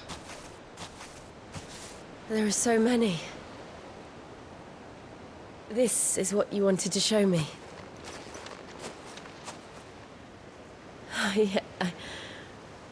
I don't know what to say. You don't need to say anything. The smile on your face is enough. Aw. We've been worried about you. Joshua and I. Do you remember when I took you to Man's Hill? Or tried to? How could I forget? You saw me crying and thought a change of scenery might lift my spirits. In the end, it earned me a nasty cough and a stern scolding from your mother. But I felt wonderful nonetheless. I'm sorry. I had no idea what I was getting us both into. But I couldn't bear to see you like that. Before we left, my chambermaid told me she'd overheard your mother talking about my marriage prospects with some of the noblewomen at court. They were debating whether it would be more profitable to marry me off to one of the high houses instead of saving me for the ducal line.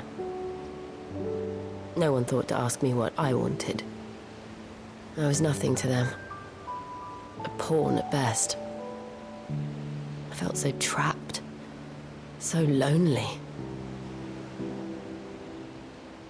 I didn't know.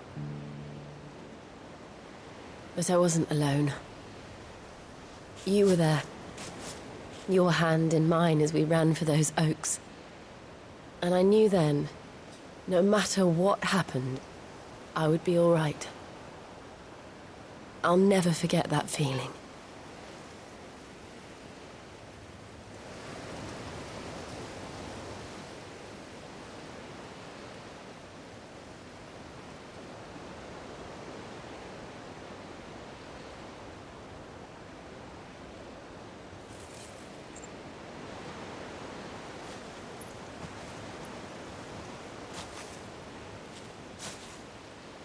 Before we broke camp, the morning after the storm, do you know what I did? No? What? I slipped away from my governess to climb the tor. And from there I saw a sea of petals, all reaching for the sun. And I realized that no matter how terrible the night, dawn would always come.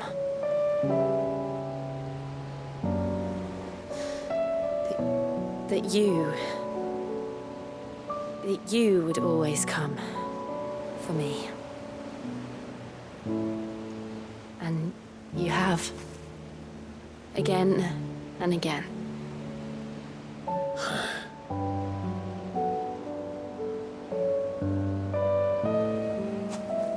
Where do you see us?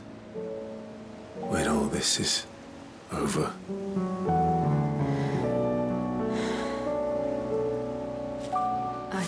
Don't know.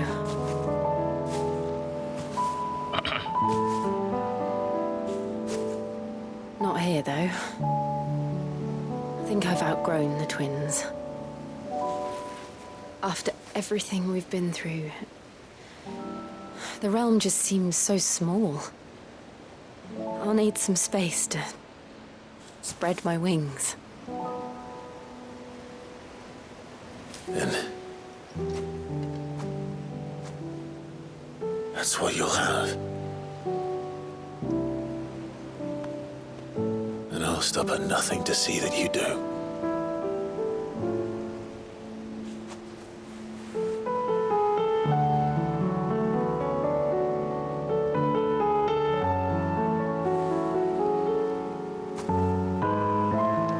I never was much good at garlands, but it'll have to do.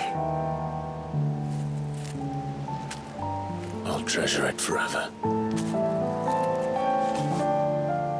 Thank you, Clive. For this, the flowers, for everything. It's exactly what I needed. You are my treasure.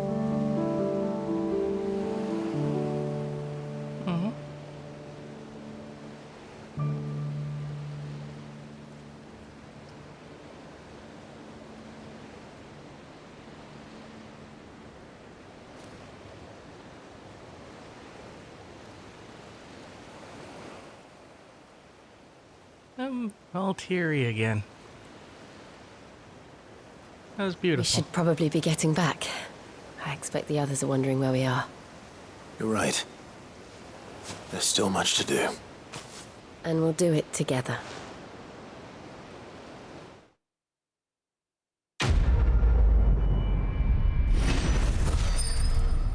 Yep, we'll do it together because now you're a permanent part of the party.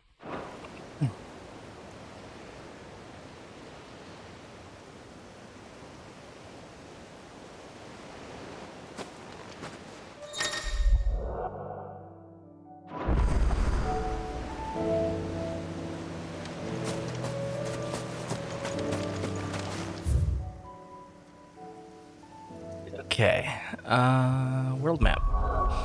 We need to take care of shit in Waloed. And I think it only makes sense to start from the bottom.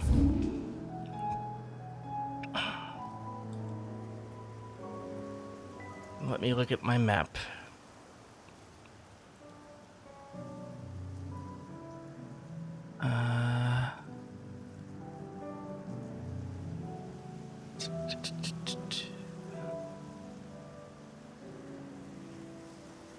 Okay, there's one monster in this bubble. There's a monster over here in this town.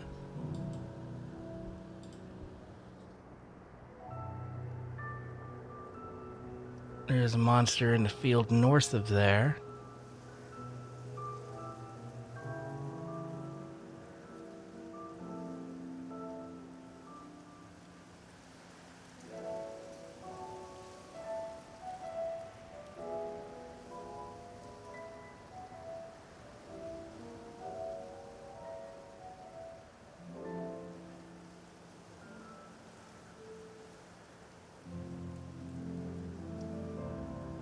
There's a monster in this mess. There's a monster in this field. There's a monster over here. Okay, in that case, we're going to start from the top.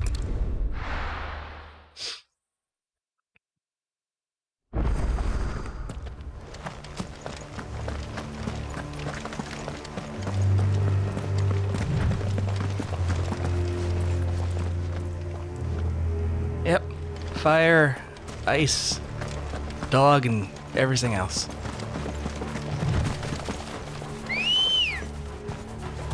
Come on. Try to avoid fights along the way.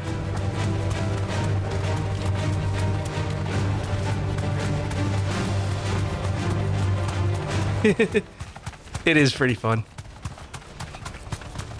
I gotta come up I gotta come up with some more after we get some more sub points, which means we need more subscribers. Gotta start hitting some of those sub goals. Now, house with a bookworm living.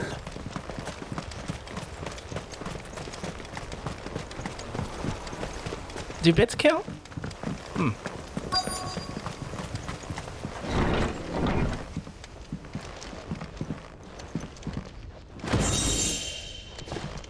Let me just rob this guy of all that he had. His interests were certainly varied.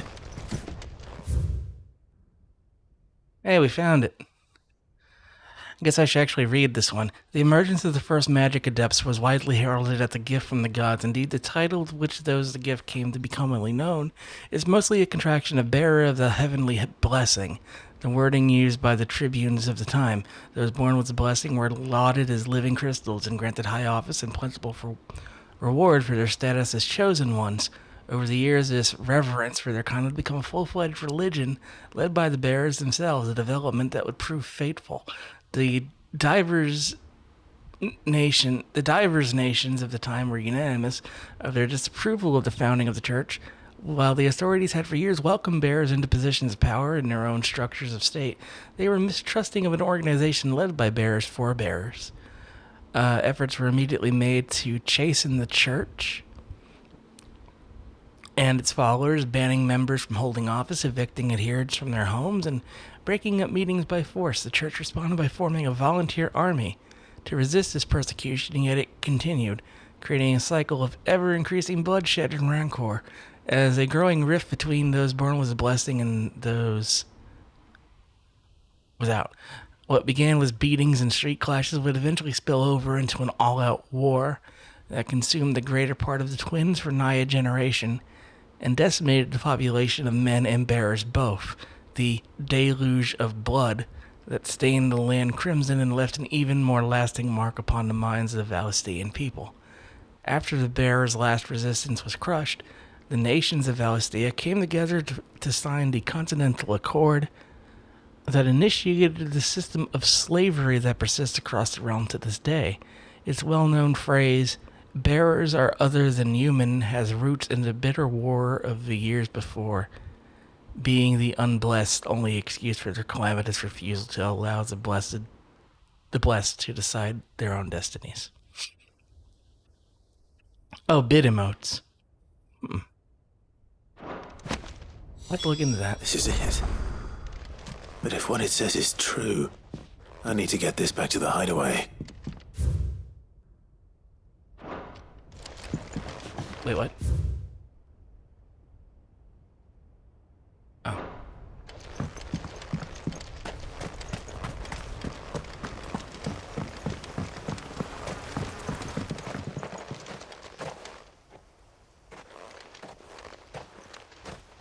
Leaving so soon, stranger? We've been watching you. From a distance, so to speak. You're subtle. Subtle. I Thank know you, Clive. who you are. Then we need not waste time on introductions. Hand me the book. No. Leave it in our care and return to your life. Your care? Do you mean to burn it or bury it? That is not my decision to make. But by one means or another, its contents shall be removed from the common record. Then I'll have to politely refuse. I won't let you erase our history. Then we find ourselves at an impasse. Very well. The book can just as easily be pried from your dead hand. About that.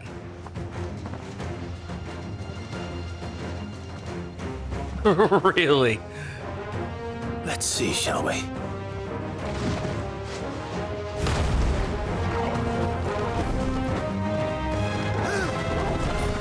Too slow.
Don't burn books.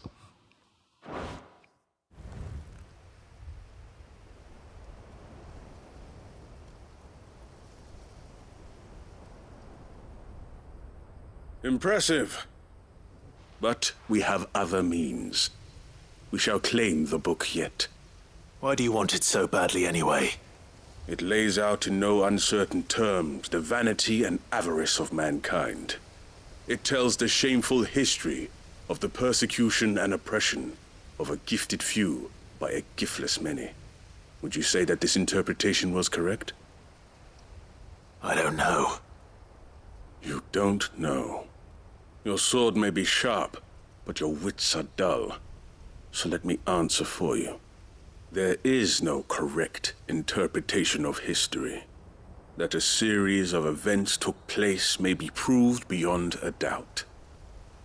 But there can be no single, immutable explanation as to why they came to pass. It is a question of numbers and of belief. If enough people believe that a set of events occurred for a reason, that belief becomes the truth. So you're trying to control the truth?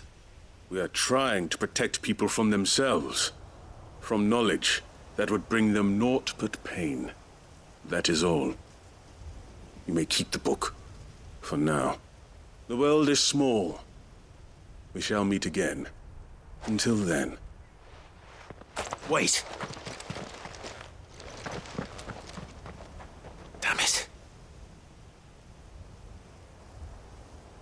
Let's get this back to Vivian. Perhaps she can explain what that was all about.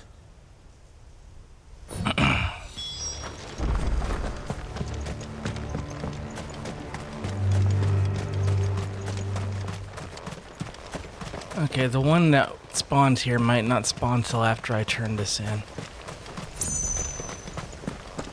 That's fine.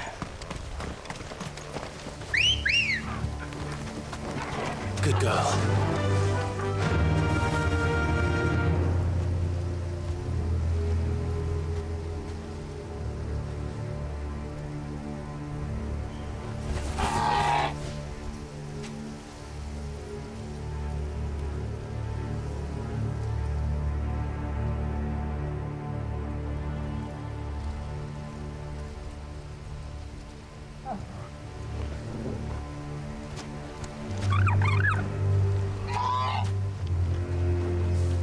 Sorry, I'm just checking that map.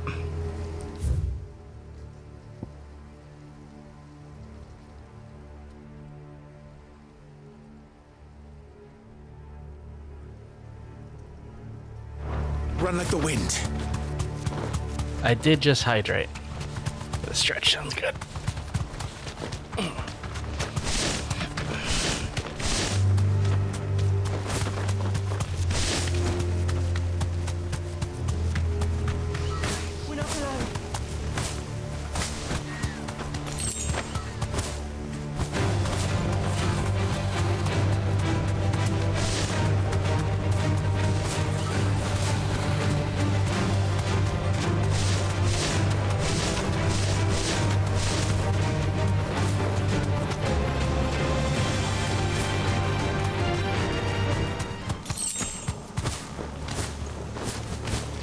This must be the orphanage.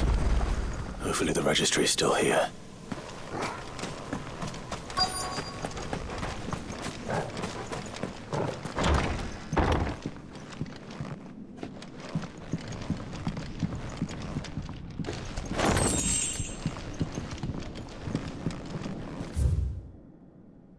Writ of incorporation. The Kingdom of Elude hereby incorporates this institution wherein juvenile bearers are granted the opportunity to give themselves in service to the state as soldiers. Trainees succumbing to the crystal's curse or otherwise perishing are to be disposed of with all haste. The graveyard is strictly reserved for the uncursed. Bearer disposal within its bounds is punishable by death. I am so glad I toppled this government. Disposed of.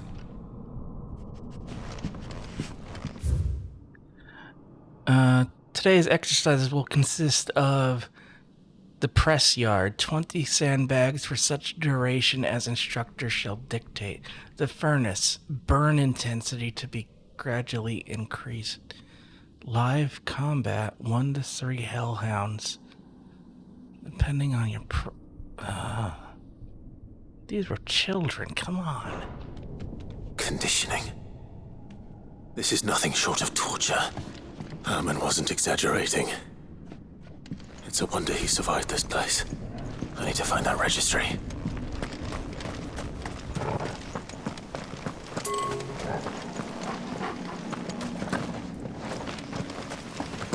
What, it actually is in there?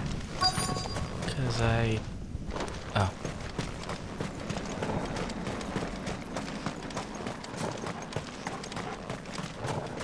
Why would it be outside, Jay?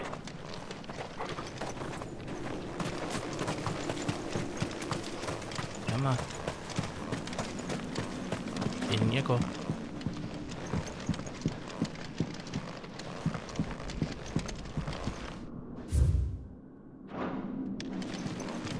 Right. Is that it? I recently learned that my own daughter was among the children turned to stone by the brutal training I subjected them to. I had not so much as thought of her since handing her over to the authorities as a babe, but inquiries within the military confirmed it. It was her. I had been torturing my own flesh and blood. Now I see her everywhere. Today one of the children smiled at me in the hope of receiving a few scraps from my table.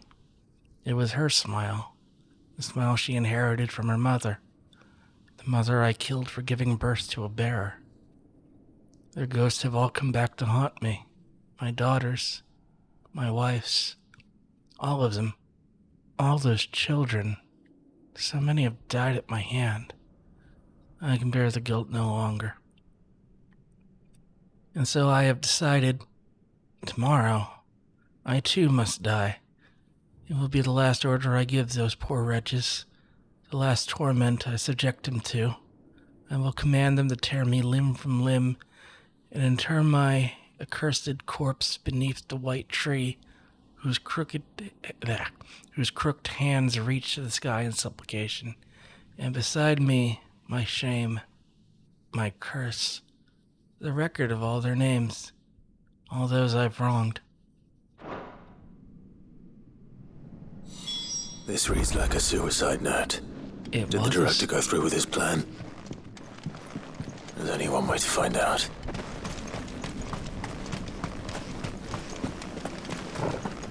Sure glad we got the happy quest out of the way.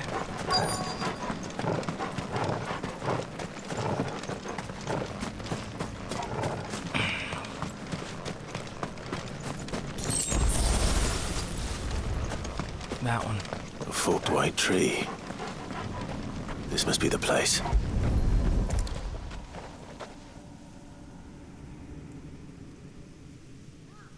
Could he really be buried here? There's something hidden among the roots. Let's see.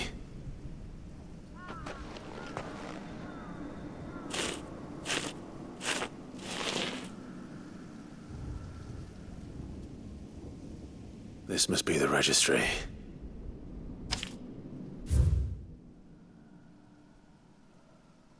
Hans, 10 years old. Lithification. Alfred, 9. Conditioning. Franz, 12. Lithification. Paulina, 10. Emaciation. Bruno, 11. Discipline for attempted flight. Johanna, 12. Disciplined for attempted flight. Reinhard, 9. Conditioning. Marta, 10. Conditioning. Etc. So many names. This place was a slaughterhouse. And where is the architect of all this misery?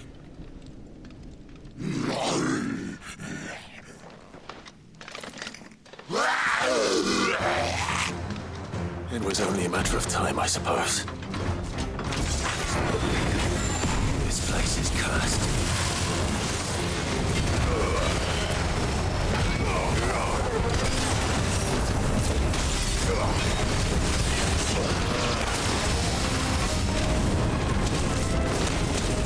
Too slow.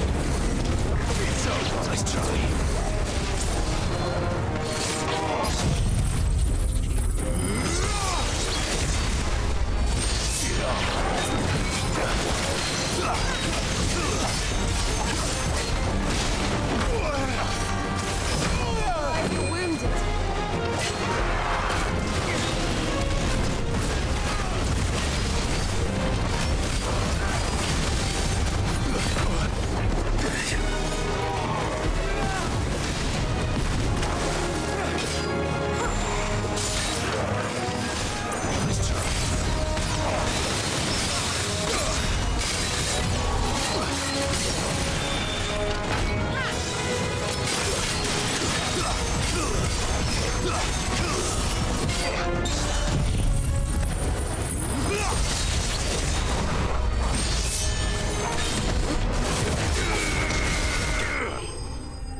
I'm done here.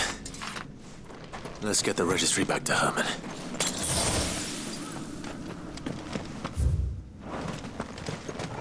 I am glad that man is dead.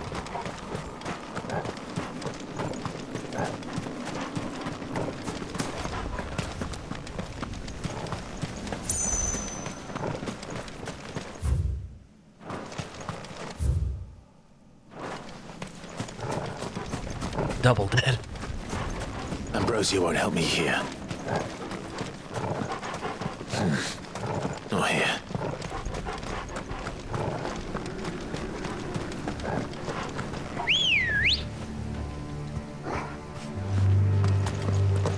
Let's go. Faster!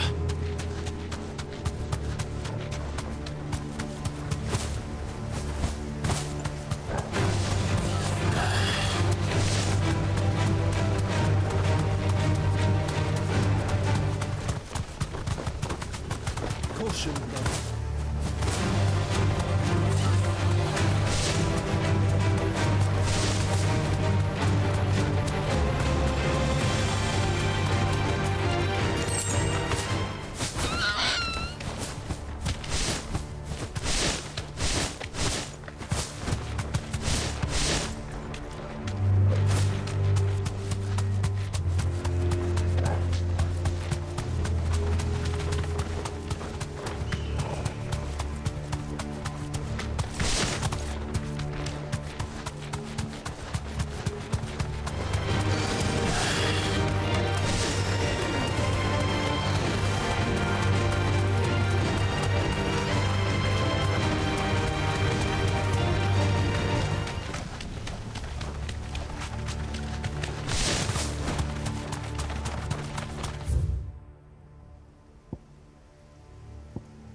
Is that it?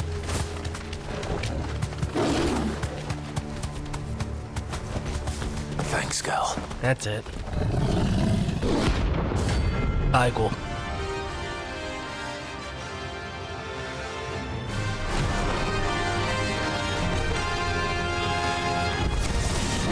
That's no ordinary girl.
And there goes one.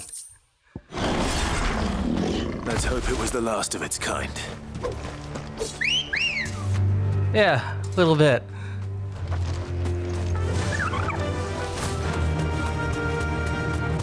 Like someone stuck a Christmas wreath on a curl, complete with lights.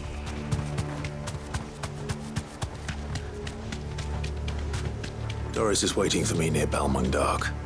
The longer she's out in the open, the more likely she is to be found by a Kashik. I need to hurry. Walk and talk, Clive.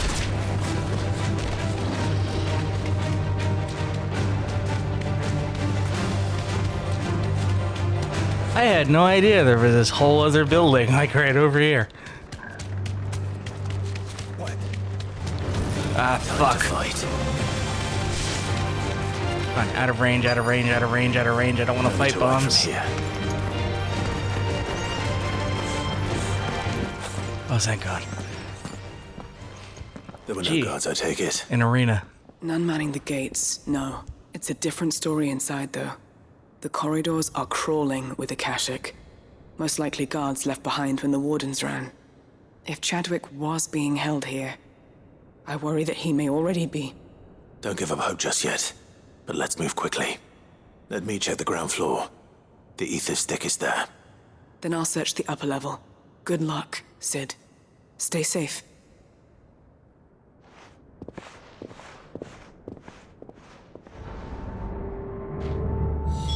Just how bad are the floods inside the walls? Bad enough to turn.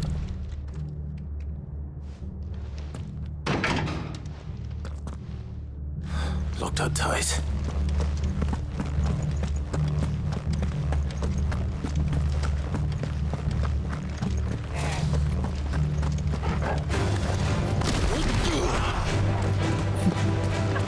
Oh, that failed spectacularly.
Seems a waste.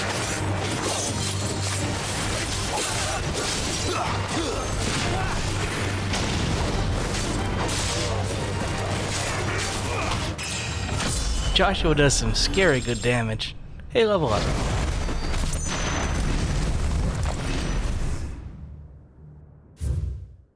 The Kuza has long been recognized as an especially aggressive species. This being the case, there's hope that successful deployment on the battlefield might be a means of inflicting heavy casualties on the enemy.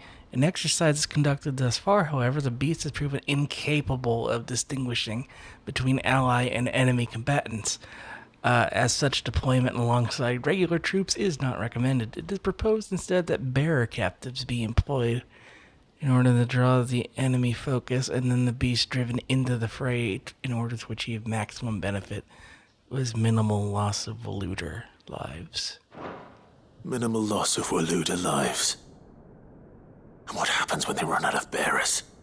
Even the Imperials take better care of their branded than that.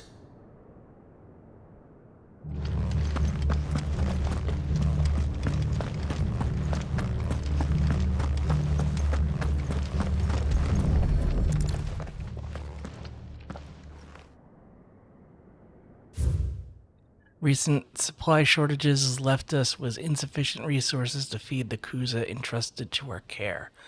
Fortunately, as a creature was observed to kill and consume the bearers assigned to fight beside it in a mock battle conducted as part of its training, the beast was further observed to enter a state of visible contentment upon feeding in this way, suggesting that live bearers may even be its preferred source of sustenance. Oh, God. While this behavior is unexpected, it is not unwelcome. Bearers no longer of use for training purposes can now be repurposed as required. They were feeding bearers to it. This is even worse than I'd feared.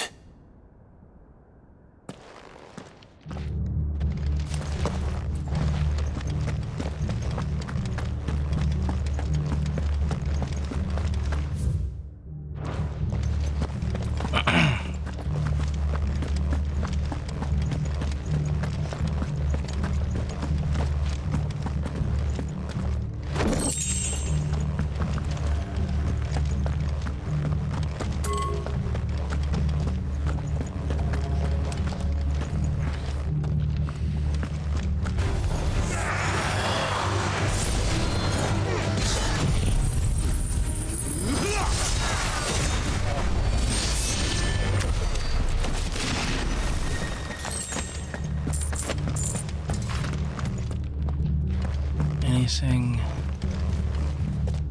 No.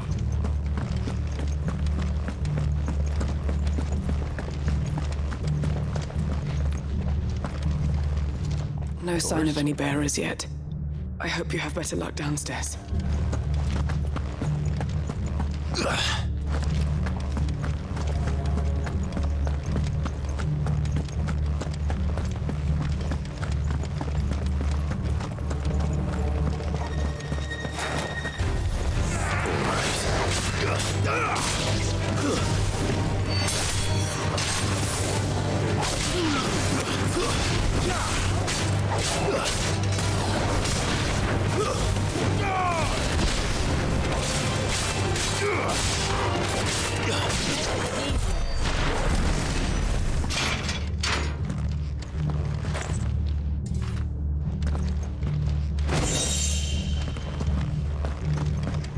Honestly, I came upstairs to find a way to get around to the other side, which was locked.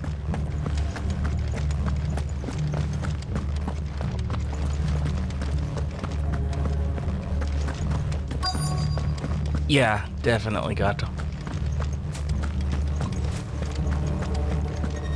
Ah.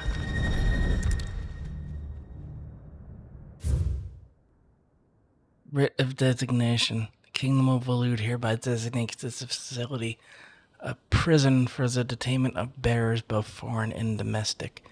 The purpose is to rear and train a Kuza beast for deployment in the field.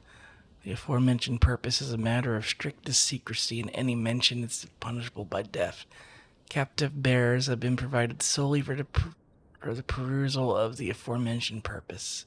Express permission is required for use of bearers in any other capacity. So this place was no ordinary prison. And I doubt they'll have taken the creature with them when they fled. Nothing but a caching down here. Hopefully things are looking better upstairs. I should go and see how Doris is getting on.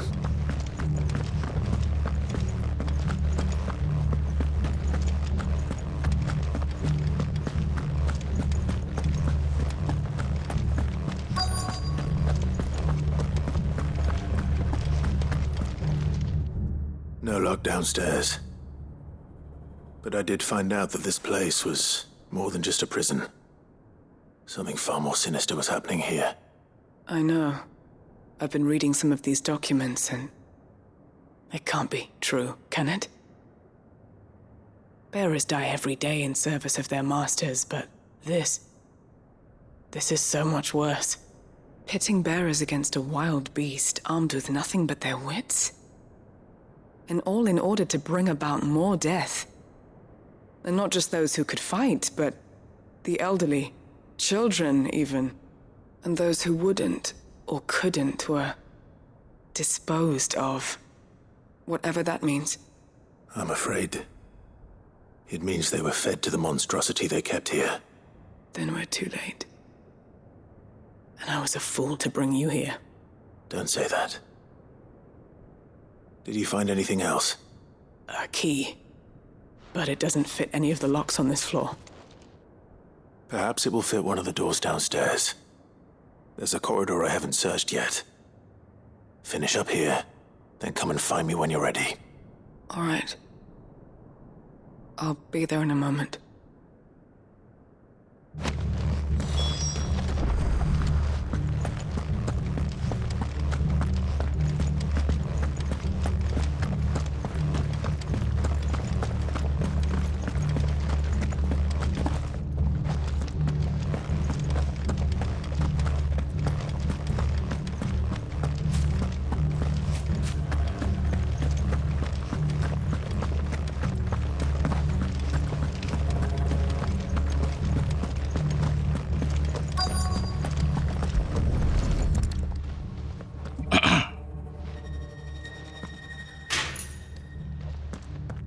Let's see what we can find down here.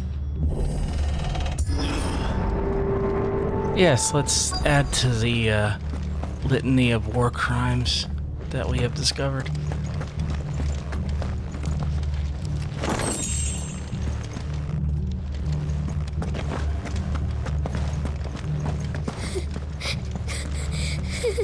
Oh no. A survivor. And she sounds close.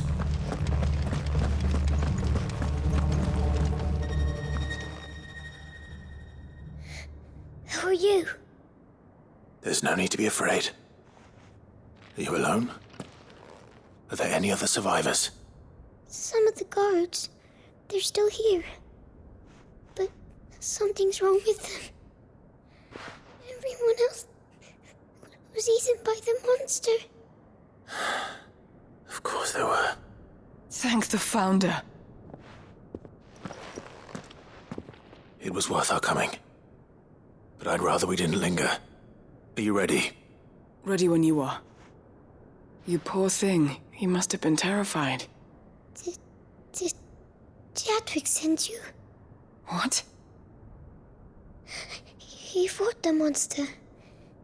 Distracted it so I could run away. He must have sent you. He promised to free the others too. Where is he? He opened your cell, didn't he? He wouldn't be here otherwise. Chadwick.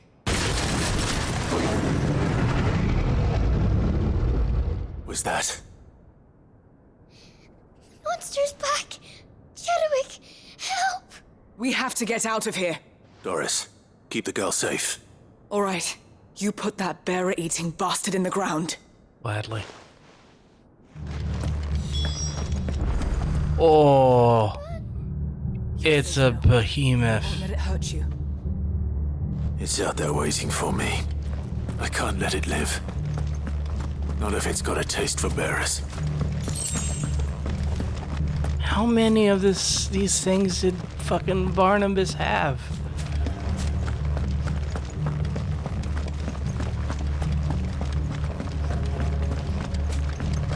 Oh, this is gonna suck.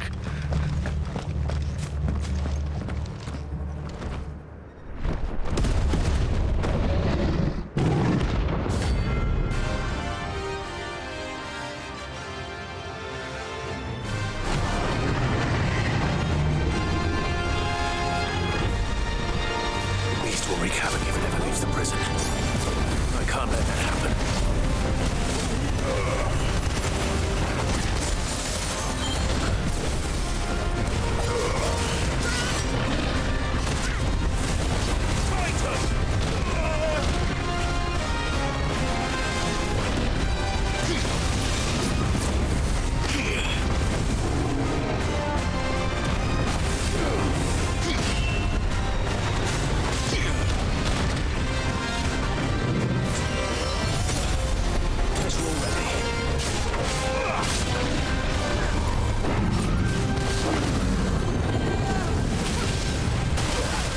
I was about to say, at least it's not doing that.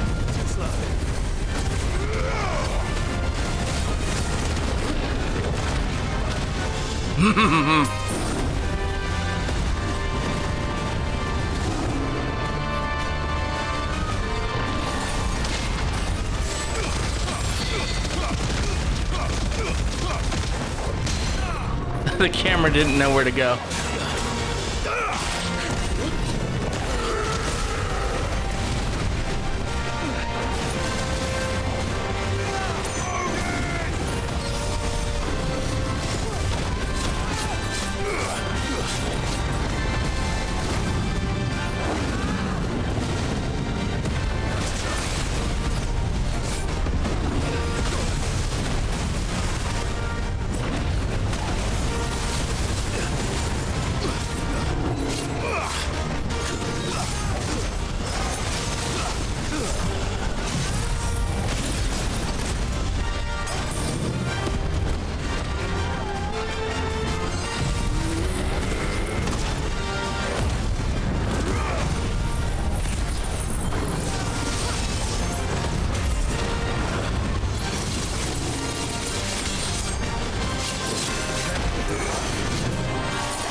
Enough of that.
That was way easier.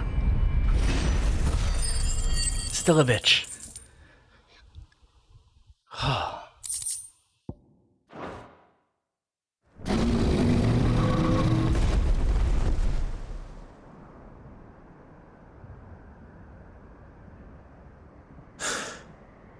Finally. Turn you into fucking boots. Sid, are you hurt? I'm fine. I think.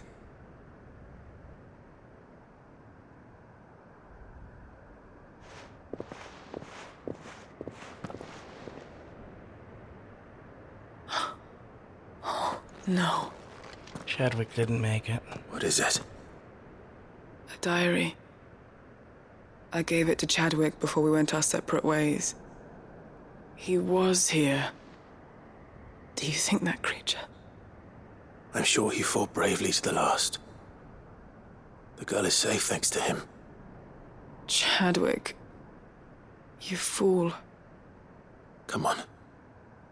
We have to get her back to the hideaway. We don't want his sacrifice to have been in vain. No. Of course not. I'll see that she's looked after from now on. It's the least I can do.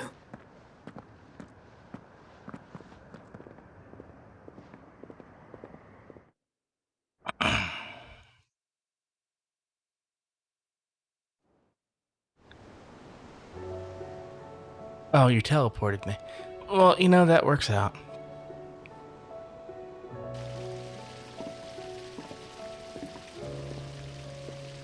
From what I hear, you've barely left the girl's side in days. I hope she's recovering from her ordeal. She is. Slowly but surely. She's far tougher than she looks. I thank the flames we found her. If we hadn't... I know. Yep. We did. And we're gonna keep going to till save Chadwick. There's we're no done, need to because we're almost done. Without your help, I would never have found out what happened to him. How he fought to the bitter end to save her. To save Haida Marie. That's the man I remember. The man I thought of as a brother. I wish I could have met him. I'd like to hear more about your past. If you don't mind, that is. Of course. You already met my former master. She trained Chadwick and I to do two things. Kill and obey. We were supposed to be sold to the highest bidder when the time came. But no bid was ever high enough to convince her to part with us. For years, we were her daggers in the shadows. But we could never quite shake our doubts about the things she made us do. And then, one day, we just couldn't do them anymore. So we escaped. But staying together was out of the question. They would have found us too easily. After so many years of training, the pull to serve was always strong. It scared me to think he might have taken another master, become a dagger in someone else's hand. But even in captivity, the battles he fought were his own. And he died not as someone's tool, but as a hero. Haida Marie is proof of that. Bearers can cast off their shackles. And the curse breakers will show them how. I'll fight until my dying breath to see it done. For Chadwick, and for all of us. Thank you, Doris. We'll be counting on you. I wonder if Chadwick's a reference to Chadwick from Final Fantasy VII Remake.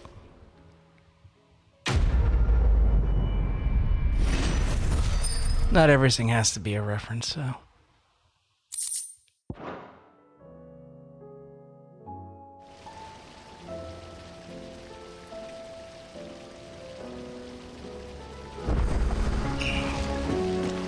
That said, I'm going to turn in these quests and then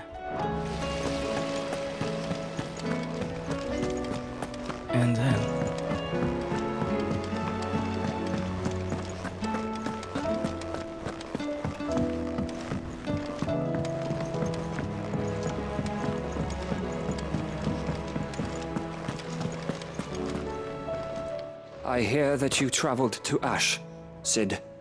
Did you by any chance recover the names of my fallen friends? I did. Yes.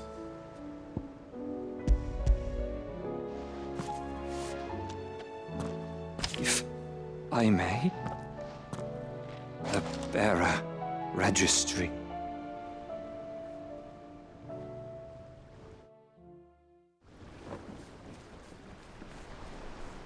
The director was a brutal man. He got no worse than he deserved. The registry was all I found beneath the tree. There was no sign of a body. Or any record of what happened to the children after the orphanage closed. I pray that at least some of them survived. All their names are here. The ones we lost. My friends. My light in those dark times. I can still remember their faces, like it was yesterday.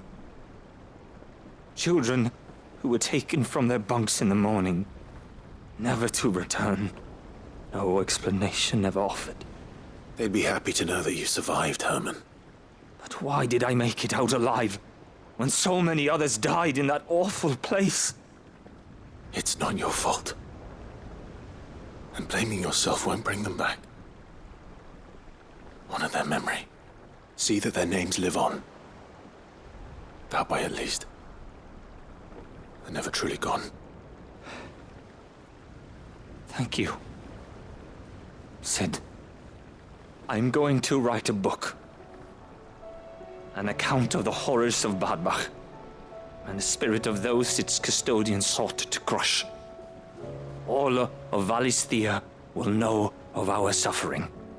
And in the name of those I lost, I will not let it happen again. Neither will I.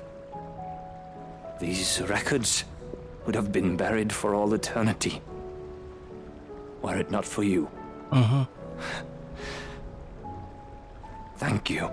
Definitely a reference to that.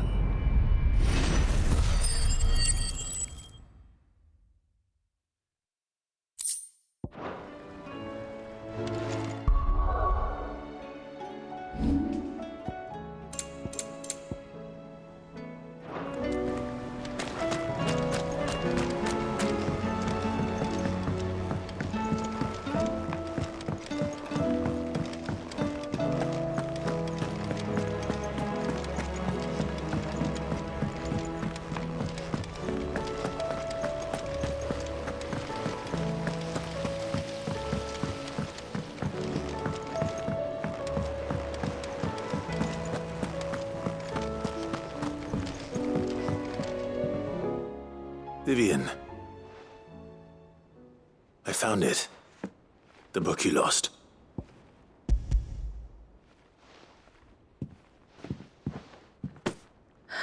You...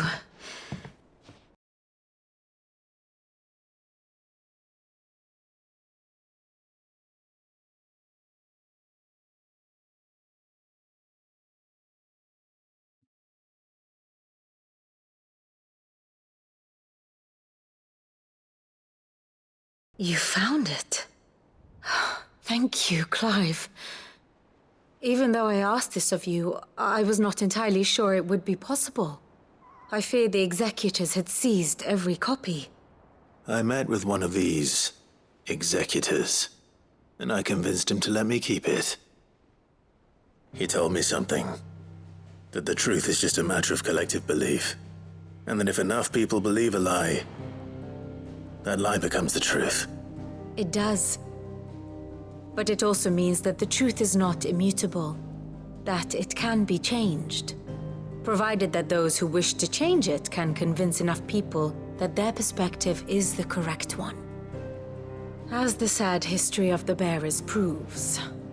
You said that the book inspired you to become a scholar. It did. Or its author, rather.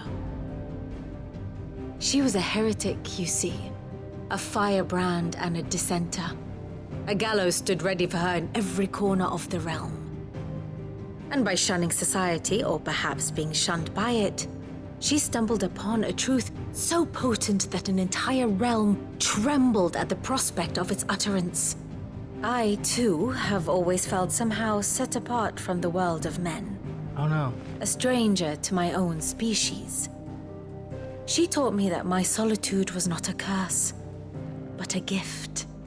And that, though my journey to the truth might be a lonely one, what I found at my destination would be more than worth the cost. Do you still feel that way? That you're not one of us? Honestly, I'm not entirely sure anymore.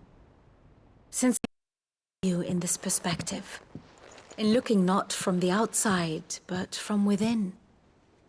So if you'll permit me, I'd like to continue my work here. Remember, Clive, when enough people believe, belief begets truth. Give the men and women of this benighted world the gift of truth. Make them believe in you, as I do. I'll try, Vivian. I'll try. I'm not sure how it got desynced, but at least it was an easy fix.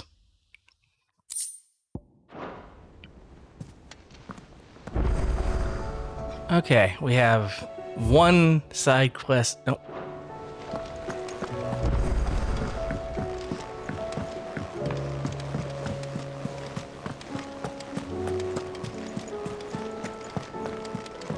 Everyone here had a character.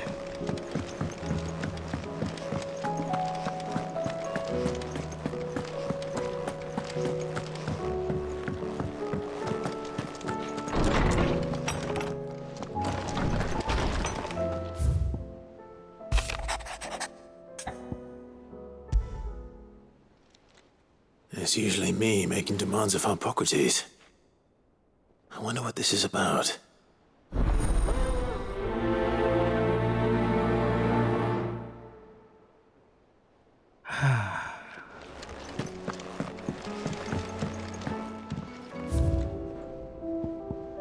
Well, I actually have almost all of them.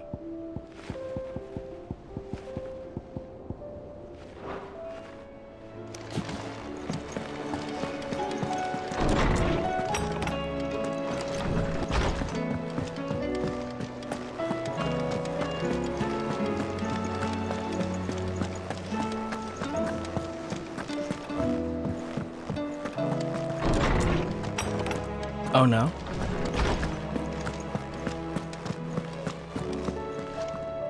Lawsman Hippocrates. I received your note. Ah, yes. I expect you're wondering what this is all about. You spoke of making amends with Dion. but I can't imagine what for. Then I should begin by telling you that I was once his tutor. This was some years ago, of course, before I joined Sid in his hideaway. At that time, I was counted among the foremost scholars of Oriflamme, and was accordingly invited to the palace to supervise the young prince's education, all to ensure that the future emperor had a firm grounding in, well, everything an emperor should. History, religion, commerce, government. Alas, our time together was cut short when Dion left to join the Dragoons, his studies no longer being deemed necessary. I had not expected to meet with him again, least of all here. Have you spoken with him? No, I have yet to find the right moment. His Highness always seems so preoccupied, especially when alone. I would not wish to disturb his ruminations with idle words of greeting, not when I know he dwells upon the evil Ultima had him commit in the Dominion. The guilt weighs heavily on him, I know. But as you say, that was Ultima's doing. Surely you can't blame yourself.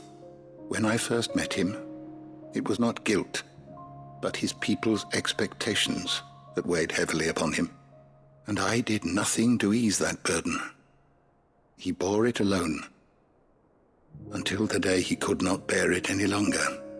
It is one of my greatest regrets that I only ever offered him my wisdom, when what he truly needed was friendship. The blame for Dion's transgressions lies not only on his shoulders, but on mine. I see. I'm ready to help you in any way that I can. Then I beg that you bring me a wild wyvern tail. Apothecaries across the ages agree that even to glimpse such a flower it's a flower. To be granted inner solace. Fabulists and fraudsters all, of course.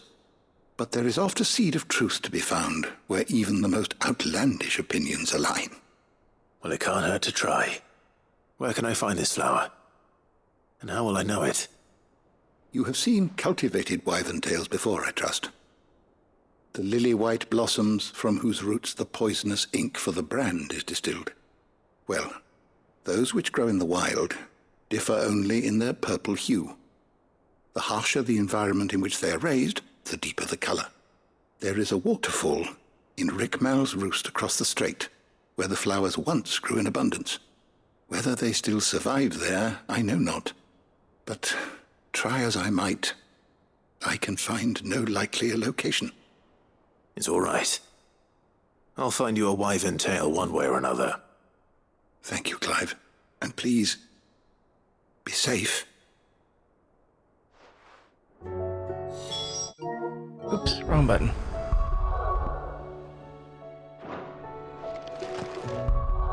Let me save here, just in case.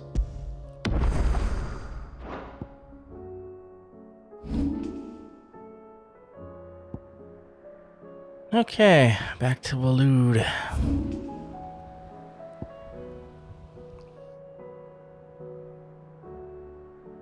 That would be quicker.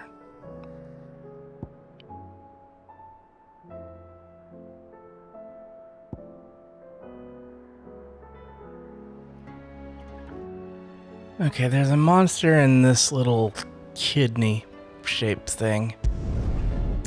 We'll hit that.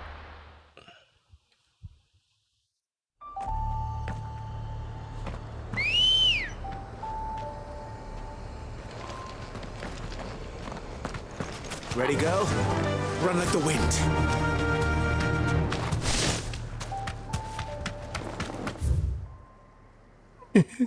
Well, I mean, it's what it sounds like.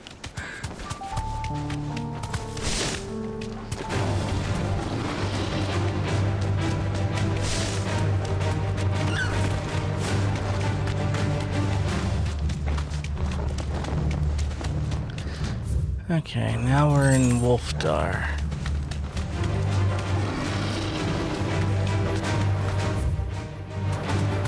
Almost to the turn point. Ooh, the ether's thick here.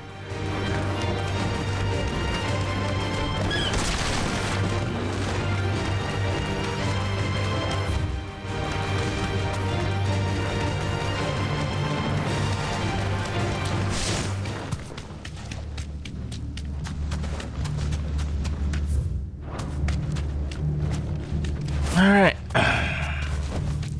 Be safe. Found you.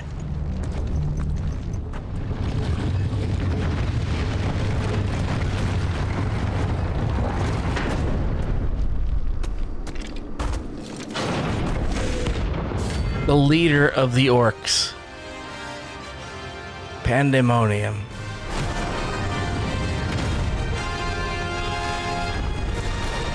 Oh, look. It's the king of the castle.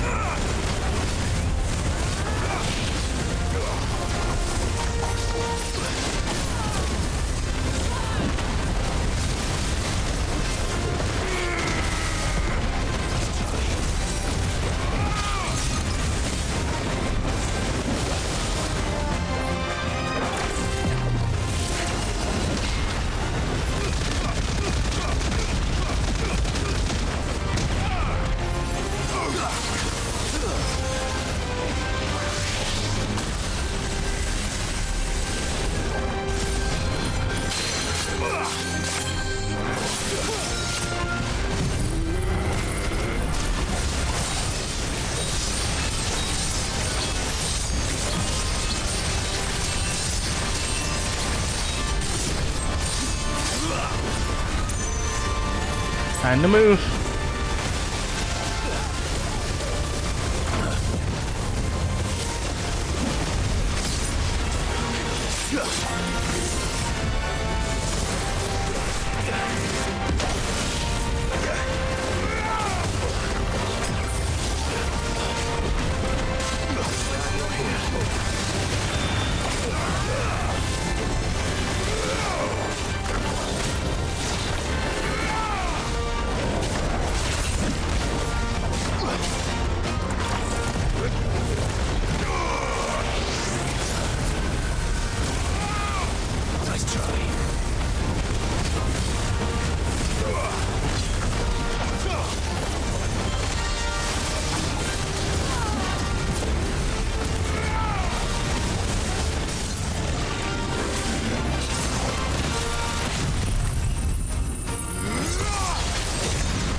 $80,000. That ain't bad.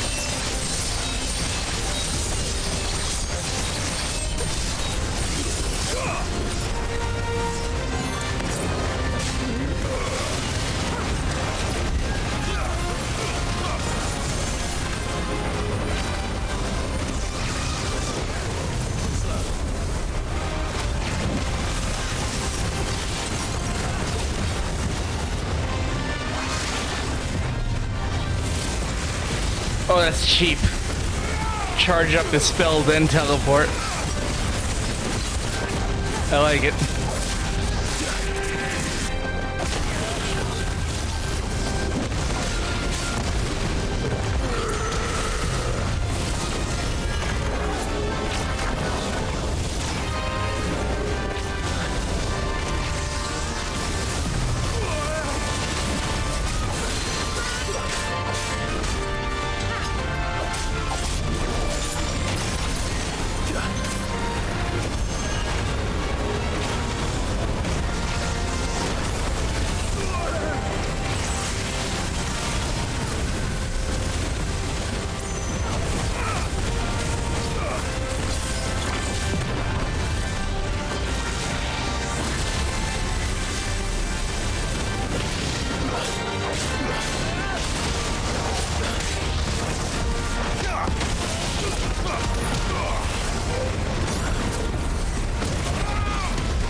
think I glitched his attack.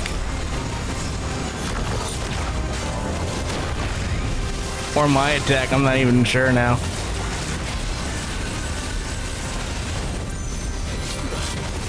You're finished. Notorious Mark, slain. One of the hard ones, too. And for my trouble, I get a stained loincloth. Modesty is not a trait that comes to mind when one thinks of an orc, so it's a mystery why they bother to use a loincloth at all, when the thin straps of cloth only afford nominal protection and leave naught to the imagination. There are some scholars, however, who argue that they are vestiges from when the creatures were more civilized and serve as proof of a devolution of the species. Your reign is at an end.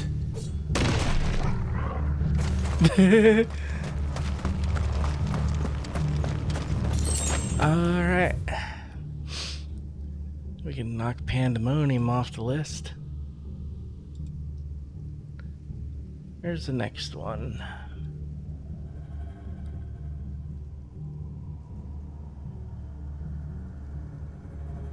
Well, actually, we're in range of the next quest, so we'll just push on forward.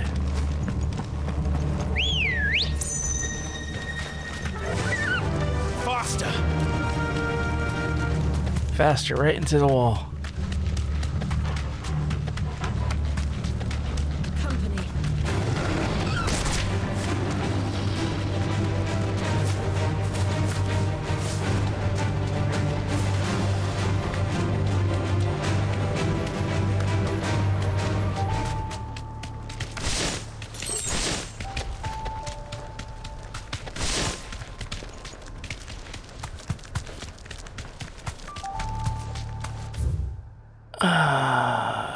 Yep.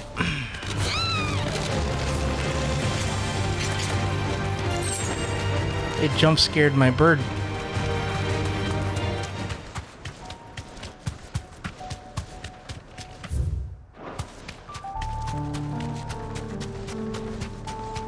The Angry Gap.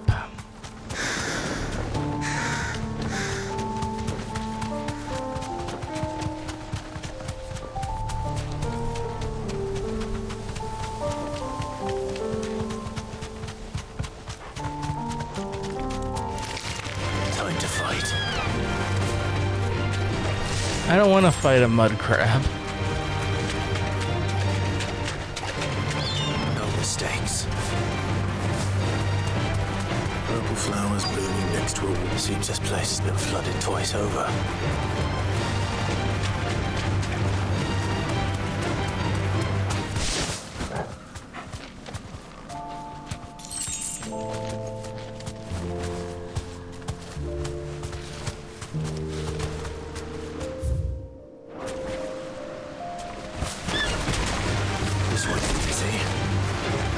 Straight home now.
Got it.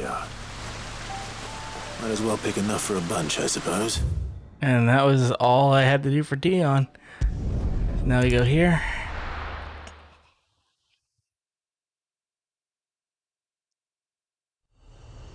And now we pick a fight with the strangest notorious mark.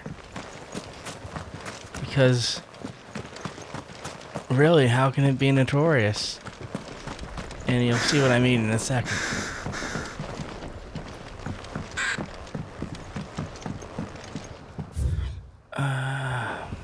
Suppose both ways lead to the same place.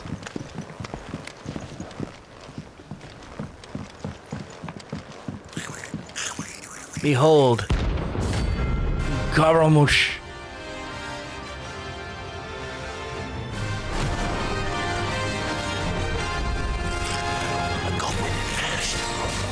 How the hell did it cross this place?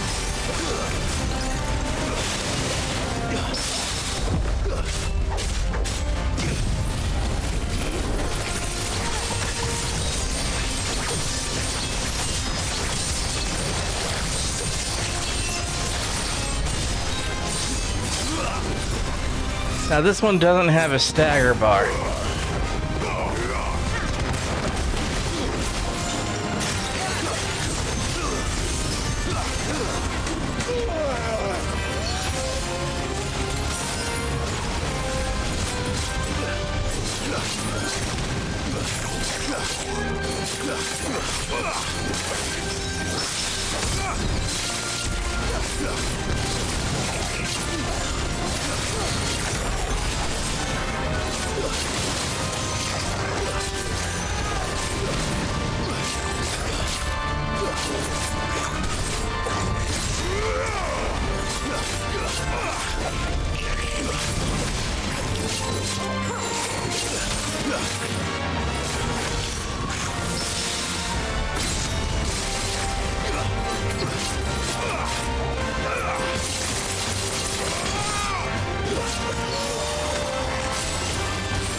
Yeah, he's beefy.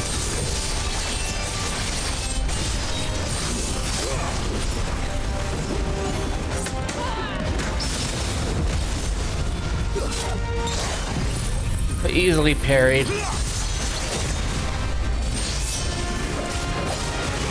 And easily juggled.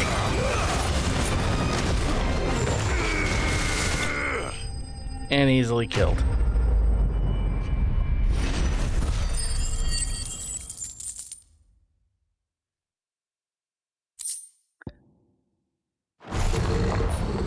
Your journey ends here. Okay, now, before I press on, I just remembered there's no shops.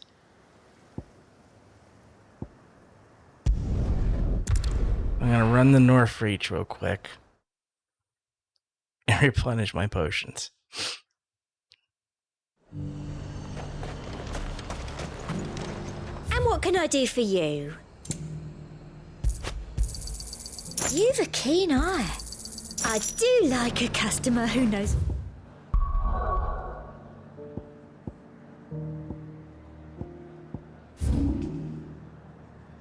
We'll start down here.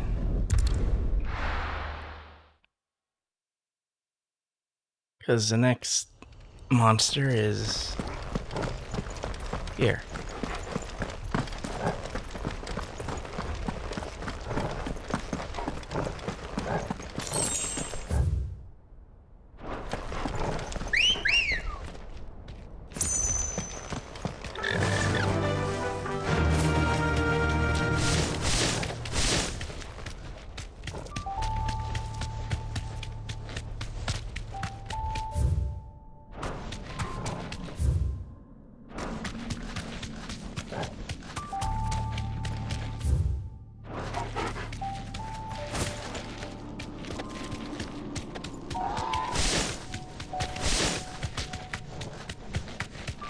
here. You deserve a rest.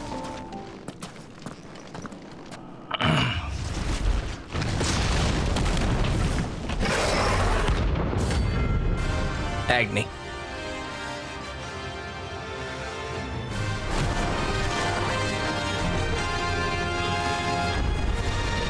Look who's here to meet us. Pity that it's visitors. Ooh. Good start.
Damn it, really know that I aimed that damn body slam.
Got him.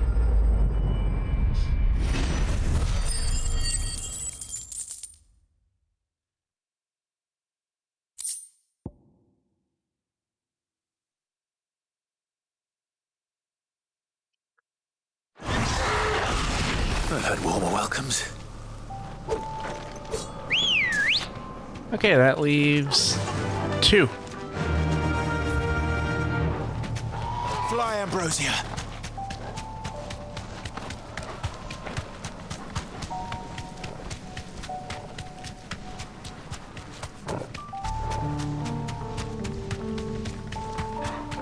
In Waloed. And then the dragon. The dragon will be the very last thing we do. Might this be Nickelbug? Be safe.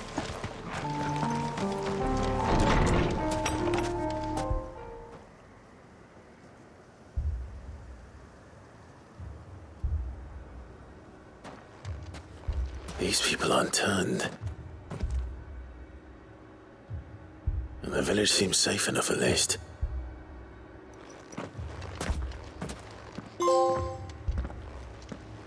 There, I have uncovered the full map What is of what going that on here? meant. Ah, did you too heed the call? Heed the call? No, I came here looking for someone. To be honest, I wasn't sure I'd find him here. Let alone all of you. Is that so? What are you doing here? Is this where you live? It is my home. The others, they heeded the call. You keep saying that. What do you mean? They came here to perform the rite, just as King Barnabas instructed. This village is their altar, where they shall cast their souls upon the gentle waters and give themselves to the Lord. Give themselves? Oh, Lord, cleanse us of our sin. Ah, ultimate adherence. Let us be reborn in your loving arms. Free us from the torment of this mortal realm. They want to be saved. Forgive me, but did another foreigner like me come here?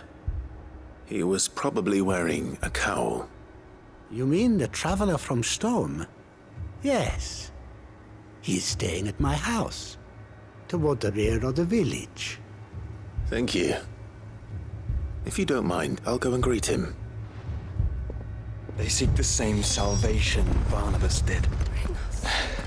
At least the third chair still lives. Let's go and find him. Ah. You gotta go the long way around.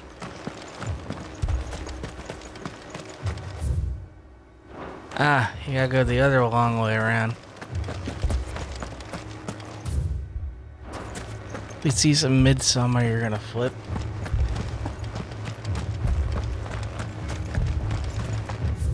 That's great.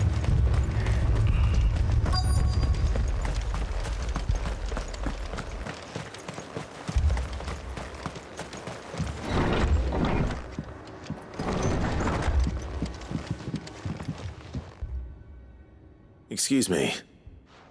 Are you with the Undying? I am. And so it would appear, are you? Lord Rosfield, if I am not mistaken. That's right. And you must be the third chair. I am. Cyril was worried for your safety. He sent me to find you. Then I must apologize. I did not mean to trouble the bearer of the burning quill. Much less you, my Lord Marquis. He said that you had failed to report. Is there a reason for that? I came here to study the followers of this new faith. But the more I learned of them, the more my own faith began to falter. You have seen them at their prayers, have you not? They devote themselves to the veneration of their Lord with a fervor I have never seen before. Praying night and day that they might be rid of their wicked wills and reborn in their Saviour's light. Not that they might be granted respite from their worldly woes, but so that they might continue to serve him. Serve him with all of their beings.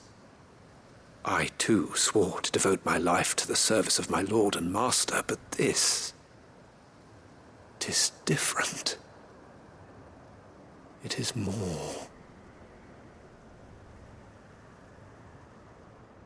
And so I would see it through to the end. See these people safe, that they might achieve their dream. That they might do their duty to their lord. Even if it should keep me from doing my duty to mine. You do understand what their dream is, don't you? I do, my lord. They would cast aside their wills and become a Kashik. I know that it may be hard to believe, but to these people, that is the very essence of salvation. Forgive me, my lord, but I must remain here. If you are to return to Master Cyril, I would consider it a great... Did you hear that, my lord? Something is happening. I'll go and find out what. Stay here.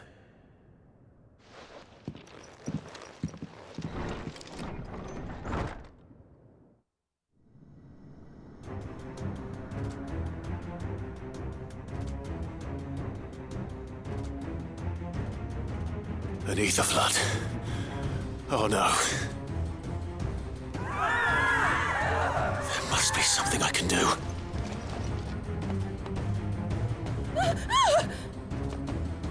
Echoes as well.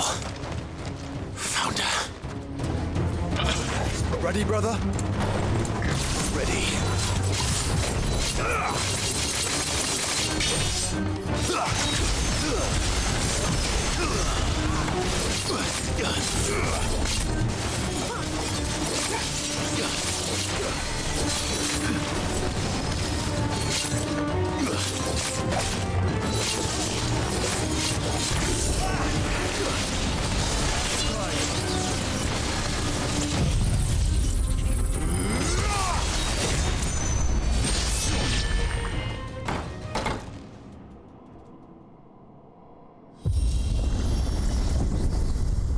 What now? Is that my blood?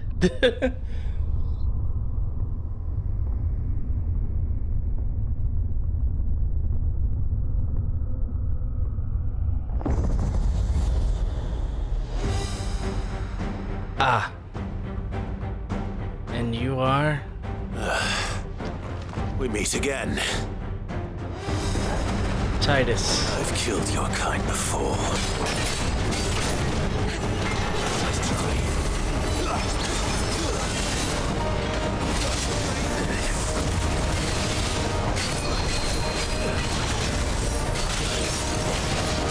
That's better.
$91,000.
Got him.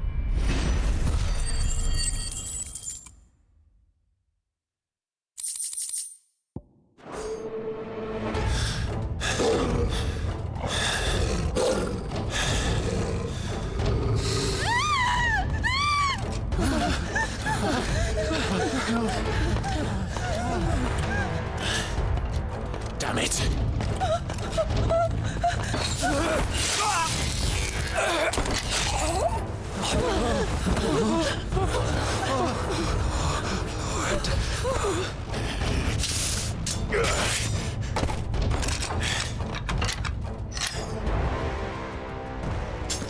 Don't you die.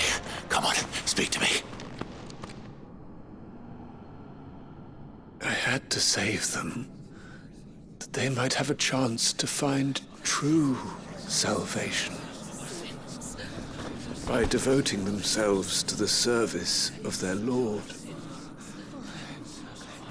Just as I did, when the Undying plucked me from the gutter and gave me a cause to believe in.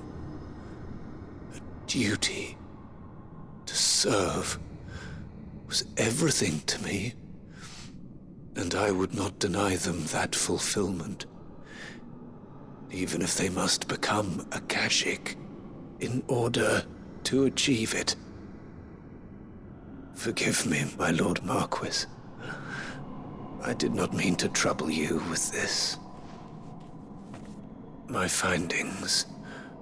Could you deliver them to Master Cyril for me? Of course. Your duty will be done.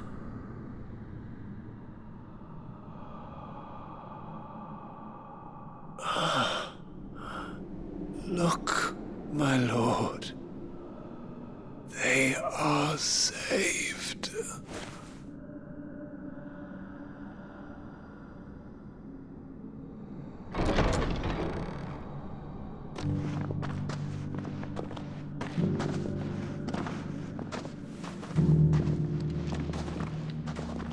In their own twisted way.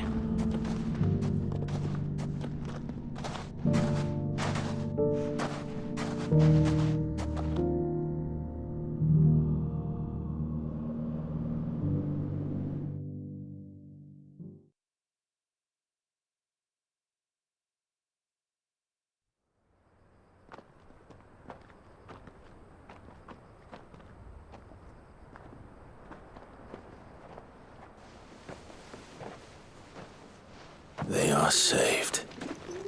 Founder. I should get this report to Cyril. Oh, you know what? Here, worked out. Take a look at my wares. A fine choice. Anything else?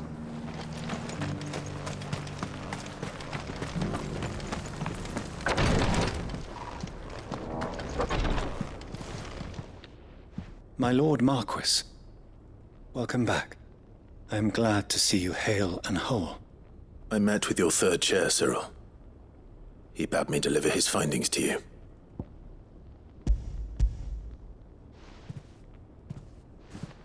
Thank you, my lord. He remained in Ash? He died protecting the villagers from an echo. I buried him in Mickelberg. I'm sorry that I couldn't save him. If you could not save him, no one could. The villagers, they were believers in this savior cult. They prayed to their god that they might be unburdened of their wills. Then an ether flood came, and their wish was granted. Your brother sacrificed himself that they might live, even knowing that that life was death by another name. Then he perished defending liberty. A hero's end.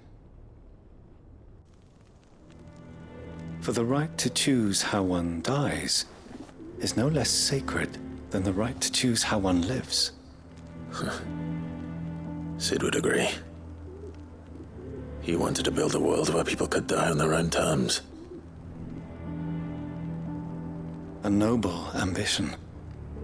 To die for one's cause is the most perfect expression of one's faith. It matters not how misguided others might judge one's decision to be, only that the decision is one's own. We live according to the teachings of our order. We believe in them, we protect them, and yes, we die for them. For better or worse, that is our creed.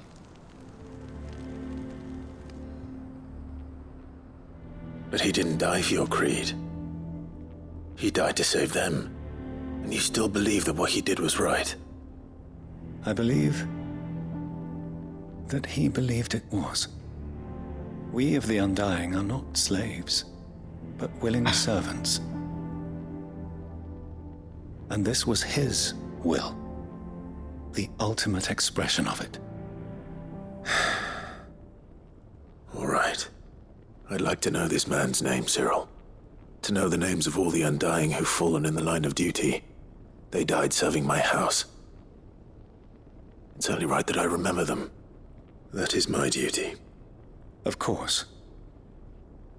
I shall fetch the Book of Martyrs at once. My lord, it has been, and shall ever be, the greatest honor of my life to serve House Rosfield. Though our duties may differ, yours is no less important. I pray with all my heart for your success.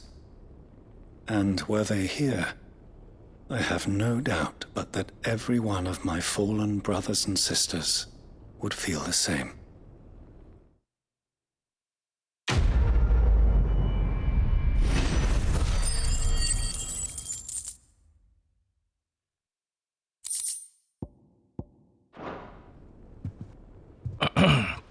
Okay, I'm gonna turn in the quest to Harpocrates and see if I can craft collect all 6 signboards. Nice.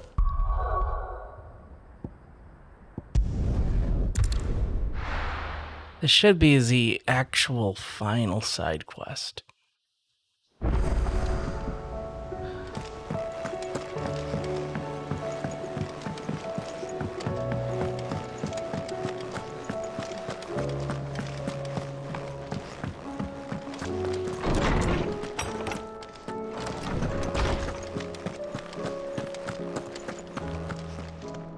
Oarsman, I found the flowers you were looking for. You did? I think I did.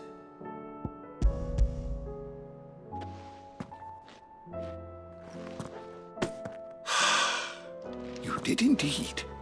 My dear boy, thank you. You wanted to make Dion a gift of one, did you not? Shall I invite him to join us? Oh, I don't... It's no trouble. I'll go and fetch him.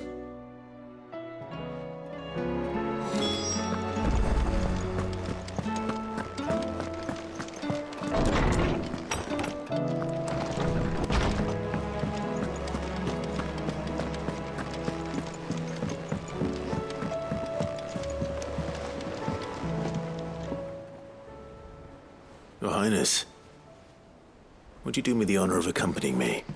No. It is time, then. No. Only to the shelves. Our lawsman has something he'd like to give you. Master Harpocrates. No. I dare not show my face before him. Not after everything I have done. I have taken countless innocent lives. And ruined countless more. All because I was weak. I have sworn to atone for my crimes or die in the attempt. But were I to meet with him again, and see in his eyes what I have become, I fear that my resolve might falter. Then that is all the more reason to do it. Test your resolve. Prove to yourself, and to him, how strong it truly is.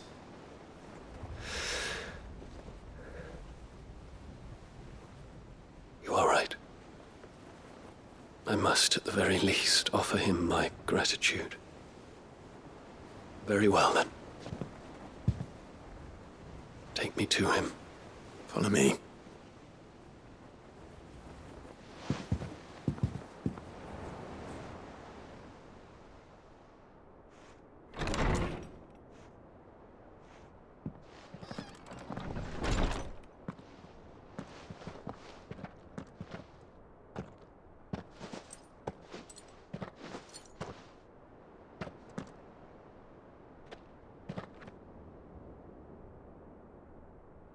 Even now, I hesitate to approach him. What must he think of me? You'd be surprised.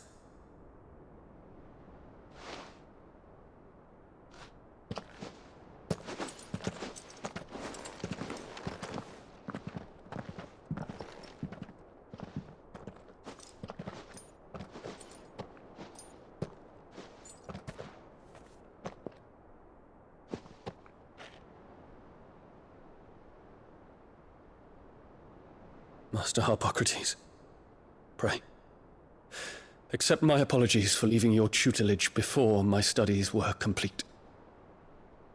Your lessons opened my mind to a world quite unlike the one I had imagined from within the gilded confines of the palace. And I shall be forever grateful for the efforts you made to enlighten me. Lift up your head, Your Highness. The deeds of youth require no apology. That you took the time to visit me says much about the man you have become. Now, there is something I would like to show you.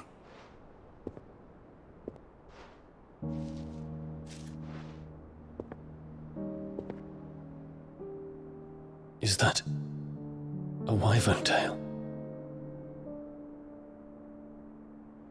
The color is unfamiliar to me. Because it is unique to those found in the wild. Something in the harsh environment in which they grow lends them this striking hue. Their roots are indistinguishable from those of their hothouse cousins, but once they bloom, the difference is immediately apparent. In this flower, I see you, Your Highness. Its roots were the roots of a wyvern tail, with all that implies. But they do not define it, just as yours do not define you. I want you to have it, that it might remind you of this truth.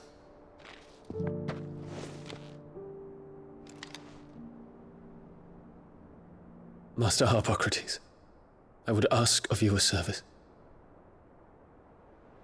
Keep your gift until I have fulfilled my duty to the realm, for only then shall I be deserving of it.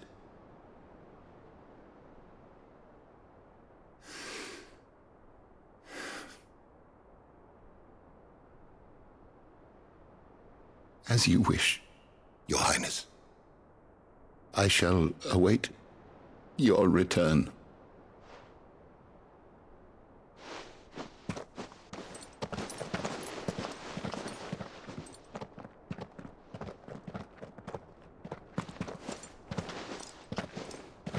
Our roots do not define us.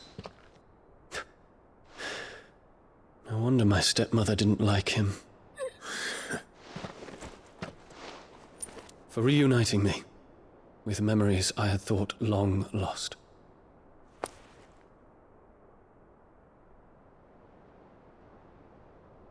I shall not forget this.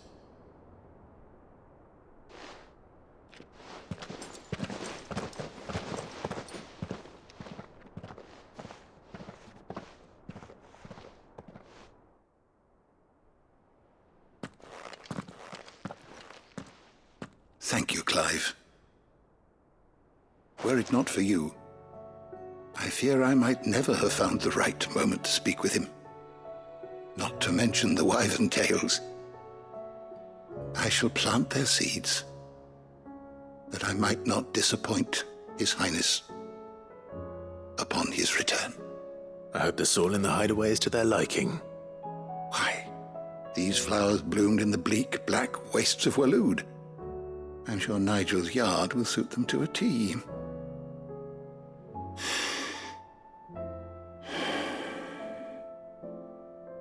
When it comes to expressing one's gratitude, I find that words are seldom sufficient. Here. What's this? A stolas quill. Or more precisely, my stolas quill.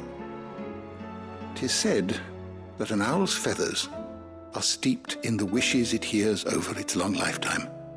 All those words just waiting to pour out onto the page. So consider this my wish for you. That one day you may put down your sword and pick up that pen. Well, when that day comes, I'll certainly have a lot to write about. Thank you, Harpocrates. It shall have pride of place in my chamber.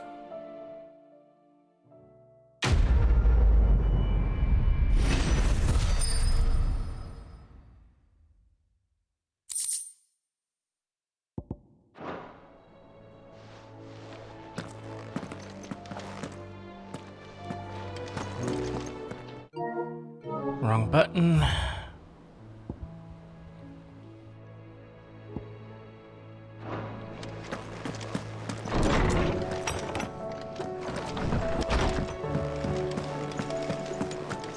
Yeah, I know what you mean, Gato. Yep. So, what'll it be? I can do it now. It'll last you a good while.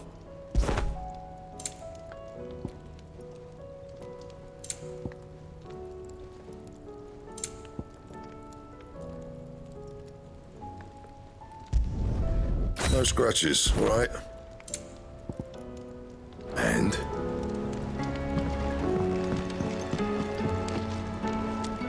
Okay, we now have the most powerful sword in the game. And, those last couple hunts. Oh god.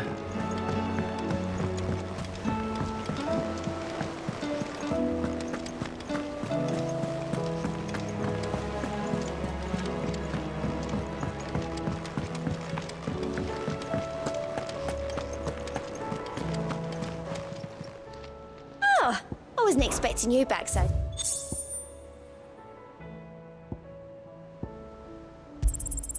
All yours. Obtain all items from your patrons.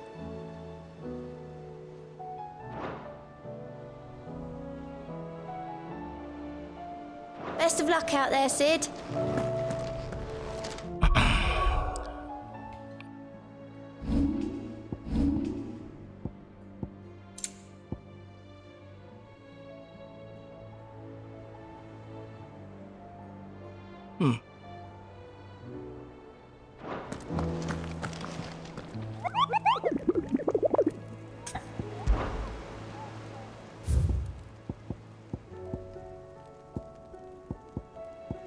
Okay.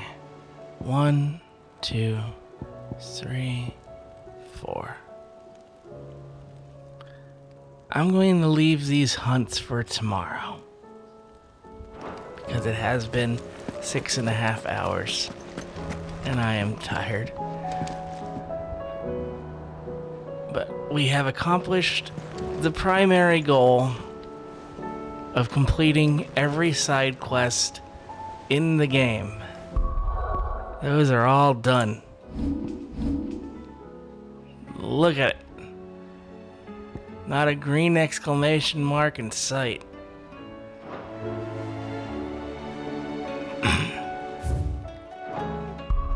So those hunts will come later. And tomorrow, or today I guess, will be the final stream where we go to Origin and take on the final boss and see the end of this absolutely incredible game.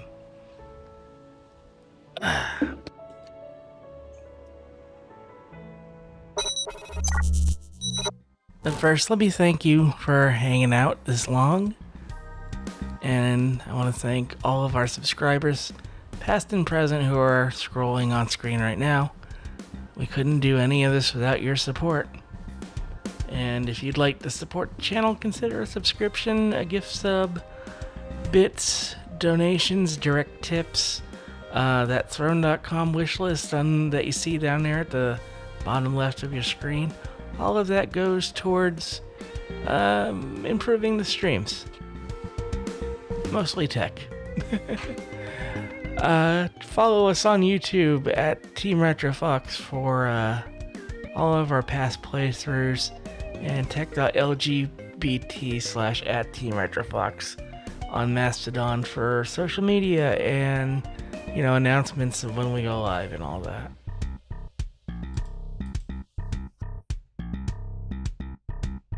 Just gonna see who's on for a raid.